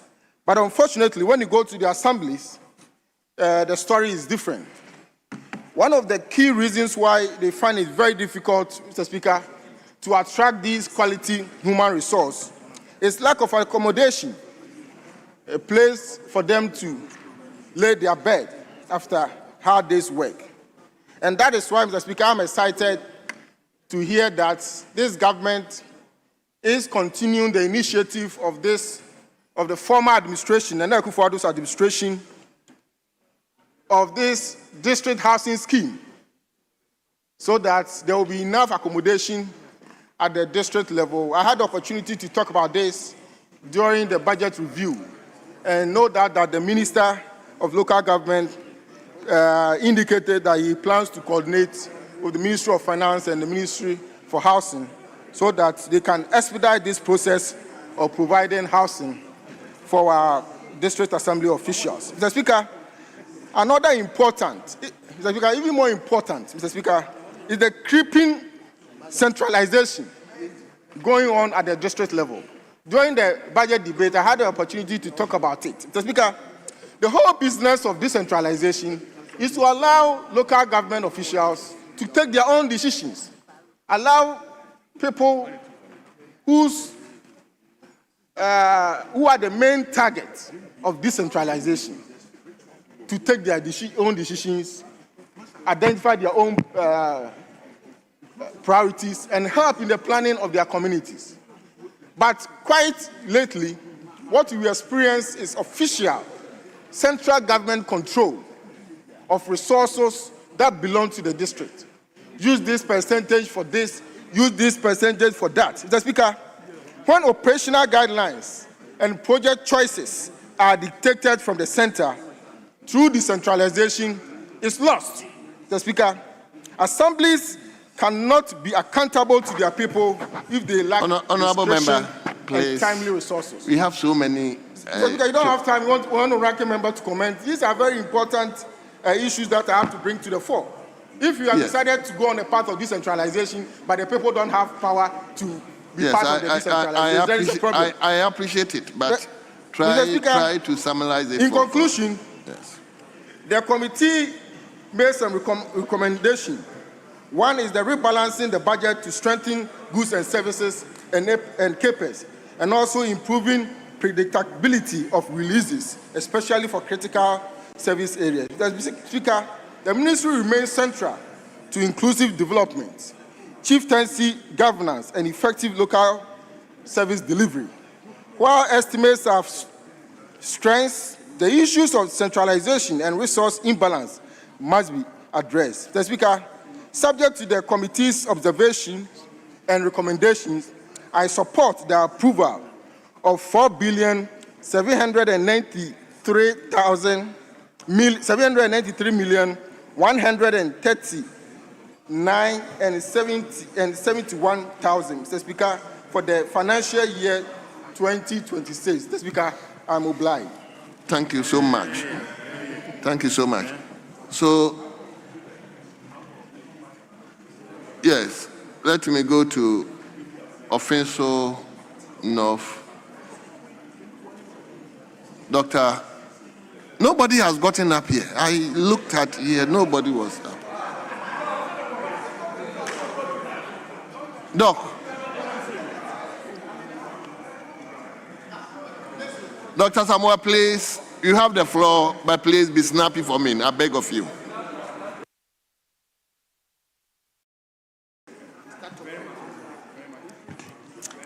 Thank you, Mr. Speaker. As I rise to contribute to the motion for the House to approve the sum of 4,793,139,071 cedis for the services of the local government, chieftaincy, and religious affairs for the year ending 31st December 2026. Mr. Speaker, as we commend the ministry for some work done, there's so much desire to be done and completed as well. Mr. Speaker, it will interest you to know that the 2026 budget has allocated just 2.43% of the entire budget, just 2.43% for the entire institution of chieftaincy and religious affairs. Probably that is why the minister was being heckled when his name was mentioned. As the religious minister and the chieftaincy minister, committing 2% of the entire budget of the ministry for such an institution as chieftaincy, where we have people like His Royal Majesty Otumfuo Osetitu, that's the second, that's Santehene, contributing to resolve disputes. And if you look at the budget and the performance, the ministry was able to settle just 12% of the chieftaincy disputes it's being faced with. And Mr. Speaker, if you look at the percentage release of services, goods and services and capers for 2025, it's just 11%. 11% for the ministry as far as chieftaincy is concerned. And Mr. Speaker, it will interest you to know that the MPP government started the construction of building for the Regional House of Chiefs in the 6 newly created regions. Unfortunately, not even a cedi. They committed 20 million to continue the work of the MPP government, but not even a cedi has been contributed to the completion of these buildings. Mr. Speaker, everybody, you put your money where your mouth is. And if you look at how much this country is committing or spending to resolve conflicts as a result of chieftaincy issues, unresolved chieftaincy issues, the ministry was even supposed to bring onto this House an amendment of the Chieftaincy Act. There's also outstanding legislative instrument that was supposed to be brought to the House. Unfortunately, Mr. Speaker, none of these were done. And Mr. Speaker, the 2.43% of the ministry's budget I'm talking about is including 84 million for compensation. So if you look at the logistics and the goods and services, the capex that our chieftaincy institution needs to be able to resolve the issues, the codification of our chieftaincy succession plan, unfortunately, there is no evidence from this budget that there's going to be enough or something done for the minister to be able to resolve the issues. We've not even gone to the religious issues because maybe the minister needs a lot of prayers to be able to survive. Thank you. Mr. Speaker, we want to entreat the Ministry of Finance to reallocate some additional, especially if they can't do it now, they should do it during the mid-year, so that we can improve on our chieftaincy and religious institutions. They have a lot of formal roles they can play. Thank you. So, Mr. Speaker, in this we are recommending that the ministry will improve on the funding and logistics support for the chieftaincy and also improve on the chieftaincy disputes that we need to resolve. Thank you very much. With these few words, Mr. Speaker, I support the motion. Thank you. Thank you. So let me go to, yes, honourable member. Thank you very much, Mr. Speaker. But please be snappy. Thank you very much. Mr. Speaker, I also rise to ask this House to approve the budget of the ministry, and in doing so, Mr. Speaker, a very important agency of the ministry, that's the BEFs and DEFs, are to help us register BEFs and DEFs of this country. Unfortunately, Mr. Speaker, the ministry needs support to get them to do this exercise effectively. Mr. Speaker, there are some regions or districts that don't have any BEFs or DEFs registration officer. And so one wonders what happens to the registration of these important new BEFs and DEFs to this country. There's a lot of pressure on MPs today. With these new recruitments going on, we are virtually all paying to get them to get BEFs certificates now. And all of them are rushing to Accra because of the absence of these officers in their districts. And so I encourage the Ministry of Finance to look at this particular agency very carefully under the Ministry of Local Government. In fact, they need a lot of logistics. Another very important agency that needs to be helped to get the minister to do his work very well are the RCCs. The RCCs lack vehicles, and these are the regional ministers. Some have their regions very vast. They cannot even cut across. And so the Minister of Finance, please help the ministry to get these RCCs, renovate their bungalows, and also get vehicles to be able to do efficient monitoring of the district assemblies, who we are giving huge sums of money to implement government policy. And if they are not able to go around to monitor and evaluate what they are doing, it will not help us well. Finally, Mr. Speaker, I also want to plead that the ministry looks at the Land Use and Special Planning Authority. This very, very important authority, formerly known as Town and Country Planning, also need resources. They will help us plan well, but they lack personnel at the district levels. And that's why planning at the district level is becoming a challenge. And therefore, if they are also resourced, they will go a long way to help the minister do proper planning of our urban areas and districts very carefully. On this, in conclusion, Mr. Speaker, I also add my voice that the House approves of 4,793,139,071 cedis for the ministry. I thank you. Thank you very much. Yes, let me go to Akimoda. Or you are not? Okay. Speaker, I thank you for this opportunity. Speaker, I am alarmed, seriously alarmed at the rate of releases being made by the finance ministry to the local government ministry.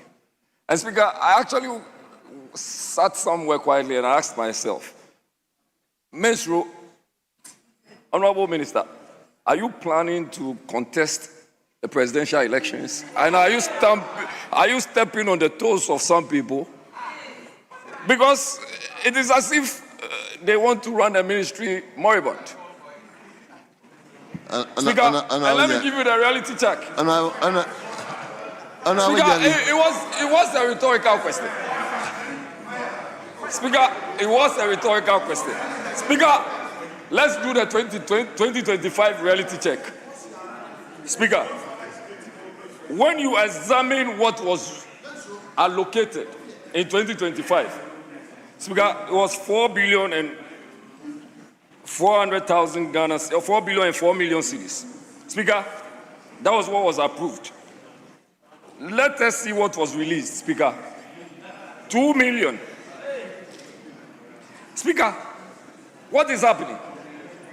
When you come down, you have almost 1 billion and over that was not released to that ministry. And this is a ministry that is dealing with other respective institutions, chieftaincy, and religion. Speaker, let us even ask, is the Hajj, is he under you? Is he under you? You are not doing anything with Hajj, it's not under you, and we know. Speaker, when it comes to traditional authorities, we always know that they have been dealing with a lot of very critical conflict issues. The current one is they are dealing with the Boku matter.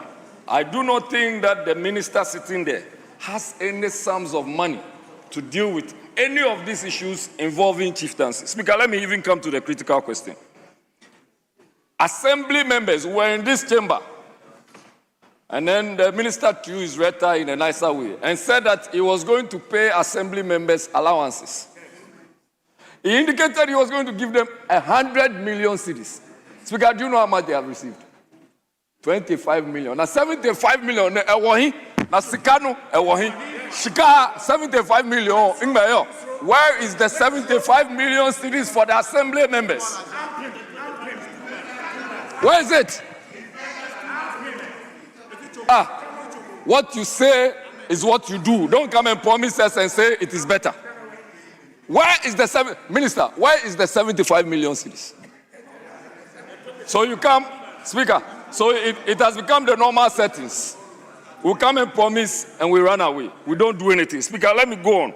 And you realize that goods and services, Speaker, compensation alone is taking close to 65% of the amounts that we have voted for the Ministry of Local Government, compensation alone.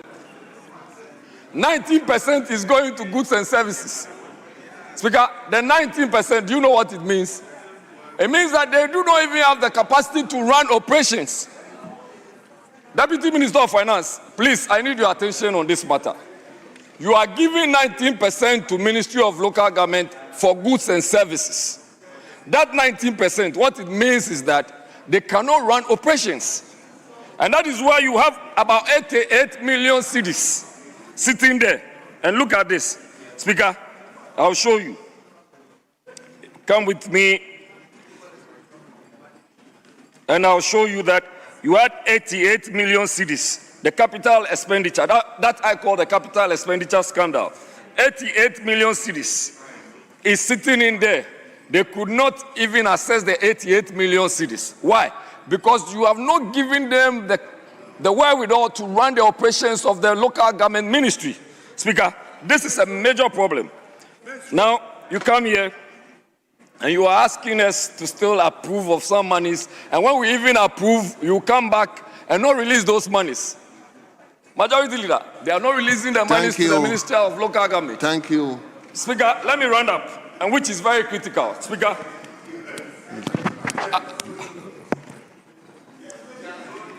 it is okay.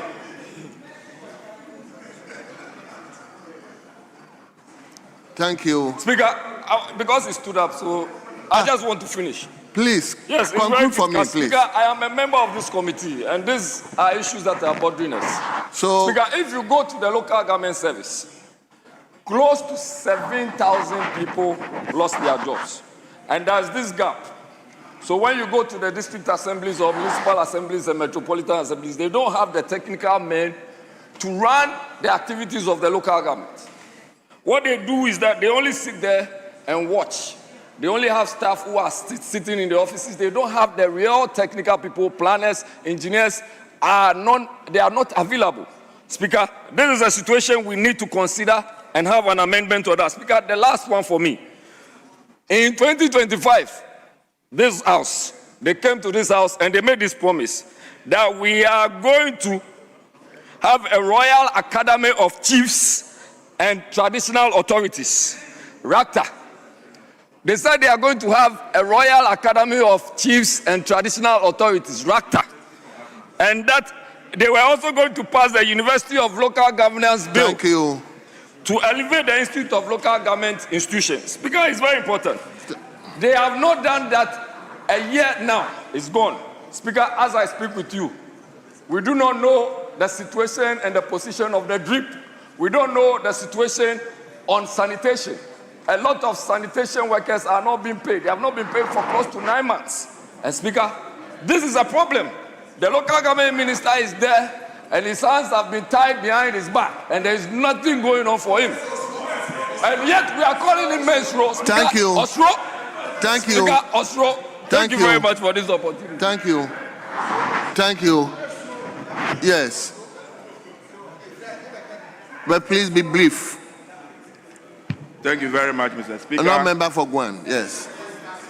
Thank you very much, Mr. Speaker, for the opportunity to contribute to the report on the local government,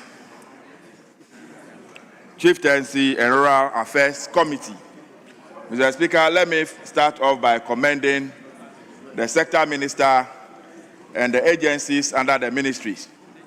That indeed, Mr. Speaker, they are doing a good work, except that the logistics and the resources that they need to be able to function effectively, Mr. Speaker, is a major problem. Mr. Speaker, when you go to most of the institutions, they are simply understaffed.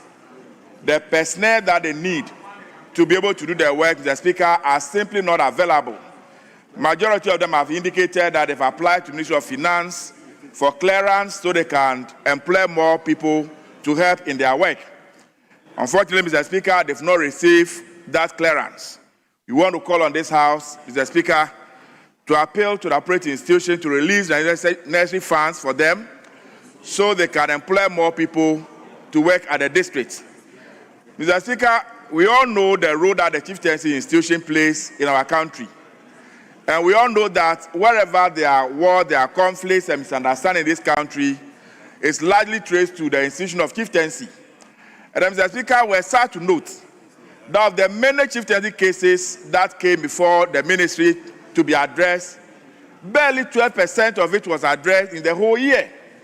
And Mr. Speaker, almost every region of this country you go to, there are issues over there. And when you ask them, they tell you that the money that will be paid to them as allowances for sitting on the cases is why it's not available, and that is why some of these cases are still pending. Mr. Speaker, it is important that we release whatever funds that are necessary to these institutions so that they can sit down and resolve all the conflicts that we have in the area. Mr. Speaker, one other area that is of major concern to me is the RCCs. It is true that the RCCs themselves don't have any means of generating their own funding. Mr. Speaker, as you go to almost all the districts today as we speak, most of the RCCs are depending on the assemblies. Anytime they want to organize a program, they call on the assemblies to send some monies down, to contribute some money, before they use that to organize their own program. Have we not come to that time where we can encourage the RCCs to generate their own funding or their own sort of money so that they stop depending on the little money that the assemblies are generating? Mr. Speaker, one other thing that is very, very worrying to me, if you check across the country, it does appear that districts that are not generating enough money, they are the districts that we give less this assembly common fund to. And those that are generating enough IGF, we still give them more money. And I don't understand how we intend to build the equity. The understanding that should have been that those who are not generating enough IGF should be given enough common fund so they can do their development. That, but would the be, opposite, that is also to encourage you to generate more but Mr. IGF. Speaker, in my context, for example, the Guan district as we speak today right now, we don't have any market over there. We don't have any business over there. So there's nothing that you can do really to generate the money. So apart from the common fund coming in so that we can set our businesses, thank you. How do we generate money? Mr. Speaker, let me conclude by calling on this House to approve the budget that we allocated to the ministry for its work. Thank you very much, Mr. Speaker, thank for the opportunity. You. Honorable leadership. Leadership, please. Speaker, I rise certainly to speak in support of the motion for the approval of the sum of money advertised in lieu of the Minister of Local Government, Chieftaincy and Religious Affairs. Speaker, many of our colleagues have spoken and lamented enough, and I intend to be brief. Speaker, I recall vividly how passionate the Honorable Ahmed was. I think this was his seat. In his other world, he sat on this seat. The many occasions that he stood to fight for releases to this particular ministry. I am saddened. Speaker, I've gone through the report. I don't need to be repetitive. If you look at the variance for 2025, over 1.4 billion. Why? Why? And Speaker, what is critical is that sanitation service providers, the whole of this year, they've not been paid. Nothing. None of them has been paid. And Speaker, the whole liquid waste of Parliament, the company that is responsible for treating liquid waste generated by Parliament, the whole year they've not been paid.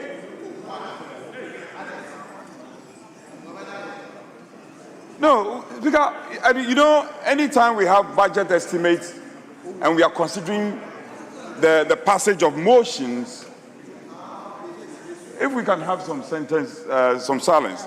We have often, Speaker, narrowed down on certain key areas, and the Speaker has often given some consequential directives. To the extent that sanitation service providers are not being paid in this country, the Speaker, we cannot treat this as an ordinary matter. It is not. I know the majority leader has been carried along, other colleagues in leadership have been told. Speaker, I implore you, yes, we'll go ahead and approve this, but there should be an extra engagement with the Minister of Finance. Our colleague is here. All over the country, landfill sites, liquid waste being generated, solid waste being generated, the service providers are not being paid. And the Ministry of Local Government, the Institute of Local Government is under them. I recall the last Parliament, the bill was brought. I think we even there was a first reading, and we were promised that this Parliament would be reintroduced. The Institute of Local Government, a critical state institution, they train all the staff of local government, MMDCs, check the releases to this institution. It's pathetic. Yes, leader, it's very sad. I don't know the sins of Honorable Ahmed. I don't understand. What has he done? And, Speaker, what is most ironical? What is most ironical is that the ministry has been expanded. Chieftaincy and Religious Affairs. The man is suffering. Look at him. The man is suffering. The man is suffering. The man cannot go and meet the traditional leaders. Speaker, he can't go and meet the traditional leaders. He can't go and move and meet the religious leaders. What are the sins of Ahmed? I want to know. What has he done? Into cancers. Now, I've already intimated that earlier speakers have related to the same matter. I will say that. So agencies under the ministry are all being crippled. The Parks and Gardens, Birth and Death, all of these agencies. So, Speaker, I employ colleagues, we should support the passage of the motion. However, and Speaker, we've done it before, there should be a further engagement, especially on this matter. Honorable MP, you should take your pen and take copious notes. Otherwise, we won't pass your appropriation. I tell you, if you don't do something about local government, your appropriation will suffer. What has Ahmed done? What are the sins of Ahmed? Thank you. What are the sins of Ahmed? So, Speaker, whilst I'm calling for members to support the passage of this motion, I want to make a passionate appeal to you that because sanitation borders has a lot of implication, it could lead to the unfortunate outbreak of epidemic. We should engage further the minister and do some financial engineering to relieve our colleague for once, because the situation is getting out of hand. Having said this, I call members to support the passage of this motion. I'm sure the minister wants to say something. Yes. Speaker, thank you. You want to say something about releases? Tell us. Thank you, Mr. Speaker. Mr. Speaker, I have listened to many of our colleagues, especially those on the other side, and one thing runs through all their submissions. They want more money for local government to spend. And I welcome that idea. You know, being a former DCE, I appreciate local governance, and I accept that, except to let them appreciate also that we have done far better than previously. Mr. Speaker, 2023, the allocation to local government was 2 billion and 74 million. 2024, it went to 2.8 billion. In 2025, we increased it from 2.8 billion to 4.0 billion. 4 billion. This year's budget for 2026, we have increased the allocation to 4.7 billion. That is 2 times more than what they were doing. But Mr. Speaker, releases. But Mr. Speaker, releases. This year, releases. we have released more than 2.5 billion cedis to local government. That is more than your total allocation in 2023 and 20. So, in as much as I appreciate the call, I want you to also appreciate the fact that this is an improvement. Even though it is not up to the level that we all want, this is a marked improvement over what has happened. Thank you. Keep quiet and listen to me. I listen to you in silence. Honorable So keep quiet and listen. Adomako. Thank you.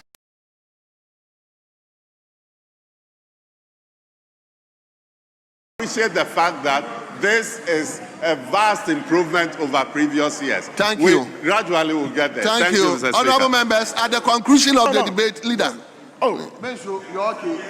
No. Mr. Speaker, I earlier drew your attention to the fact that we are considering the estimates of the ministry responsible for religion. When did you ever hear thunder strike the way that it struck a moment ago? They just did. Thunder just. We've been considering this estimate for several days now. Whose ministry did we consider the estimates of and thunder stroke?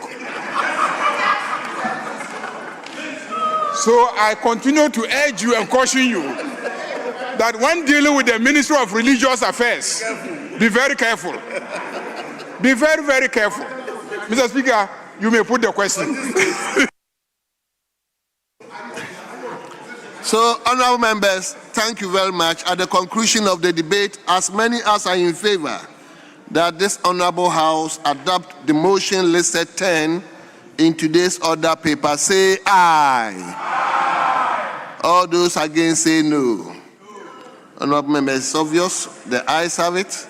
The motion is carried, and that this honorable House has approved the sum of 4,793,139,071 Ghana cedis for the services of the Ministry of Local Government, Chieftaincy and Religious Affairs for the year ending 31st December 2026.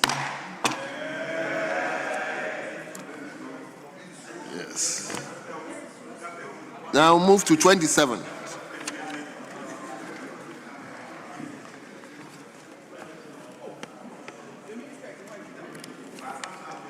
So, honorable members, shall we turn to page 14?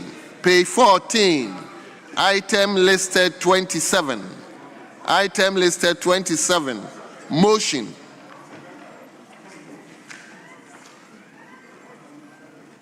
Mr. Speaker, the leader of government business, the Attorney General has a lot of businesses to do. Apart from the motion, there are first reading. So some of your ministers who just have their estimates, why not we take it? Foreign Affairs Minister is here. If his own is ready, we take it. I saw Education Minister or this, and then we take it. Because Attorney General have a lot, not one. He has to lay papers. We have to take the motion. There are about 3 bills that we have to do. So let's take Foreign Affairs, and then we can be able to move. Speaker,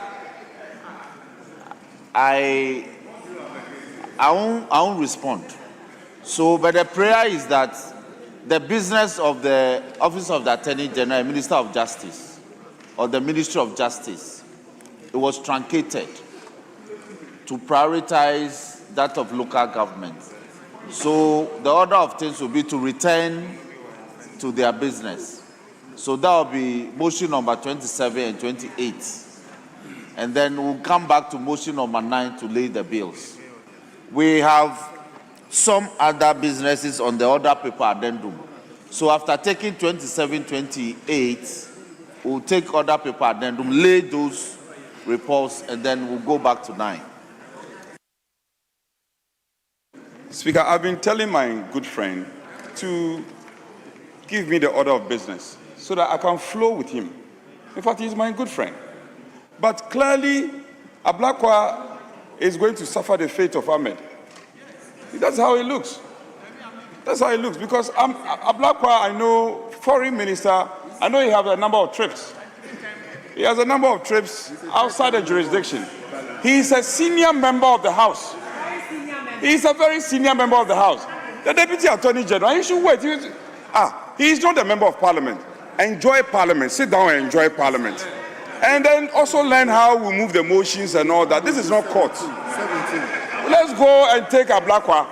Because he has other foreign trips to attend. He is our foreign minister. We want to take Ablakwa. Speaker, by all means, we'll take motion number 17. So let's take 27. Now we'll come back and take 17. Then we'll go back to 28. Well, I've already mentioned 27. So let me take the 27. Then we come back to Foreign Affairs. So 27 first. Please. I am in control. I'm saying 27, please. I'm not changing it. So, leader, I beg of you. I'll come back immediately after this to 17. Mr. Speaker, we understand your directives. But, Mr. Speaker, what we are saying is that we take motion number 17, which is Foreign Affairs Minister. Then we come back to the Deputy Minister. Mr. Speaker, if you look at governance organogram, the Foreign Affairs Minister is a senior minister. When you take organogram of the ministry, so why will you allow your foreign minister to be seated and your deputy AG will now be taking his motion? Mr. Speaker, the majority leader always believes in hierarchy. And even in Parliament under Order 21, we go by hierarchy. So let's take motion number 17. Then we can come to the deputy minister. One day when you become a minister, we give you $2. Leader. For now, you are a deputy minister. Leader, hold on. Leader, Personally, Speaker. it's long time I saw Honorable Kujetu. I want him to sit here a bit for me to see him. Then I'll attend to him. Speaker, we have settled Motion this number matter. 27. Minister, I'll come to you. Let me address. Yes, motion number 27. Thank you, Mr. Speaker. Mr. Speaker, thank you very much.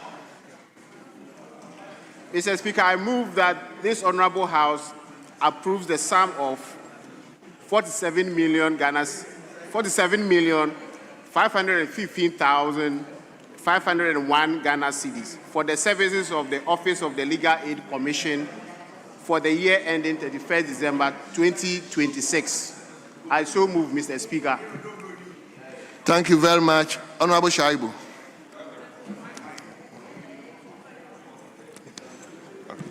Speaker, thank you very much.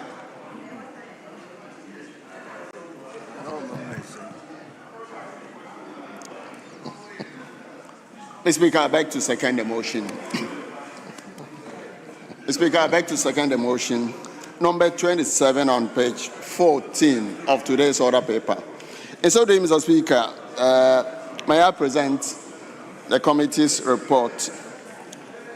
Speaker, may I urge the table office to capture the entire report as if it was read entirely.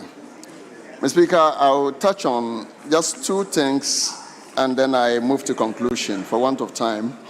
The first has to do with the savings. Mr. Speaker, the savings that the Office of the Special Prosecutor made for our dear country.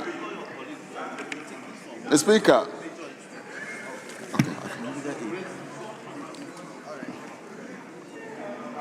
legal aid. Mr. Speaker, continuously the Legal Aid Commission, Mr. Speaker, is designed to support and provide legal services for the indigent. Mr. Speaker, for many Ghanaians, access to legal aid and services is a huge problem because of the cost of hiring lawyers. And so this office is a very important office, Mr. Speaker. And the estimates of this office, Mr. Speaker, over the years have not seen very appreciable increase. And so, Mr. Speaker, while we recommend that in the media budget, some provisions be made, additional provision be made, especially for CAPEX for the office, we also think that the Office of the Legal Aid Commission still lacks certain basic amenities. And so, the Speaker will recommend that the Legal Aid Office be properly situated as a commission that will provide the desired services that is needed for the indigent. And so we have designed a program, Mr. Speaker, as part of the report to visit the regional offices, to talk to the RCCs, Mr. Speaker, to create some offices, because most of the regions do not have legal aid offices. And because of that, they cannot access legal services. Mr. Speaker, one important innovation we're told by the director is that they are putting in place a 24-hour call system for everybody in this country. And so if you have an issue, it doesn't matter which part of the country you find yourself, you can call 24/7 to that office and then they will give you some advice. On that note, Mr. Speaker, may I move to the concluding part of the committee acknowledges the critical mandate of the Commission in ensuring access to justice delivery for the poor and the vulnerable, as well as its essential role in upholding the rule of law and promoting social equity Now, despite these responsibilities, Mr. Speaker, the office has a few challenges which I've enumerated. And so, on the basis of that, the committee accordingly recommends to the House to adopt this report and approve the sum of 47,515,501 Ghana cedis for the activities of the Legal Aid Commission for the year ending 31st December 2026. I so move and submit, Mr. Speaker. Thank you very much. Honourable members, the motion has been seconded. It is now before the House for consideration. Should I? Yes, Honourable Sosu, please be brief for me. Thank you, Right Honourable Speaker. Mr. Speaker, I rise to support the motion ably moved and seconded. And Mr. Speaker, referring to the committee's report, you can see how the legal aid is heavily under-resourced. Mr. Speaker, I believe that as a nation, the vulnerable will always live with us. People would always need legal services and will not have money to be able to afford. And that is why it's so critical that the Legal Aid Office is properly resourced, Mr. Speaker. Mr. Speaker, it is often said that the quality of a nation is determined by how they treat their most vulnerable people. So, Mr. Speaker, all these people who are victims of crime, people who are mostly victims of crime, who need support, who don't get the adequate support as a result of the underfunding of the legal aid, Mr. Speaker, I believe that calls for concern. When you read the entire report, insufficient staff, insufficient funding, lack of training, lack of office spaces, it almost looks like everything as far as the legal aid is concerned is going to the negative. I really pray that in the mid-year budget, the Minister for Finance will consider to revise the budget of the legal aid, properly resource it, so that the most vulnerable people in our society will have access to justice. Thank you very much, Mr. Speaker, for the opportunity. Thank you very much. Honourable members, at the conclusion of the debate,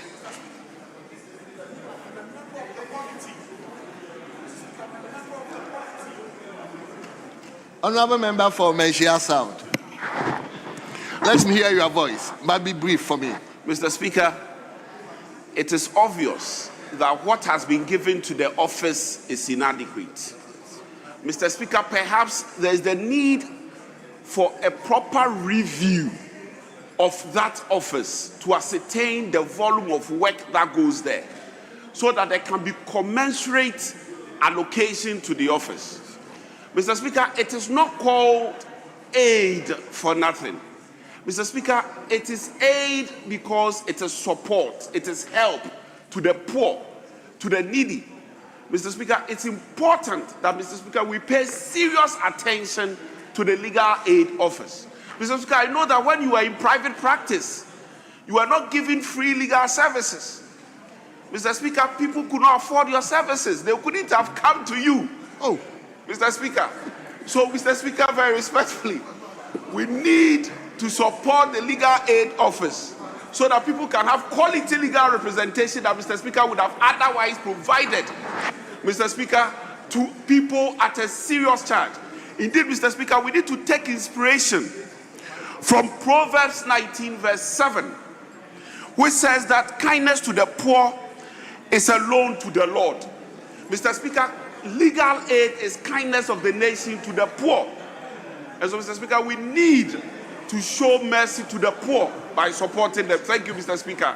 And Mr. Speaker, in your subsequent life, when you are providing free legal services, consider the poor. Thank you, Mr. Speaker. Thank you, Honourable Member for Menchia South. And at the end of the debate, the question is, as many as are in favour that motion listed 27 in today's order paper be approved, say aye. All those against say no. Honourable members, the ayes have it. The motion is carried, and that this honourable House has approved the sum of 47,515,501 Ghana cedis for the services of the Office of the Legal Aid Commission for the year ending 31st December 2026. Yes. Leader.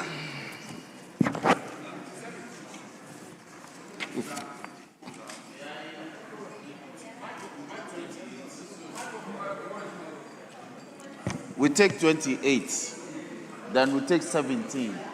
I have, my information is that my chairman for Foreign Affairs is in another meeting.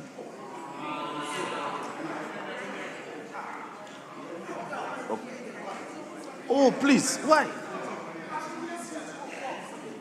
Honorable member, if the chairman is not here, we can.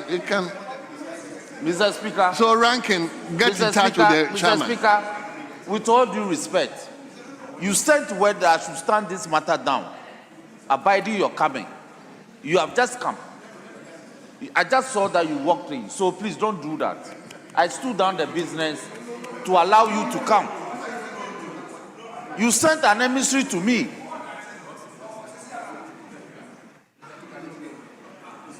Thank you, Mr. Speaker. But why do you want to respond to some of this? No, Mr. Speaker, this goes to integrity. This goes to personal integrity. Mr. Speaker, I didn't speak to the Majority Chief Whip. I don't have to speak to him. I spoke to the Minority Chief Whip. Mr. Speaker, I was traveling to my constituency today, and I can show you the ticket. And I got indication from the chairman of the committee that the minister will be traveling tomorrow, and the minister will require, he will be happy if we have a bipartisan support to the matters he's coming to put before Parliament. Mr. Speaker, we spent a whole day with the minister to deal with his estimates, deal with very important agreements. And Mr. Speaker, the minister craved my indulgence and my members to be here to give him bipartisan support because of the nature of the business we are going to conduct in this house. So I canceled my trip, Mr. Speaker, to be here. And that is why I sent a message to the Minority Chief Whip that I'm on my way. I have left the airport and coming to the chamber to support the business of government. Mr. Speaker, with the greatest respect to the Majority Chief Whip, I will please well noted. To withdraw what he said, because on the contrary, I'm here to do national service, not that I was late to this house. Thank you, Mr. Speaker. Speaker, I didn't say you were late. I said you sent word because we had laid this report and we're ready to take it. Leader, let's move on. Let's move on. You will be here, so we should have it stood down. So if you are on your feet and you say you'll be here since 2 o'clock, Honorable Leader, please, let's move on. Now, so Mr. Speaker, we'll take motion number 28, get it off, and then we'll take 17. My understanding is that it's agreed that the Vice Chairman for the Foreign Affairs Committee will lay the report, will present the report, and so that's fine. If it's acceptable to our colleagues on the other side, then we do it. They don't like the deputies taking charge, but once they agree, the Vice will take it. Yes. Speaker, we shouldn't raise the temperature unnecessarily. I mean, we have worked together since morning. Let's maintain the tempo. Yeah, bro, let's maintain the tempo. That's why I kept telling you that, we all need to help. And since day one, I've given you my word. We'll help you. So give me the chronology. Speaker, he's oscillating anyhow. Give me, okay, after this motion, we'll come here. But now, because you told me after that one, we'll do foreign affairs. Now you are jumping to do another one. Fine. I don't mind. Whatever makes you happy, let's do it. So he says, Speaker, he says 28. We'll endure that. We can go ahead and do 28. So yes. If it's a case that when we finish 28, we'll do 17. We'll do 17. Honorable members, honorable members, please let's remain in page 14. Item listed 28, motion by the Minister for Justice and Attorney General. Yes, Deputy. Thank you very much, Mr. Speaker. Honorable Speaker, I move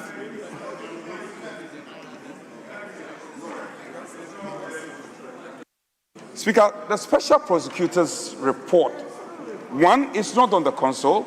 2, we don't have copies. That is a very sensitive office. In fact, I'll plead, If you can give us the report, we will oblige you. We'll take it. We don't have copies. We don't have copies. Leader, I'm told it's in the council. It's on the console? Yes. Well, I cannot find it. Then come and show us. If it's there, we can proceed. Do you have copies? Speaker, my ranking member do not have copies. Bring copies to us and we'll abide by it. Honorable.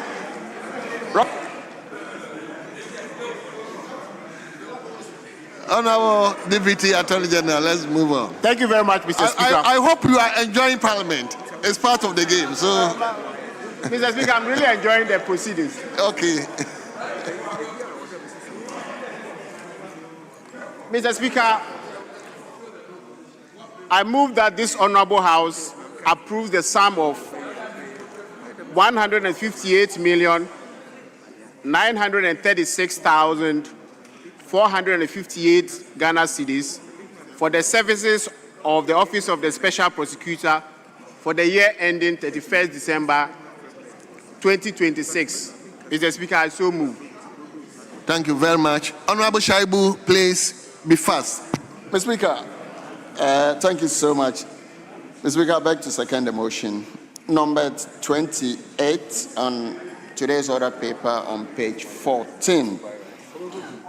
For this Honorable House to approve a sum of 158,936,458 for the services of the Office of the Special Prosecutor for the year ending 31st December 2026. Mr. Speaker, in doing so, may I present a brief summary of the committee's report, and I will urge the Hansard Department, the table office, to capture the entire report as if it was read entirely. Mr. Speaker, I will just touch on two issues. The first has to do with, Mr. Speaker, the direct recoveries and savings that the Office of the Special Prosecutor has been able to save this nation. Indeed, Mr. Speaker, this year alone, the office saved this nation recoveries of 6.5 million Ghana cedis and $2 million, Mr. Speaker, in recoveries. The second, Mr. Speaker, has to do with the prevention and the savings that it has done for this nation. Two clear institutions will come to mind, Mr. Speaker.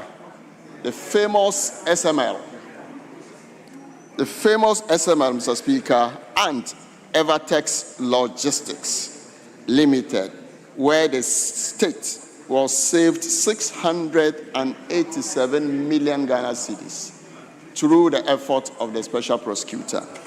Indeed, a very important office, Mr. Speaker, which, when given the needed resources, Mr. Speaker, the Finance Ministry is encouraged to give more allocation to the Office of the Special Prosecutor so that more revenue will be raked in.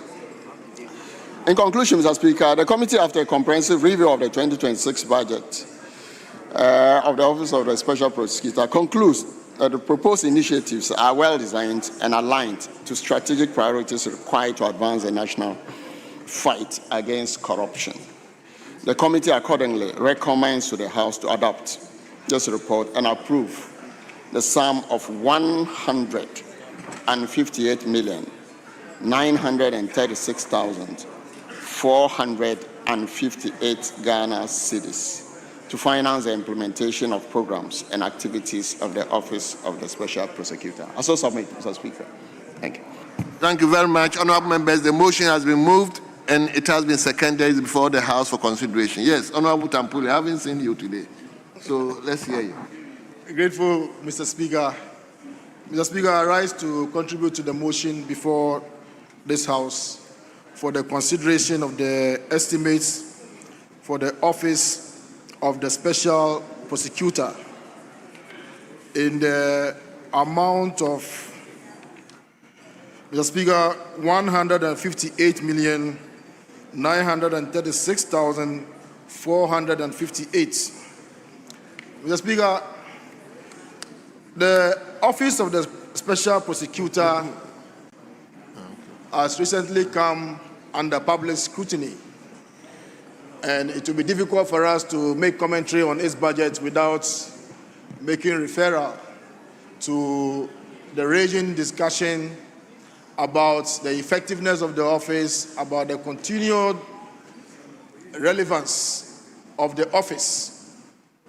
Mr. Speaker, it has to be on record that about 3 petitions as of today have been referred to the President for the removal of the special prosecutor.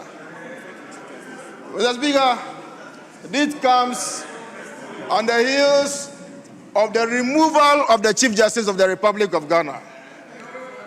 Mr. Speaker, next on the agenda is the removal of the EC. Something is happening in this country, Mr. Speaker. Mr. Speaker, something is happening in this country. If we are minded to fight corruption, we should be hesitant in the way and manner that we are attacking office of accountability. Mr. Speaker, these bodies were created to be fearless, independent, and to prosecute their business without any big brother overlooking their shoulders. Mr. Speaker, but it's becoming very difficult for the OSP to function. And I am very sad that even the amount that the OSP requested to be able to prosecute his business for 2026 has been reduced by almost 50%. Mr. Speaker, I don't know what the plan is, but if we are to take out the special prosecutor, and then what is left with the office? Are we going to appoint an NDC person to come and to occupy the office? What is the plan? Honorable members. Mr. Speaker, we are approving estimates for the office to function. The arrowhead of the office has become a target. Mr. Speaker, there has been an attempt to remove some constitutional officers already. And now we are coming to this particular office of the special prosecutor. What is his crime? Mr. Speaker, I'll give you an example. SML. Special prosecutor has been investigating SML for close to 10 months, if not 12 months. Mr. Speaker, I need to make this point. No, hold on. You hold on. Thank you, Mr. Speaker. Honorable Dafiamapo. Mr. Speaker. At times I become reluctant. Yes. Because I know you are prosecuting government business. Yes. And I just want things to flow. That's why at times I But reluctantly decide Speaker, not to attend to you. So please appreciate Mr. Speaker, the fluidity of government business must not suffer when untruths are being placed in the answer. Mr. Speaker, there's no way the government is pursuing anybody out of office. There's no way. That cannot be a statement of fact on this floor.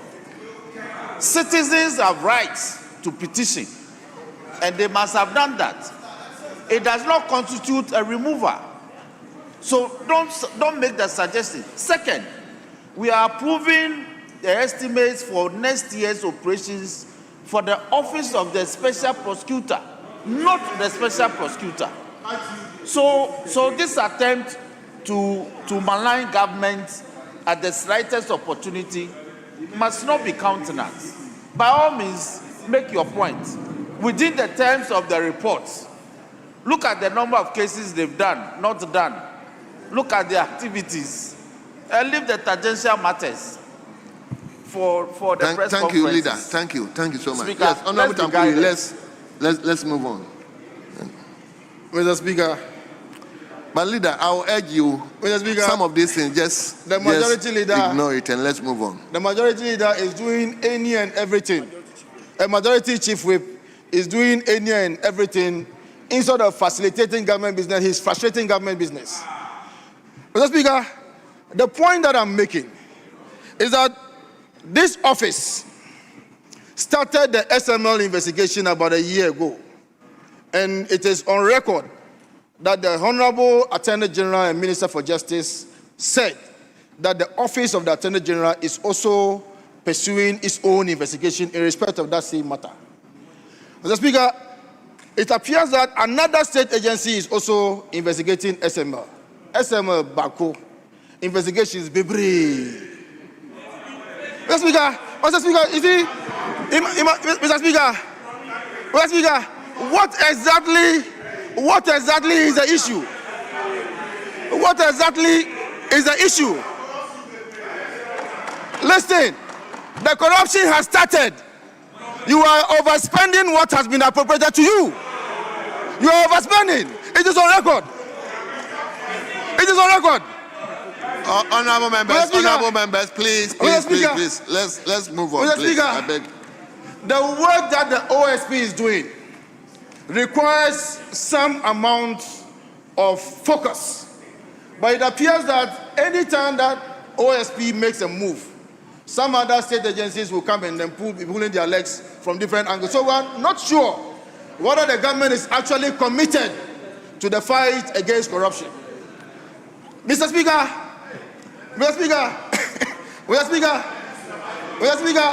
one must commend the OSP, especially if you refer to other state agencies that are also involved in this business of fighting corruption.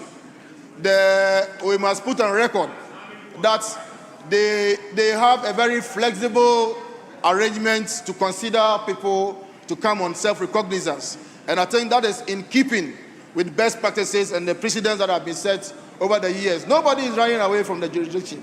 And so when you invite a minister, a former minister, a member of parliament, and so on and so forth, by virtue of he being a member of parliament, requires that you give the person a self-recognizance bill and not necessarily go and put some very onerous bill conditions. So, Mr. Speaker, with these few words, I'd like to signal that the House should approve the sum of 158,936,458 million Ghana cedis for the office of the Office of Special Prosecutor. I thank you, Mr. Speaker.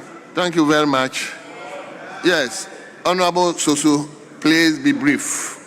Thank you very much, Mr. Speaker. Mr. Speaker, thank you, and I rise to support the motion that we approve the advertised sum for the Office of Special Prosecutor. The Speaker, it's very important for us to make the case that fighting corruption is not only about prosecution. Let's get that very clear.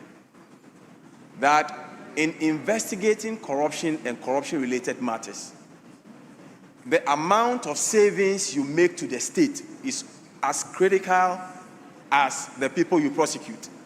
So the case that people always are in a hurry for prosecution. I've seen cases where people have been investigated over several years, sometimes spanning 20 years, so that at the time prosecution is mounted, you have no defense to your situation. But what we have here in our jurisdiction is that everybody is in a hurry to mount prosecution so quickly to determine effectiveness or otherwise of institutions like the Office of Special Prosecutor. The Speaker, I think that is erroneous, and we must begin to address those perceptions in our society. The Speaker, I think that the Office of the Special Prosecutor, when they appear before the committee, demonstrated that by virtue of the savings they have made for the state, they are actually working in favor and in the interest of the state. Of course, we haven't seen major prosecutions yet, but they have proven that they are doing their work well. But Mr. Speaker, again, let me clarify the point that the fact that the Office of Special Prosecutor is doing the best they can within their mandate does not mean that citizens and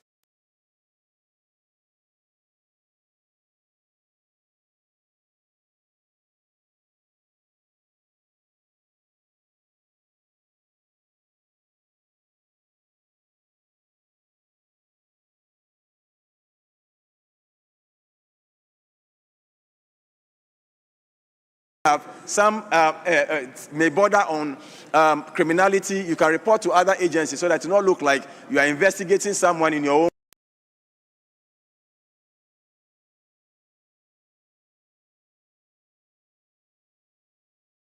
that is currently championing or that is currently moving or sweeping the Office of the Special Prosecutor away.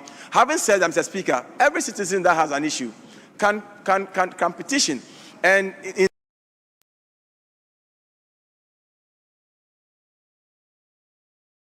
Ghana. So I pray that you. whatever be the case, let us approve you. let us approve the estimate. Thank you. After approval of the estimates, let the process go through so that at the end of the day, whatever come out will be within the limit of the law. Thank you, Mr. Speaker.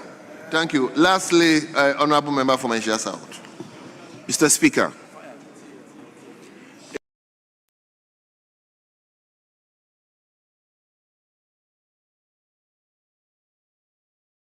cognizant of context, circumstance, very, very important, Mr. Speaker. In the case of the Office of the Special Prosecutor, Mr. Speaker, it is an office created by this House. And so in interrogating their budget, Mr. Speaker, we need to pay attention of the circumstance of their creation and the object of the office. Mr. Speaker, it may well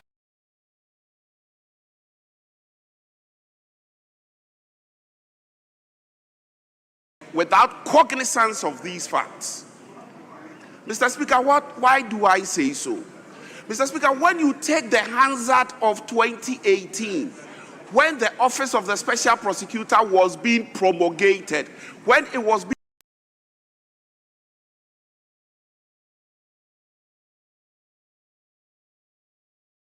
be the sum of the role for which the office was created. Protection of the public purse. Protection of the public purse. Mr. Speaker, one would have anticipated that in considering their estimates, in considering the allocation to the office, we would have paid attention to the very object of the office. Mr. Speaker, it appears to me that same was not done. Mr. Speaker, same was not done. Indeed, Mr. Speaker, when you look at the role of the office, as I've already stated, which is to protect the public space. Mr. Speaker, what is the public space? The public purse is what is being considered. Mr. Speaker, the office has deviated its course of protecting the public space. Mr. Speaker, complete deviation. Mr. Speaker, it is obvious to me that those criminals are not even aware of the role of the office. Mr. Speaker, under Article 187, under Article 1872 of the 1992 Constitution, Mr. Speaker, when the public spares have been spent upon the approval of this House, the Auditor General audits the public spares. Mr. Speaker, check what was brought before us. If any of the findings of irregularities by the Auditor General is being investigated by the Office of the Special Prosecutor, Mr. Speaker, a complete deviation. Mr. Speaker, if you may allow me. Mr. Speaker, please indulge me. No. Mr. Speaker, we can't give all the time. Mr. Speaker, just indulge me 5 minutes. Mr. Speaker, a complete deviation of the office. Mr. Speaker, go to what was their budget. Mr. Speaker, we are giving them 158 million. When they are not doing what is required of them, which is the protection of the public space. Indeed, Mr. Speaker, recently, honorable member, Mr. Speaker, he took the intervention of the president. Honorable member, he took the intervention of the president. You know your assertion is subjective. Mr. Speaker, Mr. Speaker, very respectfully, you cannot deny the fact that, Mr. Speaker, the public space is what we are approving. You can't deny the fact that the auditing of the public space, Mr. Speaker, the Office of the Special Prosecutor has deviated its course and must be abolished. Thank you. It has deviated its course, Mr. Speaker. We are chasing good money with bad money. Thank you. So, honorable members, at the conclusion of the debate, the question is, all those in favor that motion listed 28 in today's order paper be adopted, say aye. All those against say no.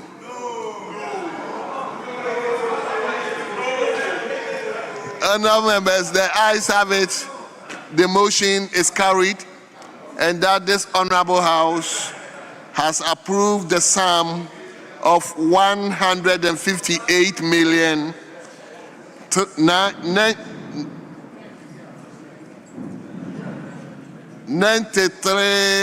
936,456 Ghana cedis for the services of the Office of the Special Prosecutor for the year ending 31st December 2026. Yes, I hope now, Speaker, we are going to.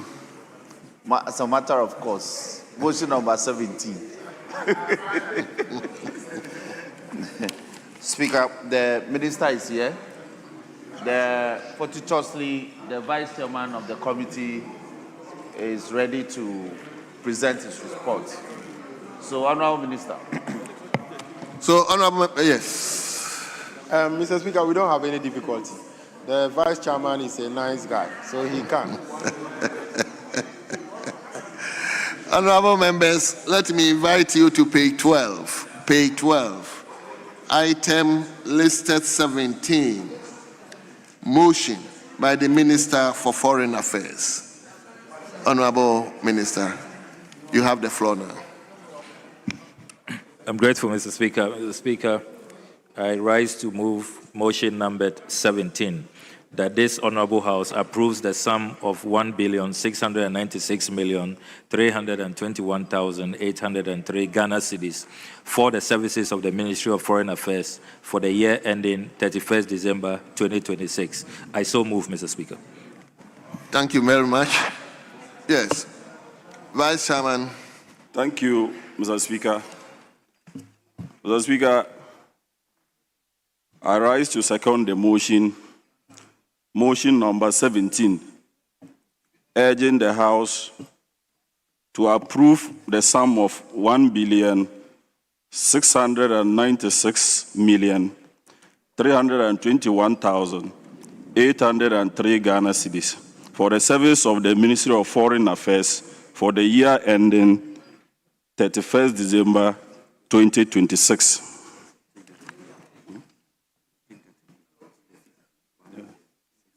It's 1 billion. Yeah. Mr. Speaker,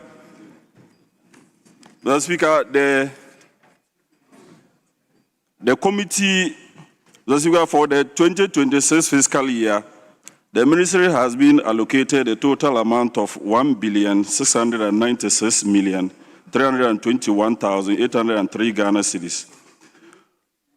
Mr. Speaker, comprising 1,300,000,000 for Government of Ghana, GOG, and 388,783,033 Ghana cedis.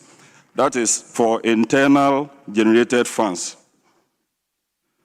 Mr. Speaker, the committee met with the Ministry of Foreign Affairs agencies, and at the committee level, Mr. Speaker, we looked at the 2025 report, and the ministry fared very well. Mr. Speaker, some of the achievements of the ministry under the 2025 budget review, or the performance of the ministry, was the passport administration, the rollout of the chip-embedded passport, introduction of home delivery services, then advancement of labor mobility agreement. Mr. Speaker, in the 2025 budget, we presented a report of the Accra International Conference Center, and the committee demanded for the structural integrity report. Mr. Speaker, in the 2026 budget, I'm happy to report that the ministry has made some allocation for renovation works to be done, particularly the columns.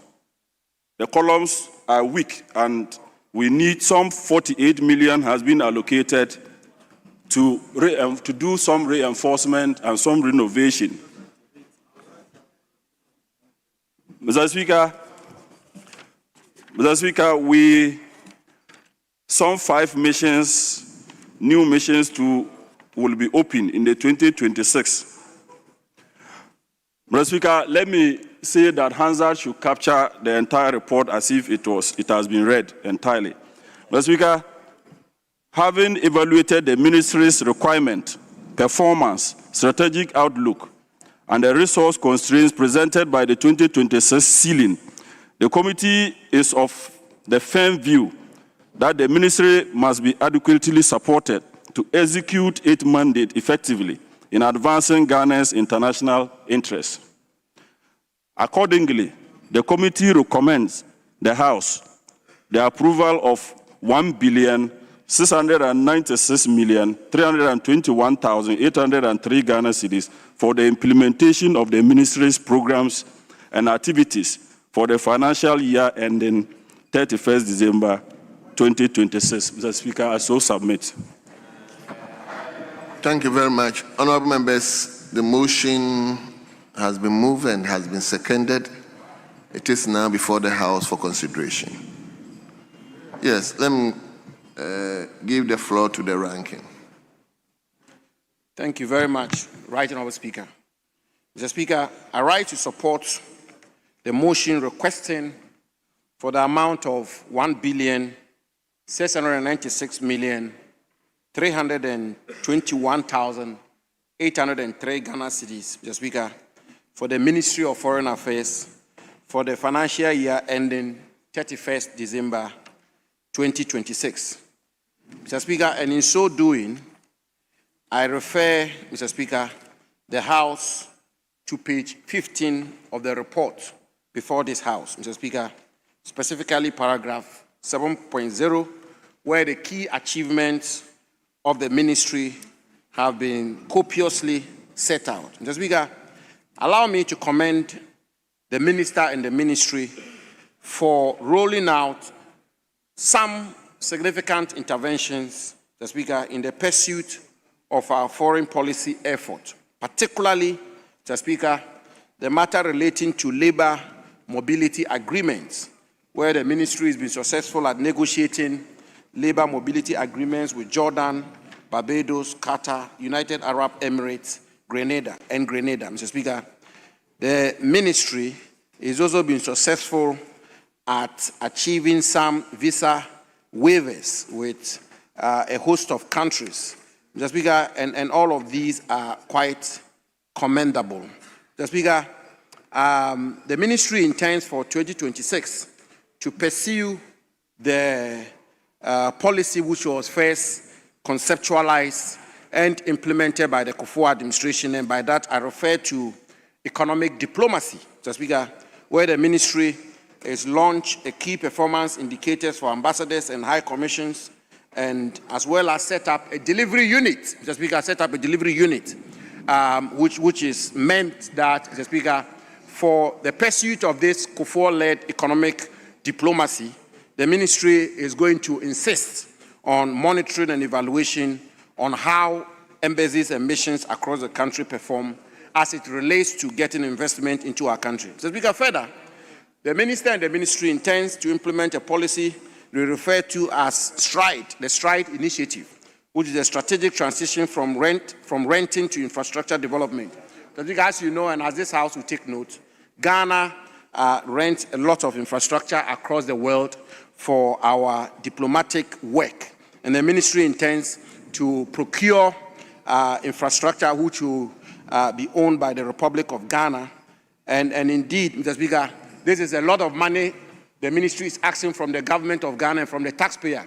And Mr. Speaker, we indicated this at the committee level, and let's point out to the minister again that this is going to be substantial expenditure. The minister is asking the Ghanaian taxpayer and the Ghanaian public exchequer to cough up huge sums of money to purchase buildings across the world for purposes of our diplomatic efforts. Mr. Speaker, value for money will be absolutely important. Mr. Speaker, the ministry is going to engage in procurement, huge procurement across the world, and it's important that value for money is adhered to.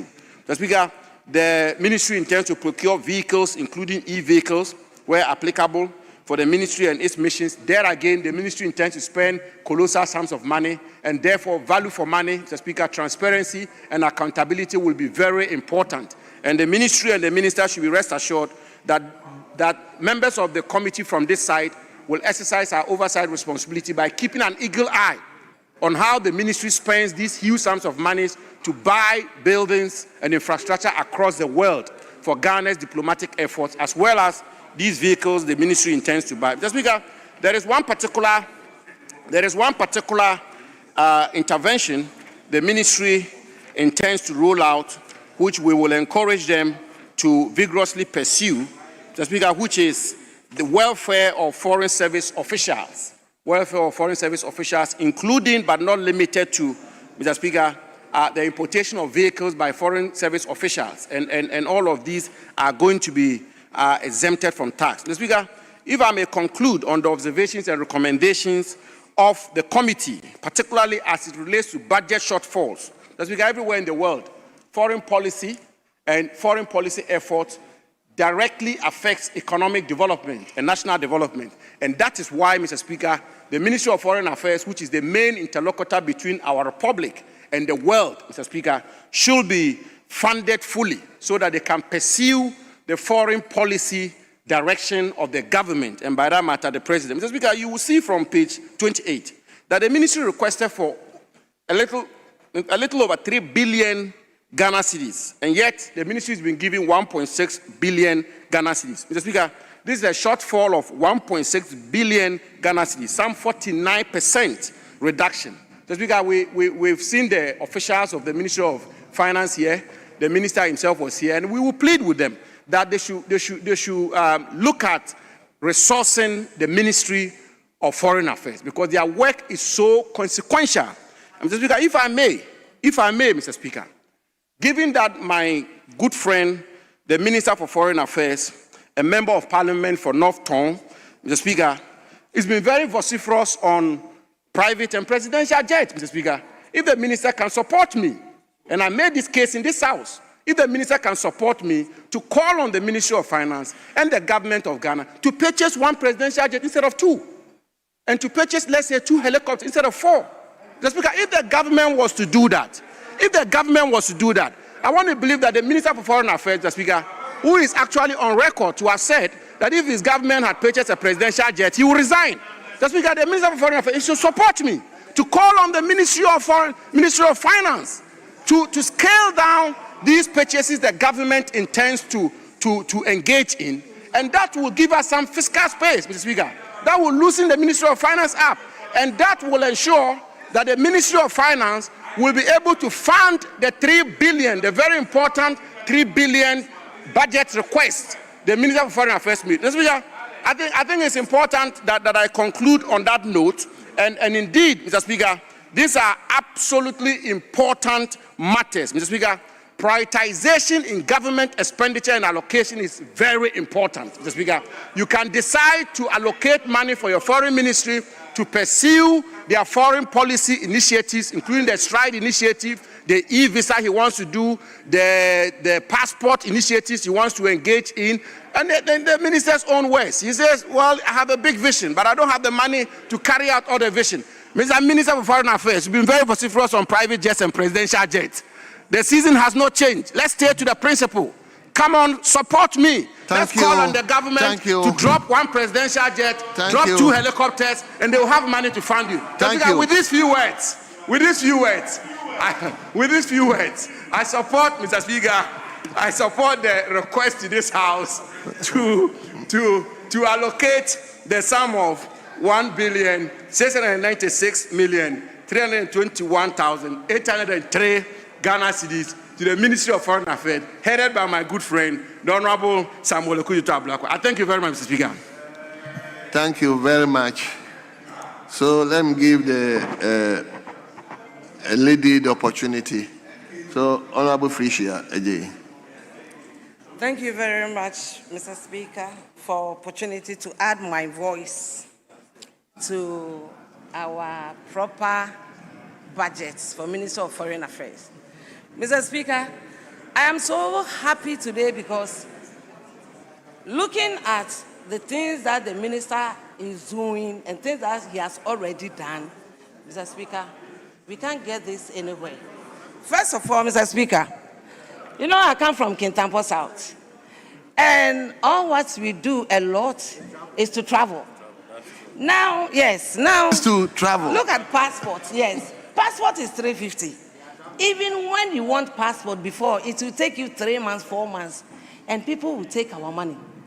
You don't even see them. But now you'll be in your house, and passport will come to your house. Yes. Mr. Speaker, look at all the opportunities that our minister, our able minister, is doing for us. We want to travel. Mr. Speaker, now, look, we have Jordan, we have Barbados, we have Qatar, we have United Arab Emirates. Mr. Speaker, I would like to thank His Excellency John Dramani Mahama and our Honorable Minister for all the good things that they are doing for us at the ministry too. And because of that, I support the motion for the House to move 1 billion 696 321 803. Mr. Speaker, I thank you for the opportunity. I'll give it to Asafoje, then I come to leadership. Then. Thank you, Mr. Speaker. Mr. Speaker, I want to urge the House to approve the sum of 1,696,321,809 for the Ministry of Foreign Affairs. Mr. Speaker, in so doing, I want to make reference to the report and say that your committee did a very good job. Mr. Speaker, if you go to page 22, if you look at the outlook for 2026, the Speaker, you will see a lot of initiatives or a lot of activities or programs that your committee, through the ministry, would be embarking on. The Speaker, introduction of e-levy, e-visa system. The Speaker, the establishment of new diplomatic missions, the implementation of strategic transition for renting of infrastructure and all that. Mr. Speaker, it goes on and on and on, about 15 different programs that have been earmarked. Mr. Speaker, I want to urge that these are very important programs that need to be looked at, and we must, as a House, Mr. Speaker, commend it. Mr. Speaker, when you go to paragraph 10, Mr. Speaker, paragraph 10.3, you notice that we discussed an issue of revenue enhancement measure. Mr. Speaker, under the revenue enhancement measure, you see commercialization of mobile passport enrollment equipment. Mr. Speaker, and the second one is the establishment of a premium passport service center, including the rollout of a 24-hour expedited passport service, priced at 2,000. Mr. Speaker, the committee feel that it appears as though it's like a student going to a state-subvented school, yet the teacher is teaching at the private school. Mr. Speaker, it's like you are rather placing much more efficiency at a product that people will get at a higher price. Meanwhile, when they pay the other normal passport application fees, they will not. Yes, we are urging that the ministry pay critical attention to this policy or this premium pricing thing, where you have to pay 2,000 to have an expedited passport application, which will take you 24 hours. Yet when you pay the 350, it will go through the normal procedure. Then attention and efficiency will be given to the 2,000 rather than the 3,000. Just like we know that, like I mentioned, like a teacher who is teaching at a government subvented school and yet doing extra classes at a private school. Mr. Speaker, it is important we pay critical attention to it. Now, Mr. Speaker, when you come to the same revenue enhancement measure, point 2 or point 3, reduction in passport processing fees from 500 to 350. Mr. Speaker, the intention is that it is going to increase the volume of application, thereby enhancing revenue. This is something which we beg to differ. When you go to paragraph, I have a report of the Ministry of Foreign Affairs, or the committee 2023, where the committee considered the price component and price input, or the price build-up for the cost of passport, which was why the passport was pegged at 500 cedis. Mr. Speaker, as at that time, it was not a chip-embedded passport. It does not even have the ICAO advanced features that it has now. Mr. Speaker, even then, the price of the passport was pegged at 500. Now, the price has been reduced from 500 to 300. Now, Mr. Speaker, the striking point is that, don't worry, the striking point is that when you go to paragraph 9.3, passport administration, you see that despite the growing national demand for passport servicing and continual reform in passport delivery ecosystem, passport administration received the smallest share of the ministry budget, 6.9%. The committee is concerned. Thank you. Mr. Speaker, please. The committee is concerned that this limited allocation may constrain the planned services improvement, which include system upgrade, regional expansion of passport centers, processing efficiency reform, and backlog clearance. Mr. Speaker, it is clear that the monies earmarked for the passport processing is even small. Again, the cost of the passport is not even met, and that is another issue. Now, I don't know what went into the discussion, because even the costing of the passport, the announcement of the passport was done like March or February when the minister appeared here. It is critical that we look at some of these things so that we do not put heavy burden on the government press, on the ministry. Then we'll come back in statements like this, complaining of monies that have not been enough for processing. Mr. Speaker, I want to conclude by commending the minister for the stride initiative. It is a good thing. Mr. Speaker, what I would beg is that we should not necessarily look at the wholesale or giving the entire missions that we have at a go when we will not even have the muscles. If we can do 10 missions, 20 missions, that effectively, then we can look at the timelines, plan, and look at it well, than going all wholesale when we may not be able to even take care, looking at the releases and the disbursement issues that are going on. Mr. Speaker, with these few words, I want to commend, and I want to recommend and urge the approval of the sum requested by the ministry, 1,696,321,303, for the efficient performance of the ministry. Mr. Speaker, with these few words, I want to thank you. Thank you. Leadership. Yes.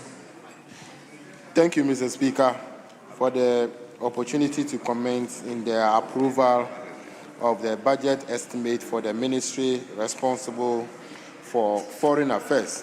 Mr. Speaker, as much as we support that the ministry should be given enough resources, but the minister, when he was ranking on foreign affairs, there were a number of things that you have captured in this report that you were openly against. For example, like structural integrity of the Pink Lady. Openly, when the chief whip was the chair of the Foreign Affairs Ministry, structural issues, you were not in support of it. Other new missions that you want to open, like Mexico, when it was suggested, you think that it was going to be taxpayers' money were not going to be put in the right direction. But at the moment, you are the minister responsible to foreign affairs, and other places like Norway and the rest. Now you are now the minister responsible for foreign affairs. You have been caught up with the reality, just like you are now being silent on presidential jets, renting of the jet, when it is taken off, how much it costs, and other things. Now, we think that the Foreign Affairs Ministry need to be resourced. You ask for over 3 billion. You were given less than 50% of what you were asked for. But majority of the money, over 13 billion Ghana cedi, is going to use to buy 4 helicopters and 2 luxury jets, 1 long range and 1 medium range. You have said nothing about it, but you were rather 1 long range and 1 short range. But you were rather very vocal that the president was renting this. The president is flying first class. But we think that this money should not be given. Mr. Speaker, what I am saying is that, Mr. Speaker, technically the chairman of the Defense and Interior is distracting the Foreign Affairs Minister so that he will not listen to the fact that the 4 helicopters and the 2 luxury jets that they will buy, they should cancel and give part of the money to the Foreign Affairs Minister.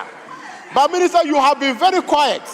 You have been very quiet on this luxury jet. You have been very quiet on these helicopters. Meanwhile, they have not been able to allocate less than 50% of what you have requested for. So, Mr. Speaker, in moving forward, I just want to draw the attention of the Foreign Affairs Minister that anytime he ever finds himself here in 2029, he should know that in future, prosperity will catch up with him, just like how he against the renovation of the Pink Lady, just like how he was against the establishment of the Norway embassy mission and that of Mexico. And he's justifying the Mexico for World Cup. But who said that Ghana is going to be in Mexico? If you let Ghanaians hear and know that you are thinking that we are going to be in Mexico because their plans are either in USA or Canada, not Mexico. Not Mexico. So if your thinking is that we are opening a mission that Ghana team will be in Mexico, Ghanaians will not forgive you, and I'll join them to make sure, because Mr. Speaker, we want to go to Canada or USA to watch our players, but not Mexico. But the Foreign Affairs Minister is thinking that Ghanaians are going to be in Mexico, and for that matter, he wants to thank you. So, Mr. Speaker, with that much, I support the approval of 1,696,321,803 for the Ministry of Foreign Affairs, and that they should cancel some of the presidential jets and give it to him. And he should make a statement on the buying of the jet. He should make a statement on it, because he was the mastermind of President Akufo-Addo is flying today. These jets, how much, an hour and other things. He should say something about it. I thank you, Mr. Speaker. Thank you very much. Honorable members, at the end of the debate, you want to say something? Very well, let me hear you. Well, thank you very much, Mr. Speaker. Mr. Speaker, I must say that I've really enjoyed the very lively debate, and really this is one of the things I miss since becoming foreign minister because of the enormous international commitments. So I am not able to be in the chamber as frequently as I would really wish. But I must say that today I have enjoyed the debate. Just to assure the Deputy Chief Whip that he can be certain that if President John Dramani Mahama starts or even attempts to charter ultra-luxury jets like his predecessor did, you will certainly hear my voice. Yes. You are not hearing my voice now because what I used to complain about is not happening. It's as simple as that. It's as simple as that. It is not happening. President Mahama is flying commercial. Indeed, the amount of money, if you listen carefully to the analysis the finance minister has done, the Honorable Atufose contends that the expenditure item he has met at the finance ministry for President Akufo-Addo's chartered jets, it could have bought us a brand new jet. So you should be commending me, and you should actually be apologizing to the people of this country that we should have listened to the ranking member at the time. if President Akufo-Addo had listened to the Honorable Samuel Kudjeto Ablakwa, we will not have wasted resources as we have done. President Mahama has now put us on a prudent path where instead of just chartering and wasting taxpayer resources, he is rather going to engage in an investment that will serve the Ghana Armed Forces well. So please, don't score own goals. Don't score own goals. It's not in your interest. Mr. Speaker, on the matter of strike, the ranking member has raised issues with value for money. I want to assure the House that the strategic transition from rental to developing our own properties, we will ensure value for money. It will be done transparently. There will be absolute consciousness on making sure that every penny of taxpayer resources is properly accounted for. As we speak, Mr. Speaker, we have the unacceptable situation where we are spending $15 million every year on renting across the 72 countries where we have diplomatic presence. $15 million every year. That is not prudent use of taxpayer resources. That is why we are saying that instead of these rentals, it's just the same principle. Instead of chartering ultra-luxury jets and not owning the jet, you are now buying to own.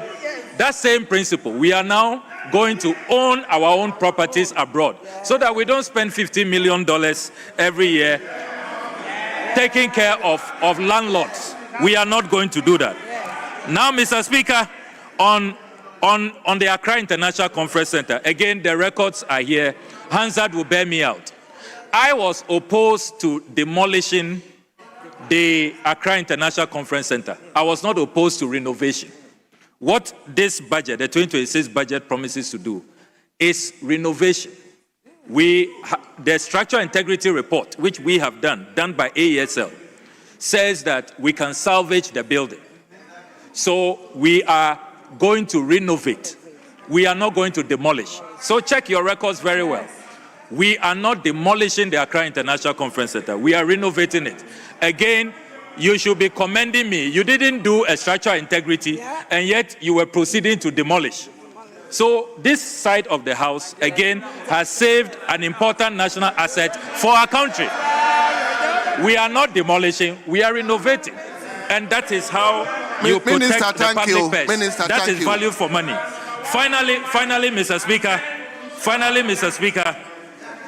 on passport administration reforms, I want to assure the entire nation that our passport reforms are working. Ghanaians are testifying.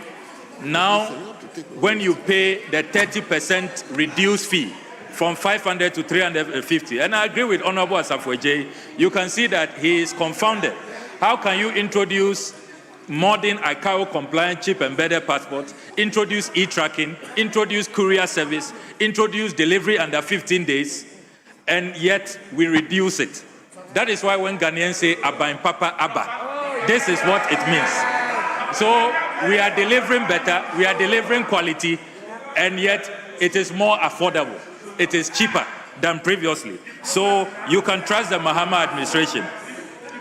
Finally, Mr. Speaker, on World Cup. Honorable Minister, please. On World Cup, this is very important. Mr. Speaker, I know you'll be happy to hear this.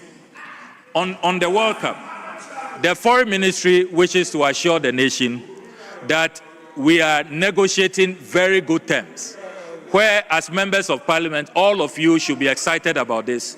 Your constituents will have good representation at the World Cup. We will make sure that all Ghanaian soccer fans, regardless of political colorization, regardless of how you vote, regardless of which part of the country you come from, there will be full representation. We will make sure that Ghanaian soccer fans all over the country, irrespective of political persuasion, you have some good presence at the World Cup. And We are all watching the draw, looking forward to the draw on Friday, December 5th, and we hope that wherever Ghana is camped, we will put in place the needed consular arrangements to ensure that Ghanaian soccer fans are well protected. But I thank honorable members for the support, and you can count on us to continue to enhance the image of our country and to pursue a foreign policy arrangement which is in the best interest of our country. We shall always make sure the national interest is at the center of every decision we take in our foreign policy. Thank you very much, Mr. Speaker. Thank you very much. Thank you, Mr. Speaker. Mr. Speaker, thank you. Mr. Speaker, as a ranking member of the committee, and this House being a House of record, Mr. Speaker, I thank you for the opportunity, Mr. Speaker, to set a few records straight in this report. Mr. Speaker, the minister has made reference to the Accra International Conference Center. Honorable members, please. The point I made, Mr. Speaker, the point I made, which was corroborated by the Deputy Minority Chief Whip, was that the minister is on record to have said that if his government were to make any attempt to purchase a presidential jet, he will resign. That is the principle. Secondly, Mr. Speaker, the minister is also on record to have said that if his government chartered a presidential jet, he will resign. Mr. Speaker, this House is a House of record. Mr. Speaker, the Vice President, Professor Jane Nana Opoku, chartered a presidential jet from London to Accra. The minister did not resign. Mr. Speaker, in addition, let me point out once again that the point that the Deputy Minority Chief Whip made, Mr. Speaker, was Honorable members, at the conclusion of the debate, the question is all those in favor that motion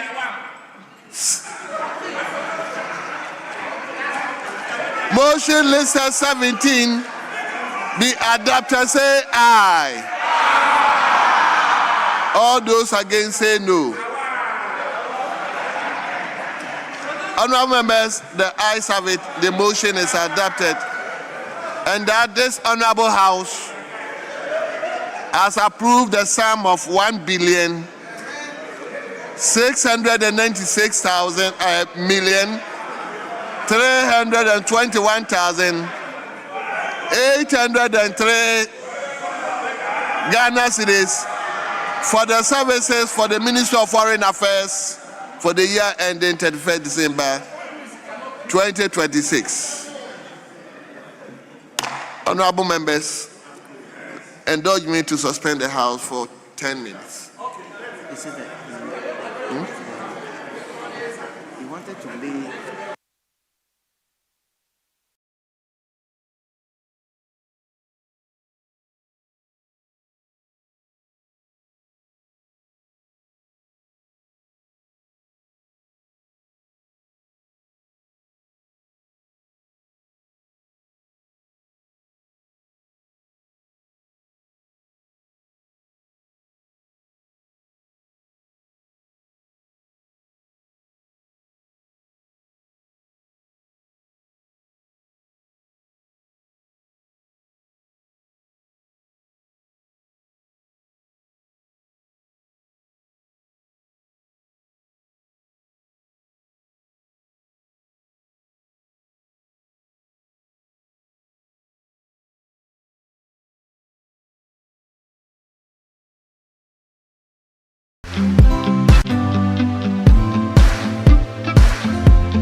Mr. Speaker.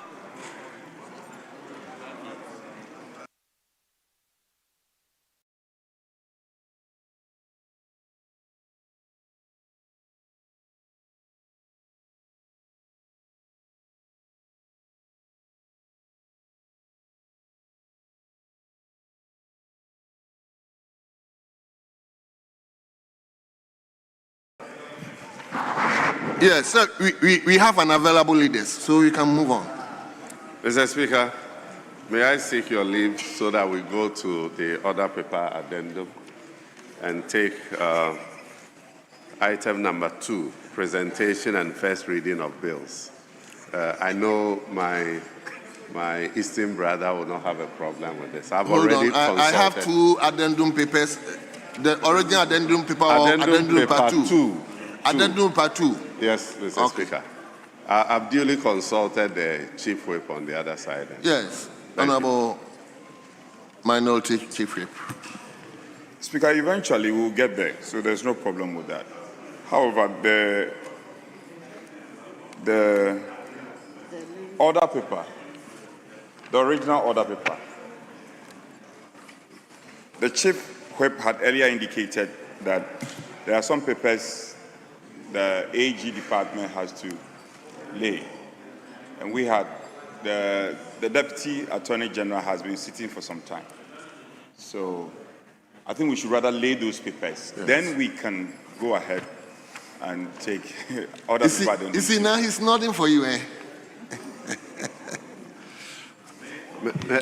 Mr. Speaker, I don't have a problem. These are quick items. So we can go to the main order paper for today and take item number 9, B, C, and D, and E. Which one? 9, the A is for education.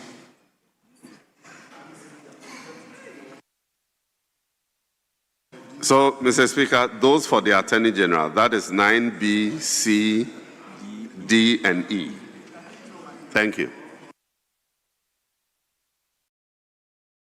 And, Mr. Speaker, as was done earlier, the learned Attorney General is not around, so we seek your leave to allow his deputy to lay the papers on his behalf.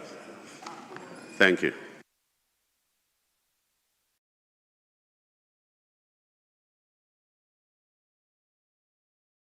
Yes. Speaker, we are not opposed to the Deputy AG laying the businesses mentioned. However, Speaker, I want to evoke Order 97.3. Order 97.3 and demand of the Deputy Attorney General to give statement, explanatory statement on each of the items is billed to lay. It's not necessarily a statement, just a reason behind the bill. If of 97.3 is clear, and if the AG, the Deputy Attorney General, has rarely been given the powers by the AG, he must be close with the powers. I understand you, but when you say statement, yes, it becomes a big. Because he understands. He understands. He can do it. It's not beyond him. Yeah, he can do it.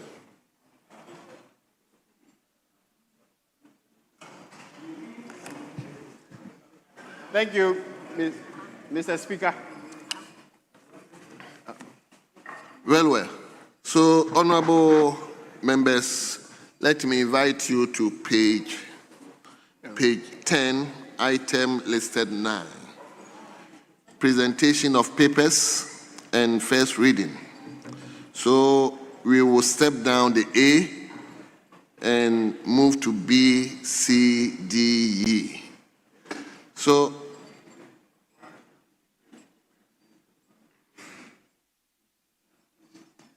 Minister of Justice and Attorney General. So what you do is just bow Then later on, afterwards, we will give you to give the reason behind all these bills. Is that okay for you? Because he's laying for the first time, he's bowing, and after you give him the opportunity to explain to us why these bills are being brought to us.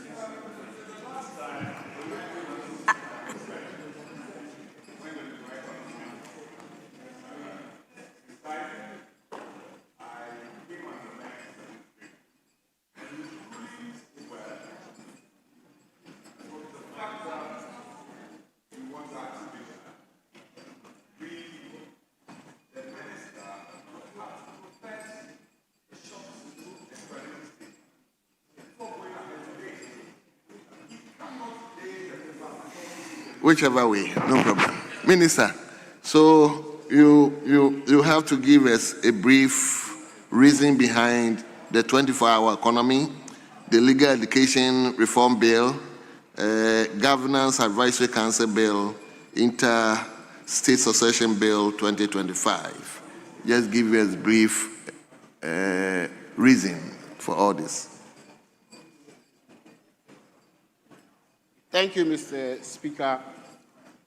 In respect of the 24-hour Economy Authority Bill, it is a bill to establish the 24-hour Economy Authority and related matters. In respect of the Legal Education Reform Bill, it is a bill to regulate legal education in the country. Basically, the bill will transfer the legal education programs in the current Ghana School of Law to the universities based on accreditation. Mr. Speaker, on D, the Governance Advisory Council Bill, it is intended to create the regulatory framework for the Governance Advisory Council. It will create membership and also the functions of the council.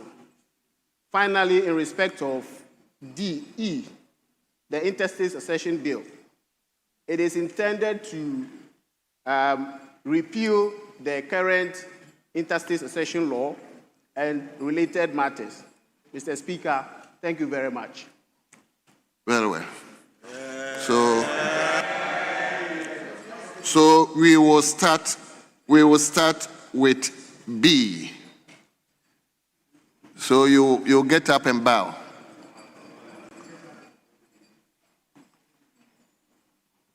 An act to establish a 24-hour economy authority to implement the 24-hour economy and accelerated export development program and provide for related matters.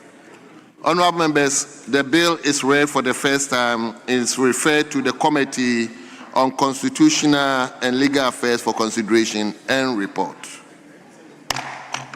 C. An act to establish hold on. Let him bow first. An act to establish a Council for Legal Education and Training to regulate legal education in the country, provide for the curriculum and standards for legal education, and provide for related matters. Honorable members, the bill is read for the first time and is referred to the Committee on Constitutional and Legal Affairs for consideration and report. D.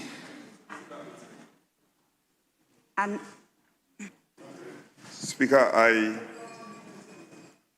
just wondering, the C. The referrer. Yes. If he finds favor with you, probably we should include. Let me include the leadership of education to the C, which is the Educational Reform Bill.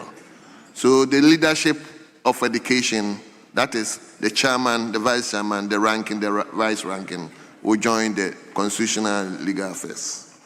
So D, Honorable Deputy Attorney General. An act to establish a Governance Advisory Council as a non-partisan body to facilitate and enhance accountability and responsible governance by promoting collaboration among governance institution, coordinating and strengthening multi-stakeholder engagement, providing advisory support and strategic oversight, making evidence-based policy recommendations, monitoring governance performance, and fostering open participatory democracy, and to provide for related matters. Honorable members, the bill is read for the first time and is referred to the Committee on Constitutional and Legal Affairs for consideration and report. Then finally, An act to provide for interstate succession and for related matters. honorable members, the bill is read for the first time. It is referred to the Committee on Constitutional and Legal Affairs for consideration and report. Mr. Speaker, so now I humbly request that we move to the Order Paper Addendum 2 and take item number 2, presentation and first reading of bills. Is it 1 or 2?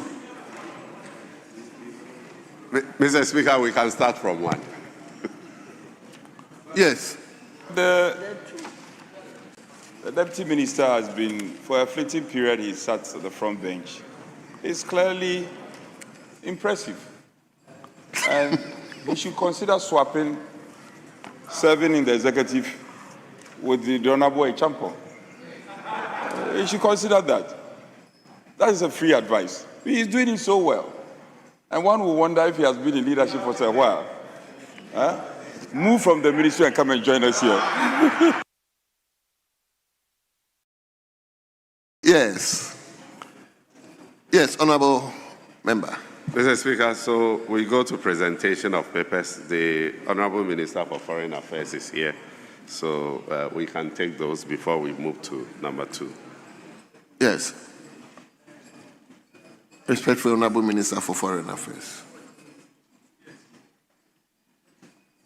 Bilateral agreement between the Government of the Republic of Ghana, represented by the Ministry of Foreign Affairs, and the Government of the Republic of Angola on the waiver of visa requirements for holders of their diplomatic and service passports.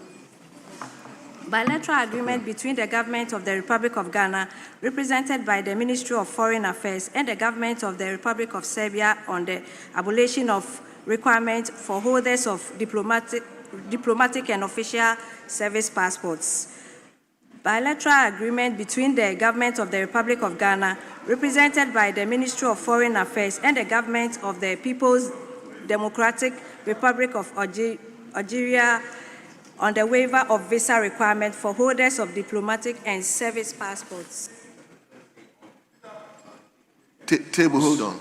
In this House, the practice has been, if it is the pleasure of the member laying the paper, that he bows once, and then the long title is read, an application must be made to the chair.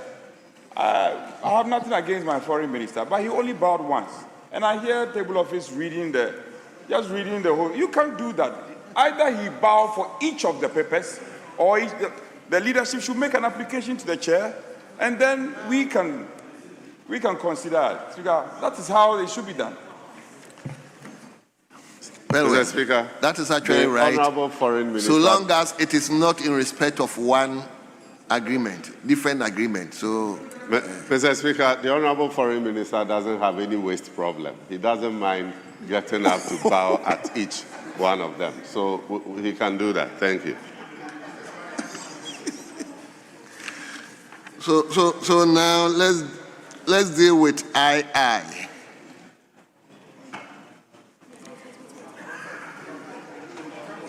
Honorable Minister who doesn't have a waist problem. II.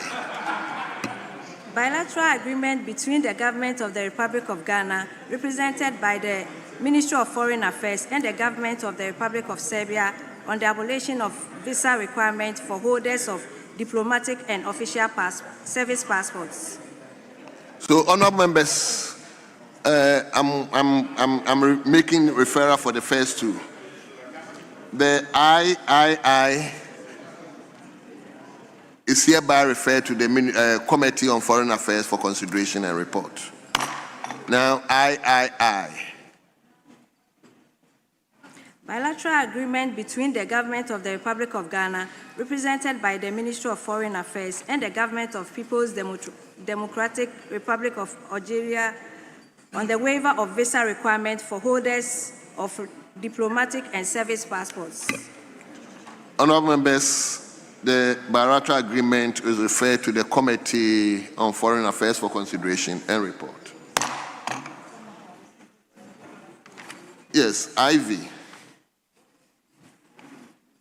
Bilateral agreement between the government of the Republic of Ghana, represented by the Ministry of Foreign Affairs, and the government of the State of Qatar concerning the regulations of manpower employment in the State of Qatar. Honourable members, the bilateral agreement is hereby referred to the Committee on Foreign Affairs for consideration and report. V. Headquarters agreement between the government of the Republic of Ghana, represented by the Ministry of Foreign Affairs, and Afrobarometer. Honourable members, I'm going to refer this, but headquarters agreement, what I don't understand headquarters agreement. Can you explain it to me first? Well, thank you, Mr. Speaker. Mr. Speaker, what headquarters agreement means is that we will be hosting the secretariat. So Ghana is going to host the Afrobarometer secretariat. Very well. Thank you. Thank you, Mr. Speaker. Honourable members, the headquarters agreement is hereby referred to the Committee on Foreign Affairs for consideration and report. So now we turn to B and the Minister for Defense. So the Deputy Minister for Defense will do as the honors. I've already taken the pre.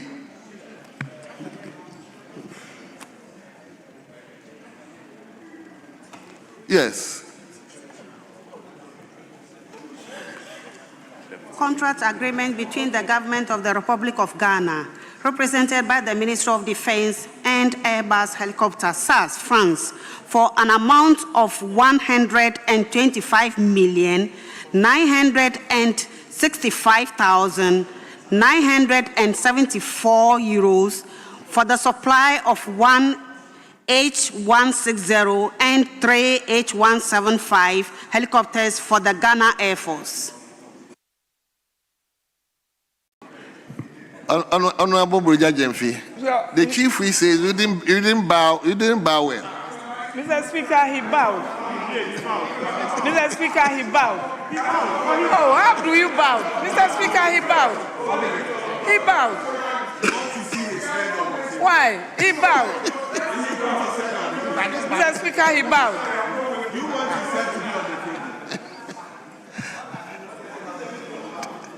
Honorable Dafiamapo, you just came in. Take it easy. Yes, Mr. Speaker. Let my brother bow again. I've been trying to find out from the minority chief what is the formula for bowing. Because he's been insisting that we don't bow well. Even if you bow and your head touches the console, he says you haven't bowed well. Honorable Jemfi, bow another one for us. Yes. Sale and purchase contract agreement between the government of the Republic of Ghana, represented by the Ministry of Defense, and Dassault Aviation France, for an amount of $60,680,000 United States dollars for the acquisition of one Falcon 6S for the Ghana Air Force. Honorable members, probably I may be guided. The referrer, is it to the Defense and Interior Committee and Finance? Joint? Joint. Yes, Mr. Speaker. Very well. So, honorable members, the contract agreement is referred to the committees of Finance and that of Defense and Interior for consideration and report. Speaker, let's do leadership of finance. The leadership of finance should join Defense and Interior to consider it. Very well. Speaker. think I'm in support, yes. Very well. So it is referred to the Committee for Defense and Interior, but the leadership, which is the chair, the vice chair, the ranking, and the vice ranking, will join the committee. So that's the referral. Aye. Bruja? Aye.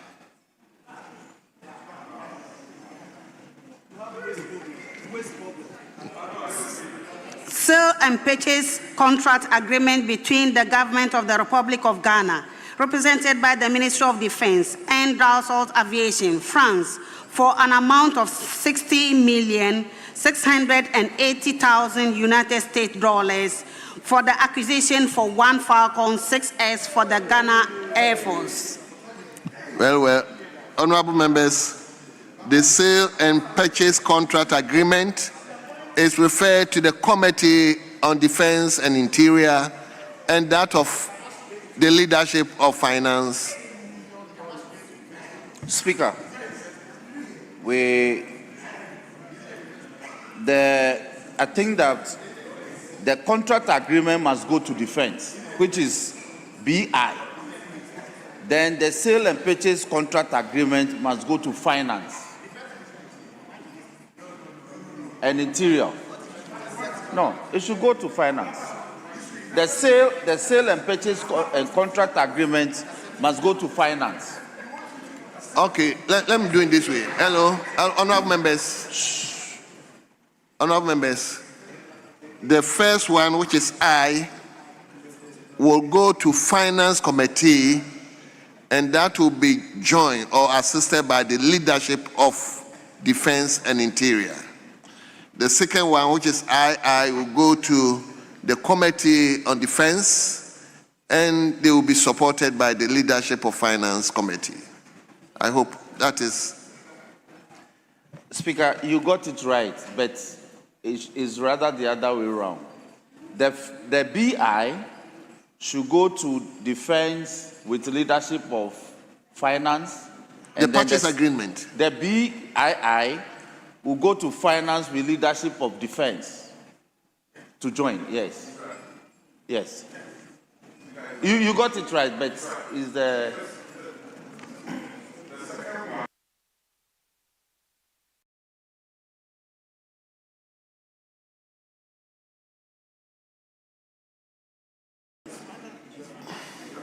He's right. Honorable members, you know, speakers sit here, and our principal advisors are the clerks.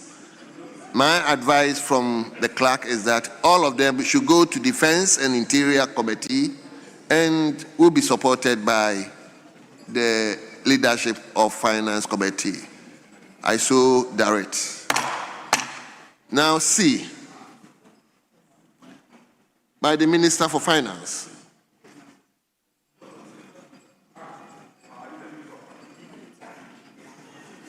Is he the Minister of Finance? The Minister of Finance, Mr. Speaker, after presenting the budget, we've not been seeing him. Today. So are you going to make an application? Say, do the application. But this man, he wants to overtake you.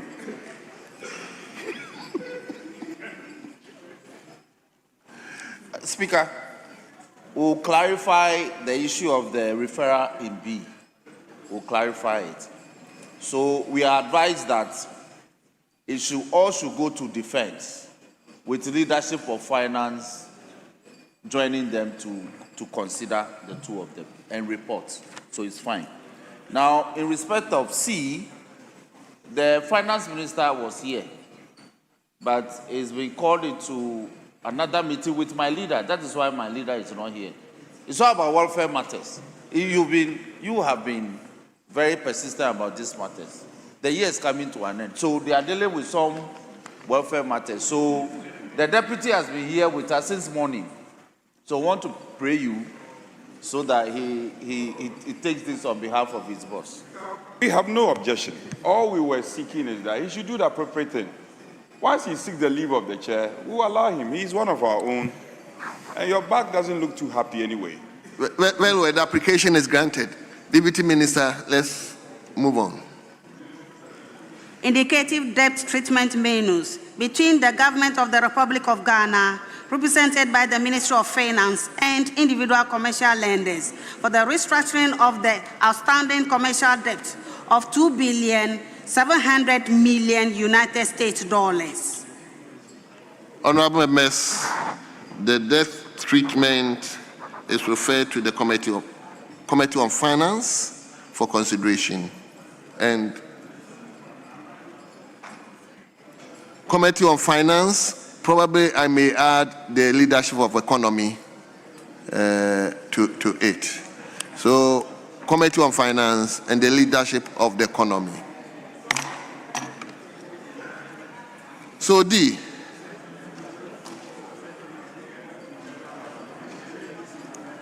By the chairman of the Foreign Affairs Committee.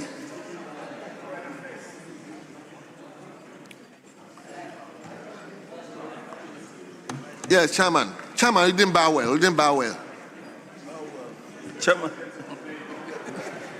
Report of the Committee on Foreign Affairs, Regional and Integration Bilateral Agreement between the Government of the Republic of Ghana, represented by the Ministry of Foreign Affairs, and the Government of the State of Qatar on the regulation. Is the Vice Chairman. We've already. Speaker, there's an existing protocol. You are allowed the man on the existing protocol to present the committee's report. It is weightier than even laying this paper. Mr. Speaker, application repeated. Well. That in the absence of the chairman, the vice chairman. Application granted. Yes. Report of the Committee on Foreign Affairs and Regional Integration on the bilateral agreement between the Government of the Republic of Ghana, represented by the Ministry of Foreign Affairs, and the Government of the State of Qatar on the regulation of manpower employment in the State of Qatar. Honorable members, the report has been duly presented. I direct that the report is distributed to honorable members. 2, page 3. Speaker, I rely on the existing protocols to pray that the Deputy Finance Minister takes this on behalf of the Finance Minister.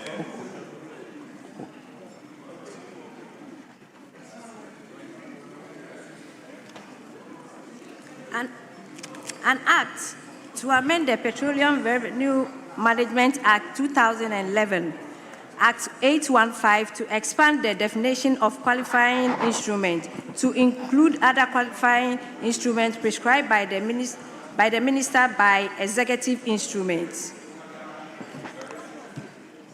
The bill is read for the first time. It is referred to the Constitutional and Finance. Pure Finance. No Constitution. Well. Refer to the Finance Committee for consideration and report. 3, motion.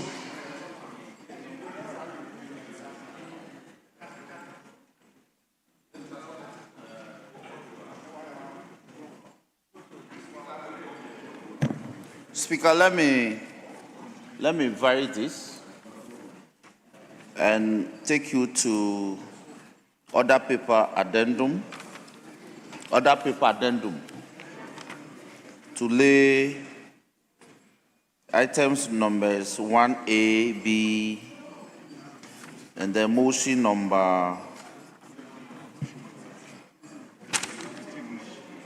No, I won't take the motion. So items number 1A and B, I want to lay those papers. Order paper addendum. But the Chief Whip, well, you are leading government business. I have no issue. I thought that when we laid the Qatar agreement, we could proceed to take the procedural motion and then take the substantive motion.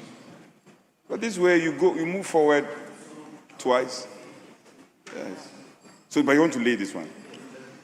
Speaker, we are not opposed. Well.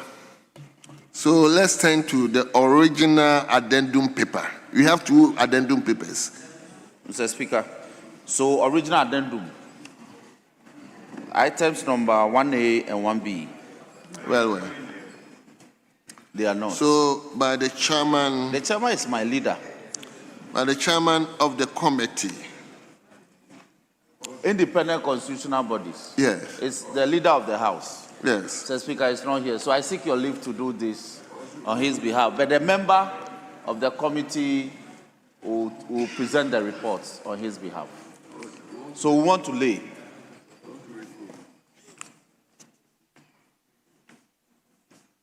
So the report presentation will not come in. You are just laying. Mr. Speaker, I'm just giving an indication. That is giving instructions that in the event that we are ready to take the report after laying, okay, and he's not here, the member, the acting chairman, in fact, that's how he calls him, the acting chairman will present the report. Very well. Thank so you. Lay in. So he's seeking to lay A and B. A and B. Okay.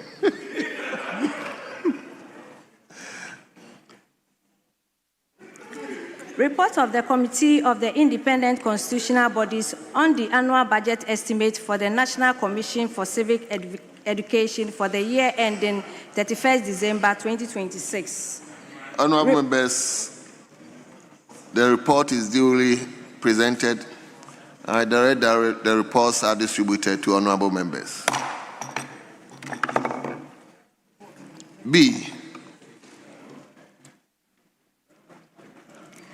Report of the Committee of the Constitutional and Legal Affairs on the annual budget estimate for the Office of the Attorney General and Ministry of Justice for the year ending 31st December 2026. Honorable members, the report is duly presented. It is directed to be distributed to honorable members. Speaker, now let me meet the desires of my friend and brother, the Minority Chief Whip, and pray that we take item number 3, motion number 3 on the order prepared in 2, Mr. Speaker. Standing in the name of the chairman of the committee, but invoking the existing protocols, I pray that the vice chairman does this on behalf of the chairman of the committee. I thank you. Well. Vice Chairman. Thank you, Mr. Speaker. Mr. Speaker, we are presenting this report for this House to approve the agreement between the mobility agreement, this mobility agreement between Ghana government and the state of Qatar. Mr. Speaker, most often our citizens go to Qatar to work under very bad conditions. You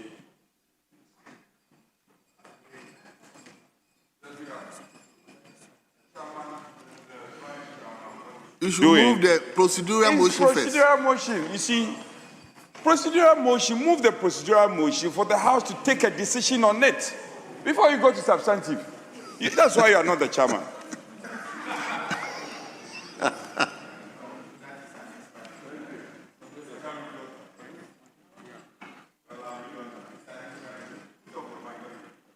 Speaker, it is not with any malice, so respectfully, but I know one day you'll be chairman. So I've withdrawn the commitment, my good friend. Yeah, you should take some of this in lightly, please. Yes. Thank you, Mr. Speaker. Mr. Speaker, I urge the House to support motion number 3 in the addendum paper.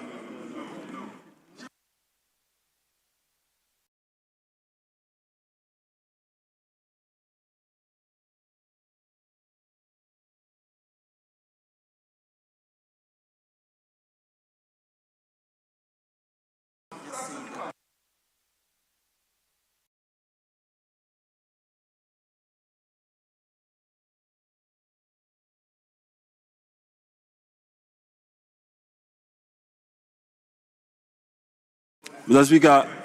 Speaker, sorry. Mr. Speaker, I beg to move that the House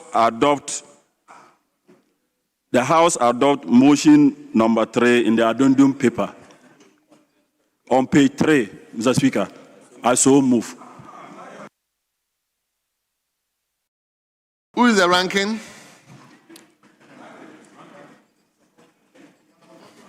Mr. Speaker, I rise to second the motion. Thank you. Honorable members, this is procedural motion, so I will put the question. All those in favor that motion listed 3 is adopted, say aye. Aye. All those against say no. Honorable members, the ayes have it, the procedural motion is hereby carried. Yeah, honorable member, now let's take the substantive motion. Speaker, motion number 4. Yes.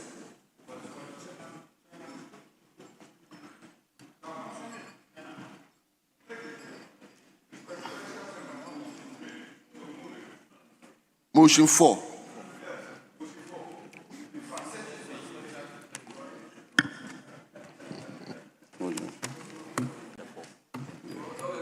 Thank you.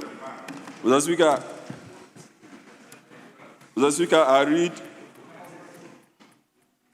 that this Honorable House adopt the report of the Committee on Foreign Affairs and Regional Integration on the bilateral agreement between the government of Ghana. Hold on. Is the ministry still Foreign Affairs and Regional Integration, or now it is only Foreign Affairs?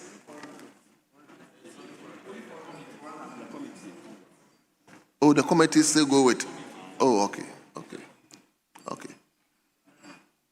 Mr. Speaker, that this Honorable House adopt the report of the Committee on Foreign Affairs and Regional Integration on the bilateral agreement between the government of the Republic of Ghana, represented by the Ministry of Foreign Affairs, and the government of the state of Qatar on the regulation of manpower employment in the state of Qatar.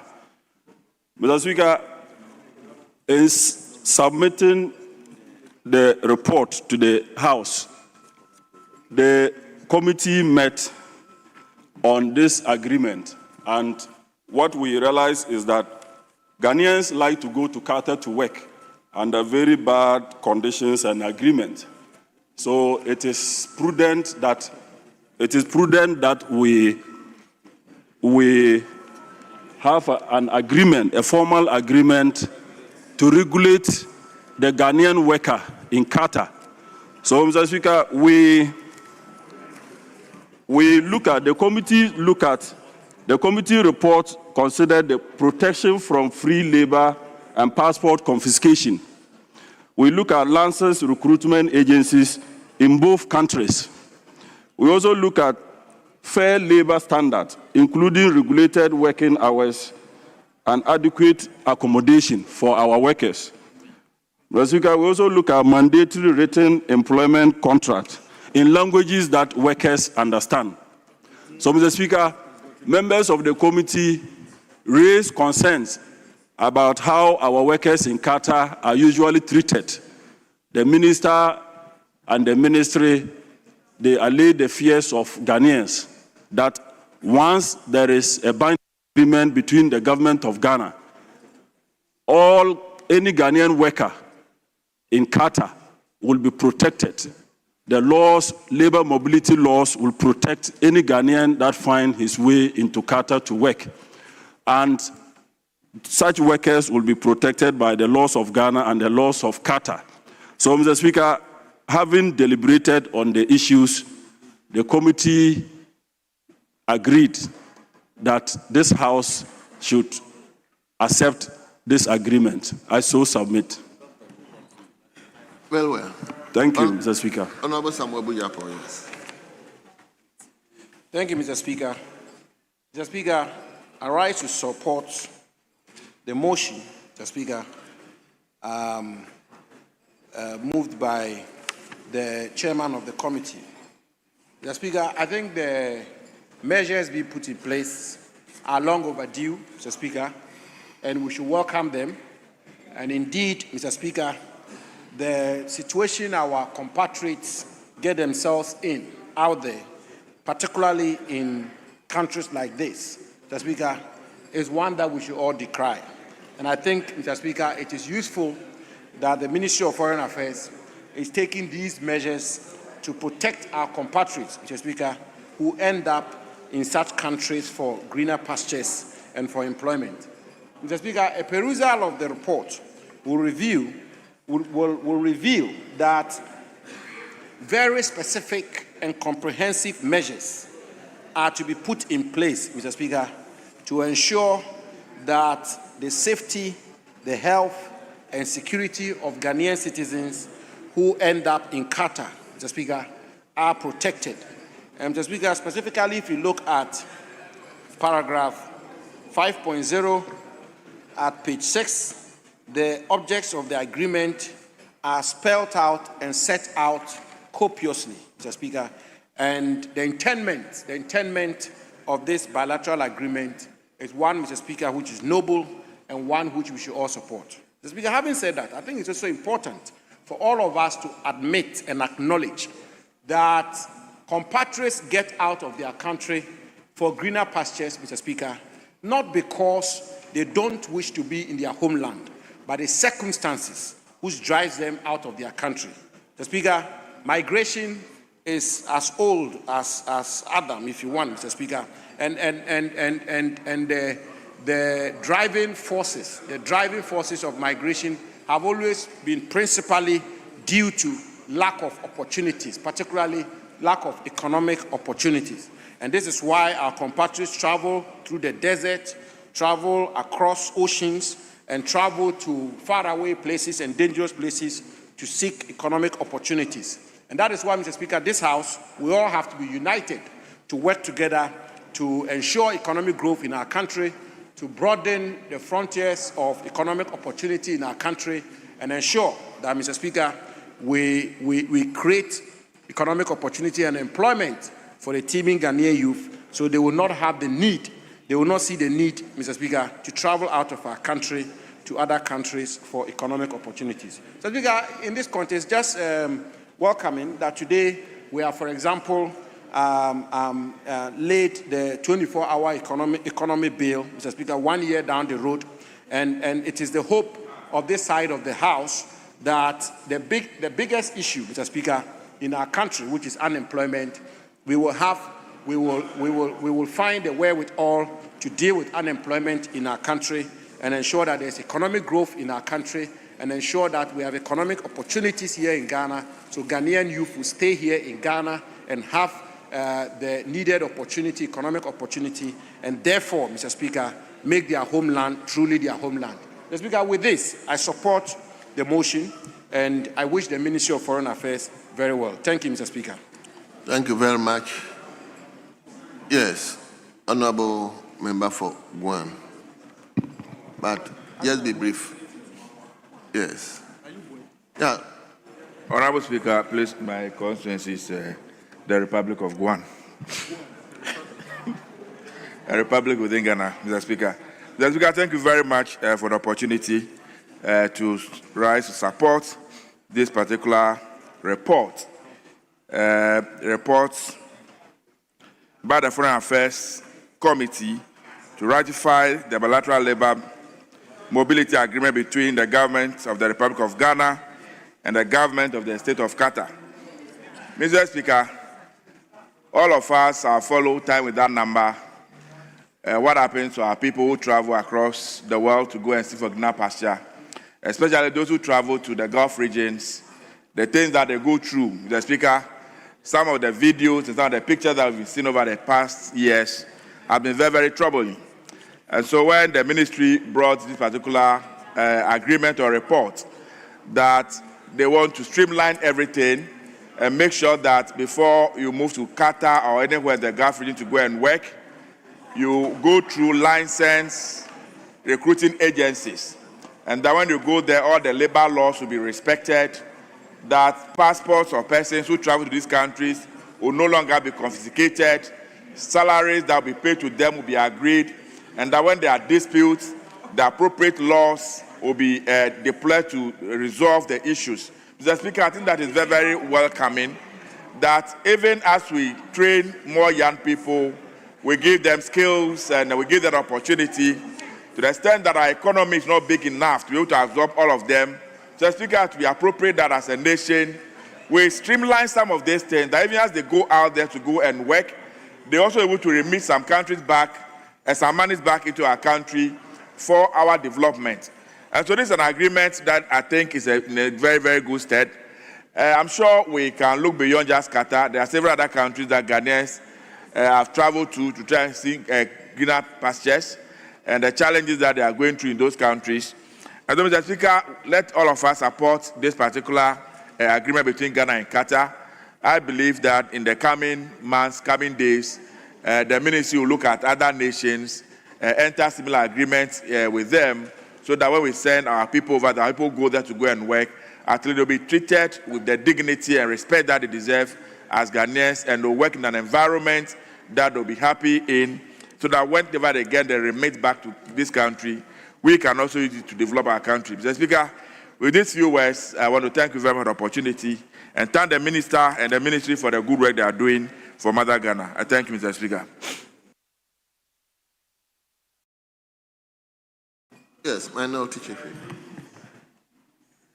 Speaker, I want to commend the Minister for putting in motion such an important exercise. And to the extent that the agreement has been brought to Parliament in line with the Constitution, it's impressive. And this House also owes us a duty to do the proper scrutiny. Speaker, the report is a bit mute on criteria for recruiting agencies that are going to be involved. The numbers they are looking at is not clear. Skill sets that are needed is also not clear. And I do know there are models across the world. What is this model fashion along? I know we are not reinventing the wheel. It's not something that is new. It is done in the world. But I wish to know how we are fashioning ours so that this House can do a proper oversight. So it's a welcome news. However, I hope that this will not become one of the vehicles that will become partisan. I said I hope. Become partisan. Let it be transparent, open, competitive bidding, and all Ghanaians should have access. That's my hope. And for me, that should be the ideal way we should go about recruitment, so that every Ghanaian can have access. And as long as you have the skill set that is needed, then you qualify, regardless of your political affiliations. These are concerns that it may be early days yet, but these are concerns that we have to bring up. The Honorable Fred Agbanyon's concern about we extending it to other parts of the world is also a welcome news. And we should look at what we can do so that we are not concentrated only in the Middle East or just some section of the country. But it also depends on how this goes. This may be the first of its kind in the nature it looks, because we read news about health professionals being sent to other jurisdictions to work, but not this form. So we will support and urge the Minister to continue doing his good work, and Parliament as a committee of foreign affairs must follow up with an eagle eye. I recall when I was chair of foreign affairs and the minister was ranking, we got several reports of the inhumane treatment that have meted out to Ghanaians who, for various means, have found themselves outside the country. And I'm sure the minister knows about this. So it's a welcome news. We encourage him to keep up, and this House must also follow through to ensure our Ghanaian compatriots are dealt with dignity. So in conclusion, I thought that this report should have had as an appendix a copy of the agreement, We should have had a copy of the agreement attached as an exhibit, kind of, because the committee has dealt with it, but the committee has a responsibility to ferry same to plenary. So we have been denied of access to the original copy of the agreement. That is when we can make a thorough deduction. So probably, and also for the records, maybe Hansard table office have copies. We need copies of the original agreement, and we can peruse it appropriately. But having said that, I want to commend the minister. Yes. And Speaker, if you may, direct that copies of the original agreement should be made available to this House. That it should be attached as an appendix to the mother report, so that when Hansa captures it in its entirety, will capture the agreement itself, so that tomorrow is easy to reference. So my good friend is trying to be my spokesperson and is collaborating with me. So I think it's important. It's a very important call, and also for the records, so that anybody who picks the report can have access to the original agreement. I thank you, Speaker. Thank you very much. So, Minister, please kindly let the House get the original copy, so that we attach to it. So if you can say something, then we conclude. Well, thank you very much, Mr. Speaker. Mr. Speaker, I fully agree with the Chief Whip that the agreement should be made available. And indeed, the record should reflect that the Ministry of Foreign Affairs has ferried a copy of the original agreement to Parliament. So Parliament has a copy of the agreement, and I'm sure that our very dynamic and dedicated clerks at table will make copies available to all members of Parliament. And when members of Parliament obtain copies of the original agreement, you will be excited at the provisions. For example, Mr. Speaker, Article 9 of the original agreement mandates that all employers in Qatar must sign contracts with every Ghanaian worker so that their rights will be protected. And then Article 10 of the mother agreement also requires that all the workers from Ghana should be given accommodation. They should be given accommodation allowance, medical allowance, and other allowances. It's all spelled out in this agreement. So this is the first comprehensive, far-reaching, welfare-focused labor mobility agreement that we are signing. Hitherto, we have been using MOUs which are not binding, and so employers take advantage of our compatriots. They violate their rights, and they don't even know how to assert their rights and where to go to for remedy. All of that has been provided in this agreement. And I can confirm to you, Mr. Speaker, that the Qatari Parliament has ratified theirs. So once we also ratify ours today, under Article 75 of the Constitution, it comes into force, it's binding. And only 2 weeks ago, I met with the Labor Minister in Qatar, and they gave us full assurances that once Parliament of Ghana ratifies this, it will come into force, and they are ready. The Minority Chief Whip asked about some of the areas that this agreement covers. I can confirm that the areas include health, as professional health workers, all the allied health workers, tourism, IT, transport, logistics, engineering. All of these sectors have been covered under the agreement. And immediately this is ratified tonight, we are moving into recruitment. And let me assure the House that the recruitment will be done transparently.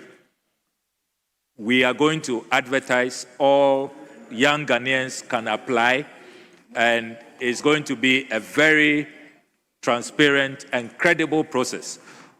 The nurses can confirm to you that the recruitments we have done for Grenada, for Trinidad and Tobago, and Barbados, we created a portal, they applied openly, they went for interviews, and then they were selected. So I don't even know those who have been selected, who are going to these countries. All I do is to negotiate, make sure that these agreements meet basic tenets, that we are respecting the rights of Ghanaians, and that when they arrive in those countries, they will be protected. And the employers in those countries know that the government of Ghana has full backing, is really looking out for these workers.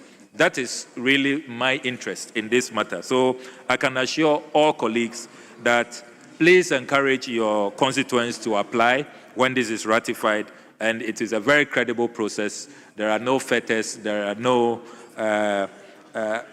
angles of discrimination at all. So, Mr. Speaker, let me thank colleagues for the bipartisan support, and I'm looking forward to bringing to this House more of these labor mobility agreements so that we can empower the young people of our country. This is not brain drain at all, it's brain gain. They will be working under specific contracts. They will come back to help with our national growth and development. They will learn skills. They will have more resources. They will remit to our country, to our economy.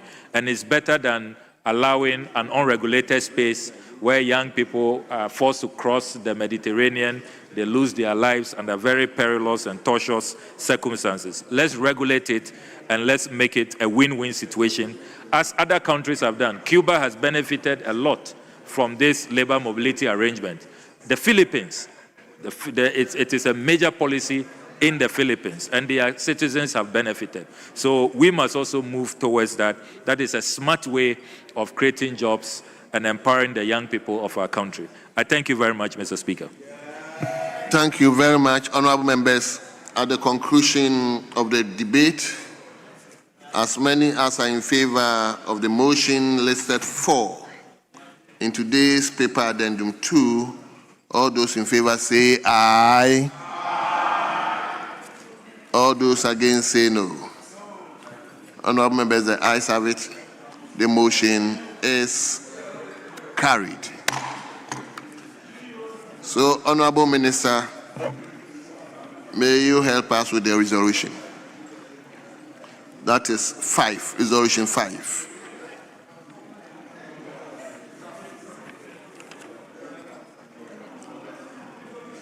Come again? I know the resolution is consequential. Yes, consequential. Yes, but Speaker, look at the House.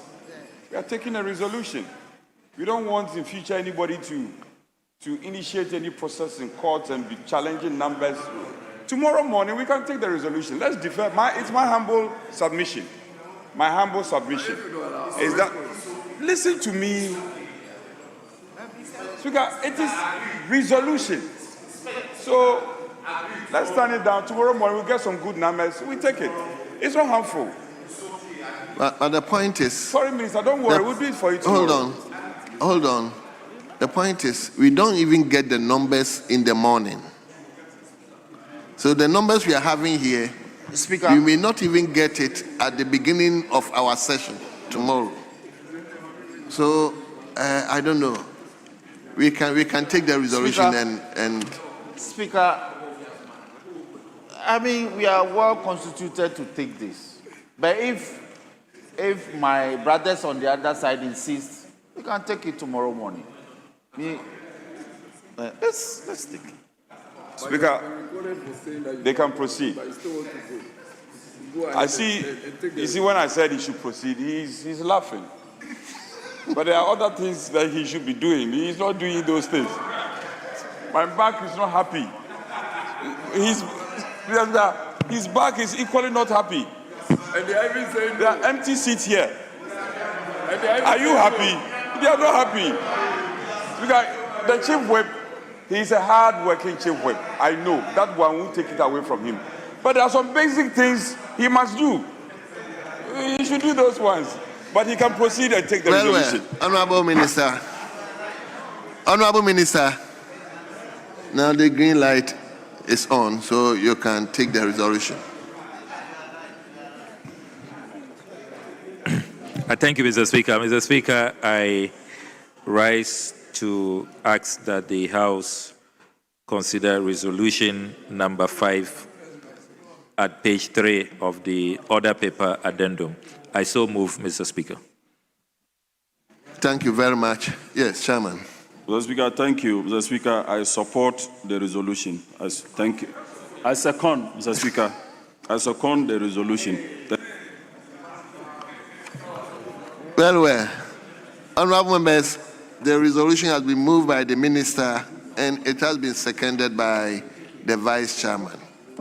The question is, all those in favor of the resolution listed as 5 in today's order paper addendum 2, say aye. Aye. All those against say no.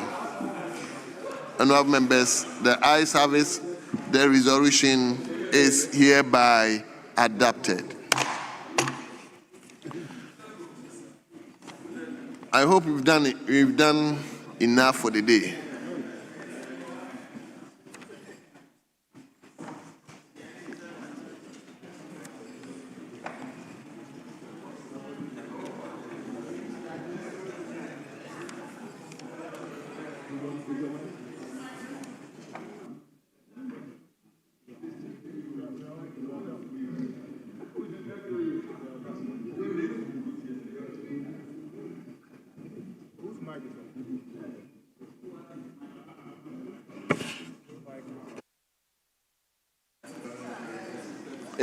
It's been put on and then. Yeah. Speaker, may we take motion numbers? Yes. The reports, no. Speaker, the reports of the independent constitutional bodies, they've been late. The reports are ready for NCC, Electoral Commission, the Media Commission, and I believe Audit Service. Yes, the motions are here. And the reports have been ready since yesterday. The chairman is my able leader. So is unavoidably absent. So, Mr. Speaker, I want to seek your leave to. So first, we'll take motion number. Honorable Whip, I think I've been here throughout the day, and tomorrow it appears I'll be here alone. Speaker, don't so say please. more. Don't say more. Yes. Speaker, we will call it a day. We've done nearly 7 hours. Yes. Nearly 7 hours. So we are entirely in your hands. We would. So, Speaker, we want to tomorrow will be the last day for the week because Friday is Farmers' Day. So we want to rather pray members so that we start at 10. Speaker, so that we can finish early for people to travel. If that's the indication of the House, we can do 10. Is that the pressure of the House leadership? Yes. We will go by the 12. We'll go by 12. But since the day we started taking the estimates, we have been exceedingly cooperative. And you bear me out. Even where your chairmen are not there, you have so moto lay the papers for them. And Speaker, he must commend us for that. But tomorrow it will not be like that. Get your chairman. Get your chairman. Get your chairman. And the vice chairman, they should be here. And the ministers. So that, but I'll commend the chair whip. At least today, we've done more than 5 motions. Oh, more than 5. Yeah, I think we've done about 10 motions, yeah. which is impressive. In all, we have about 40 plus, inclusive of the appropriation, about 45, 43. The first day we did 5, today we've done 10.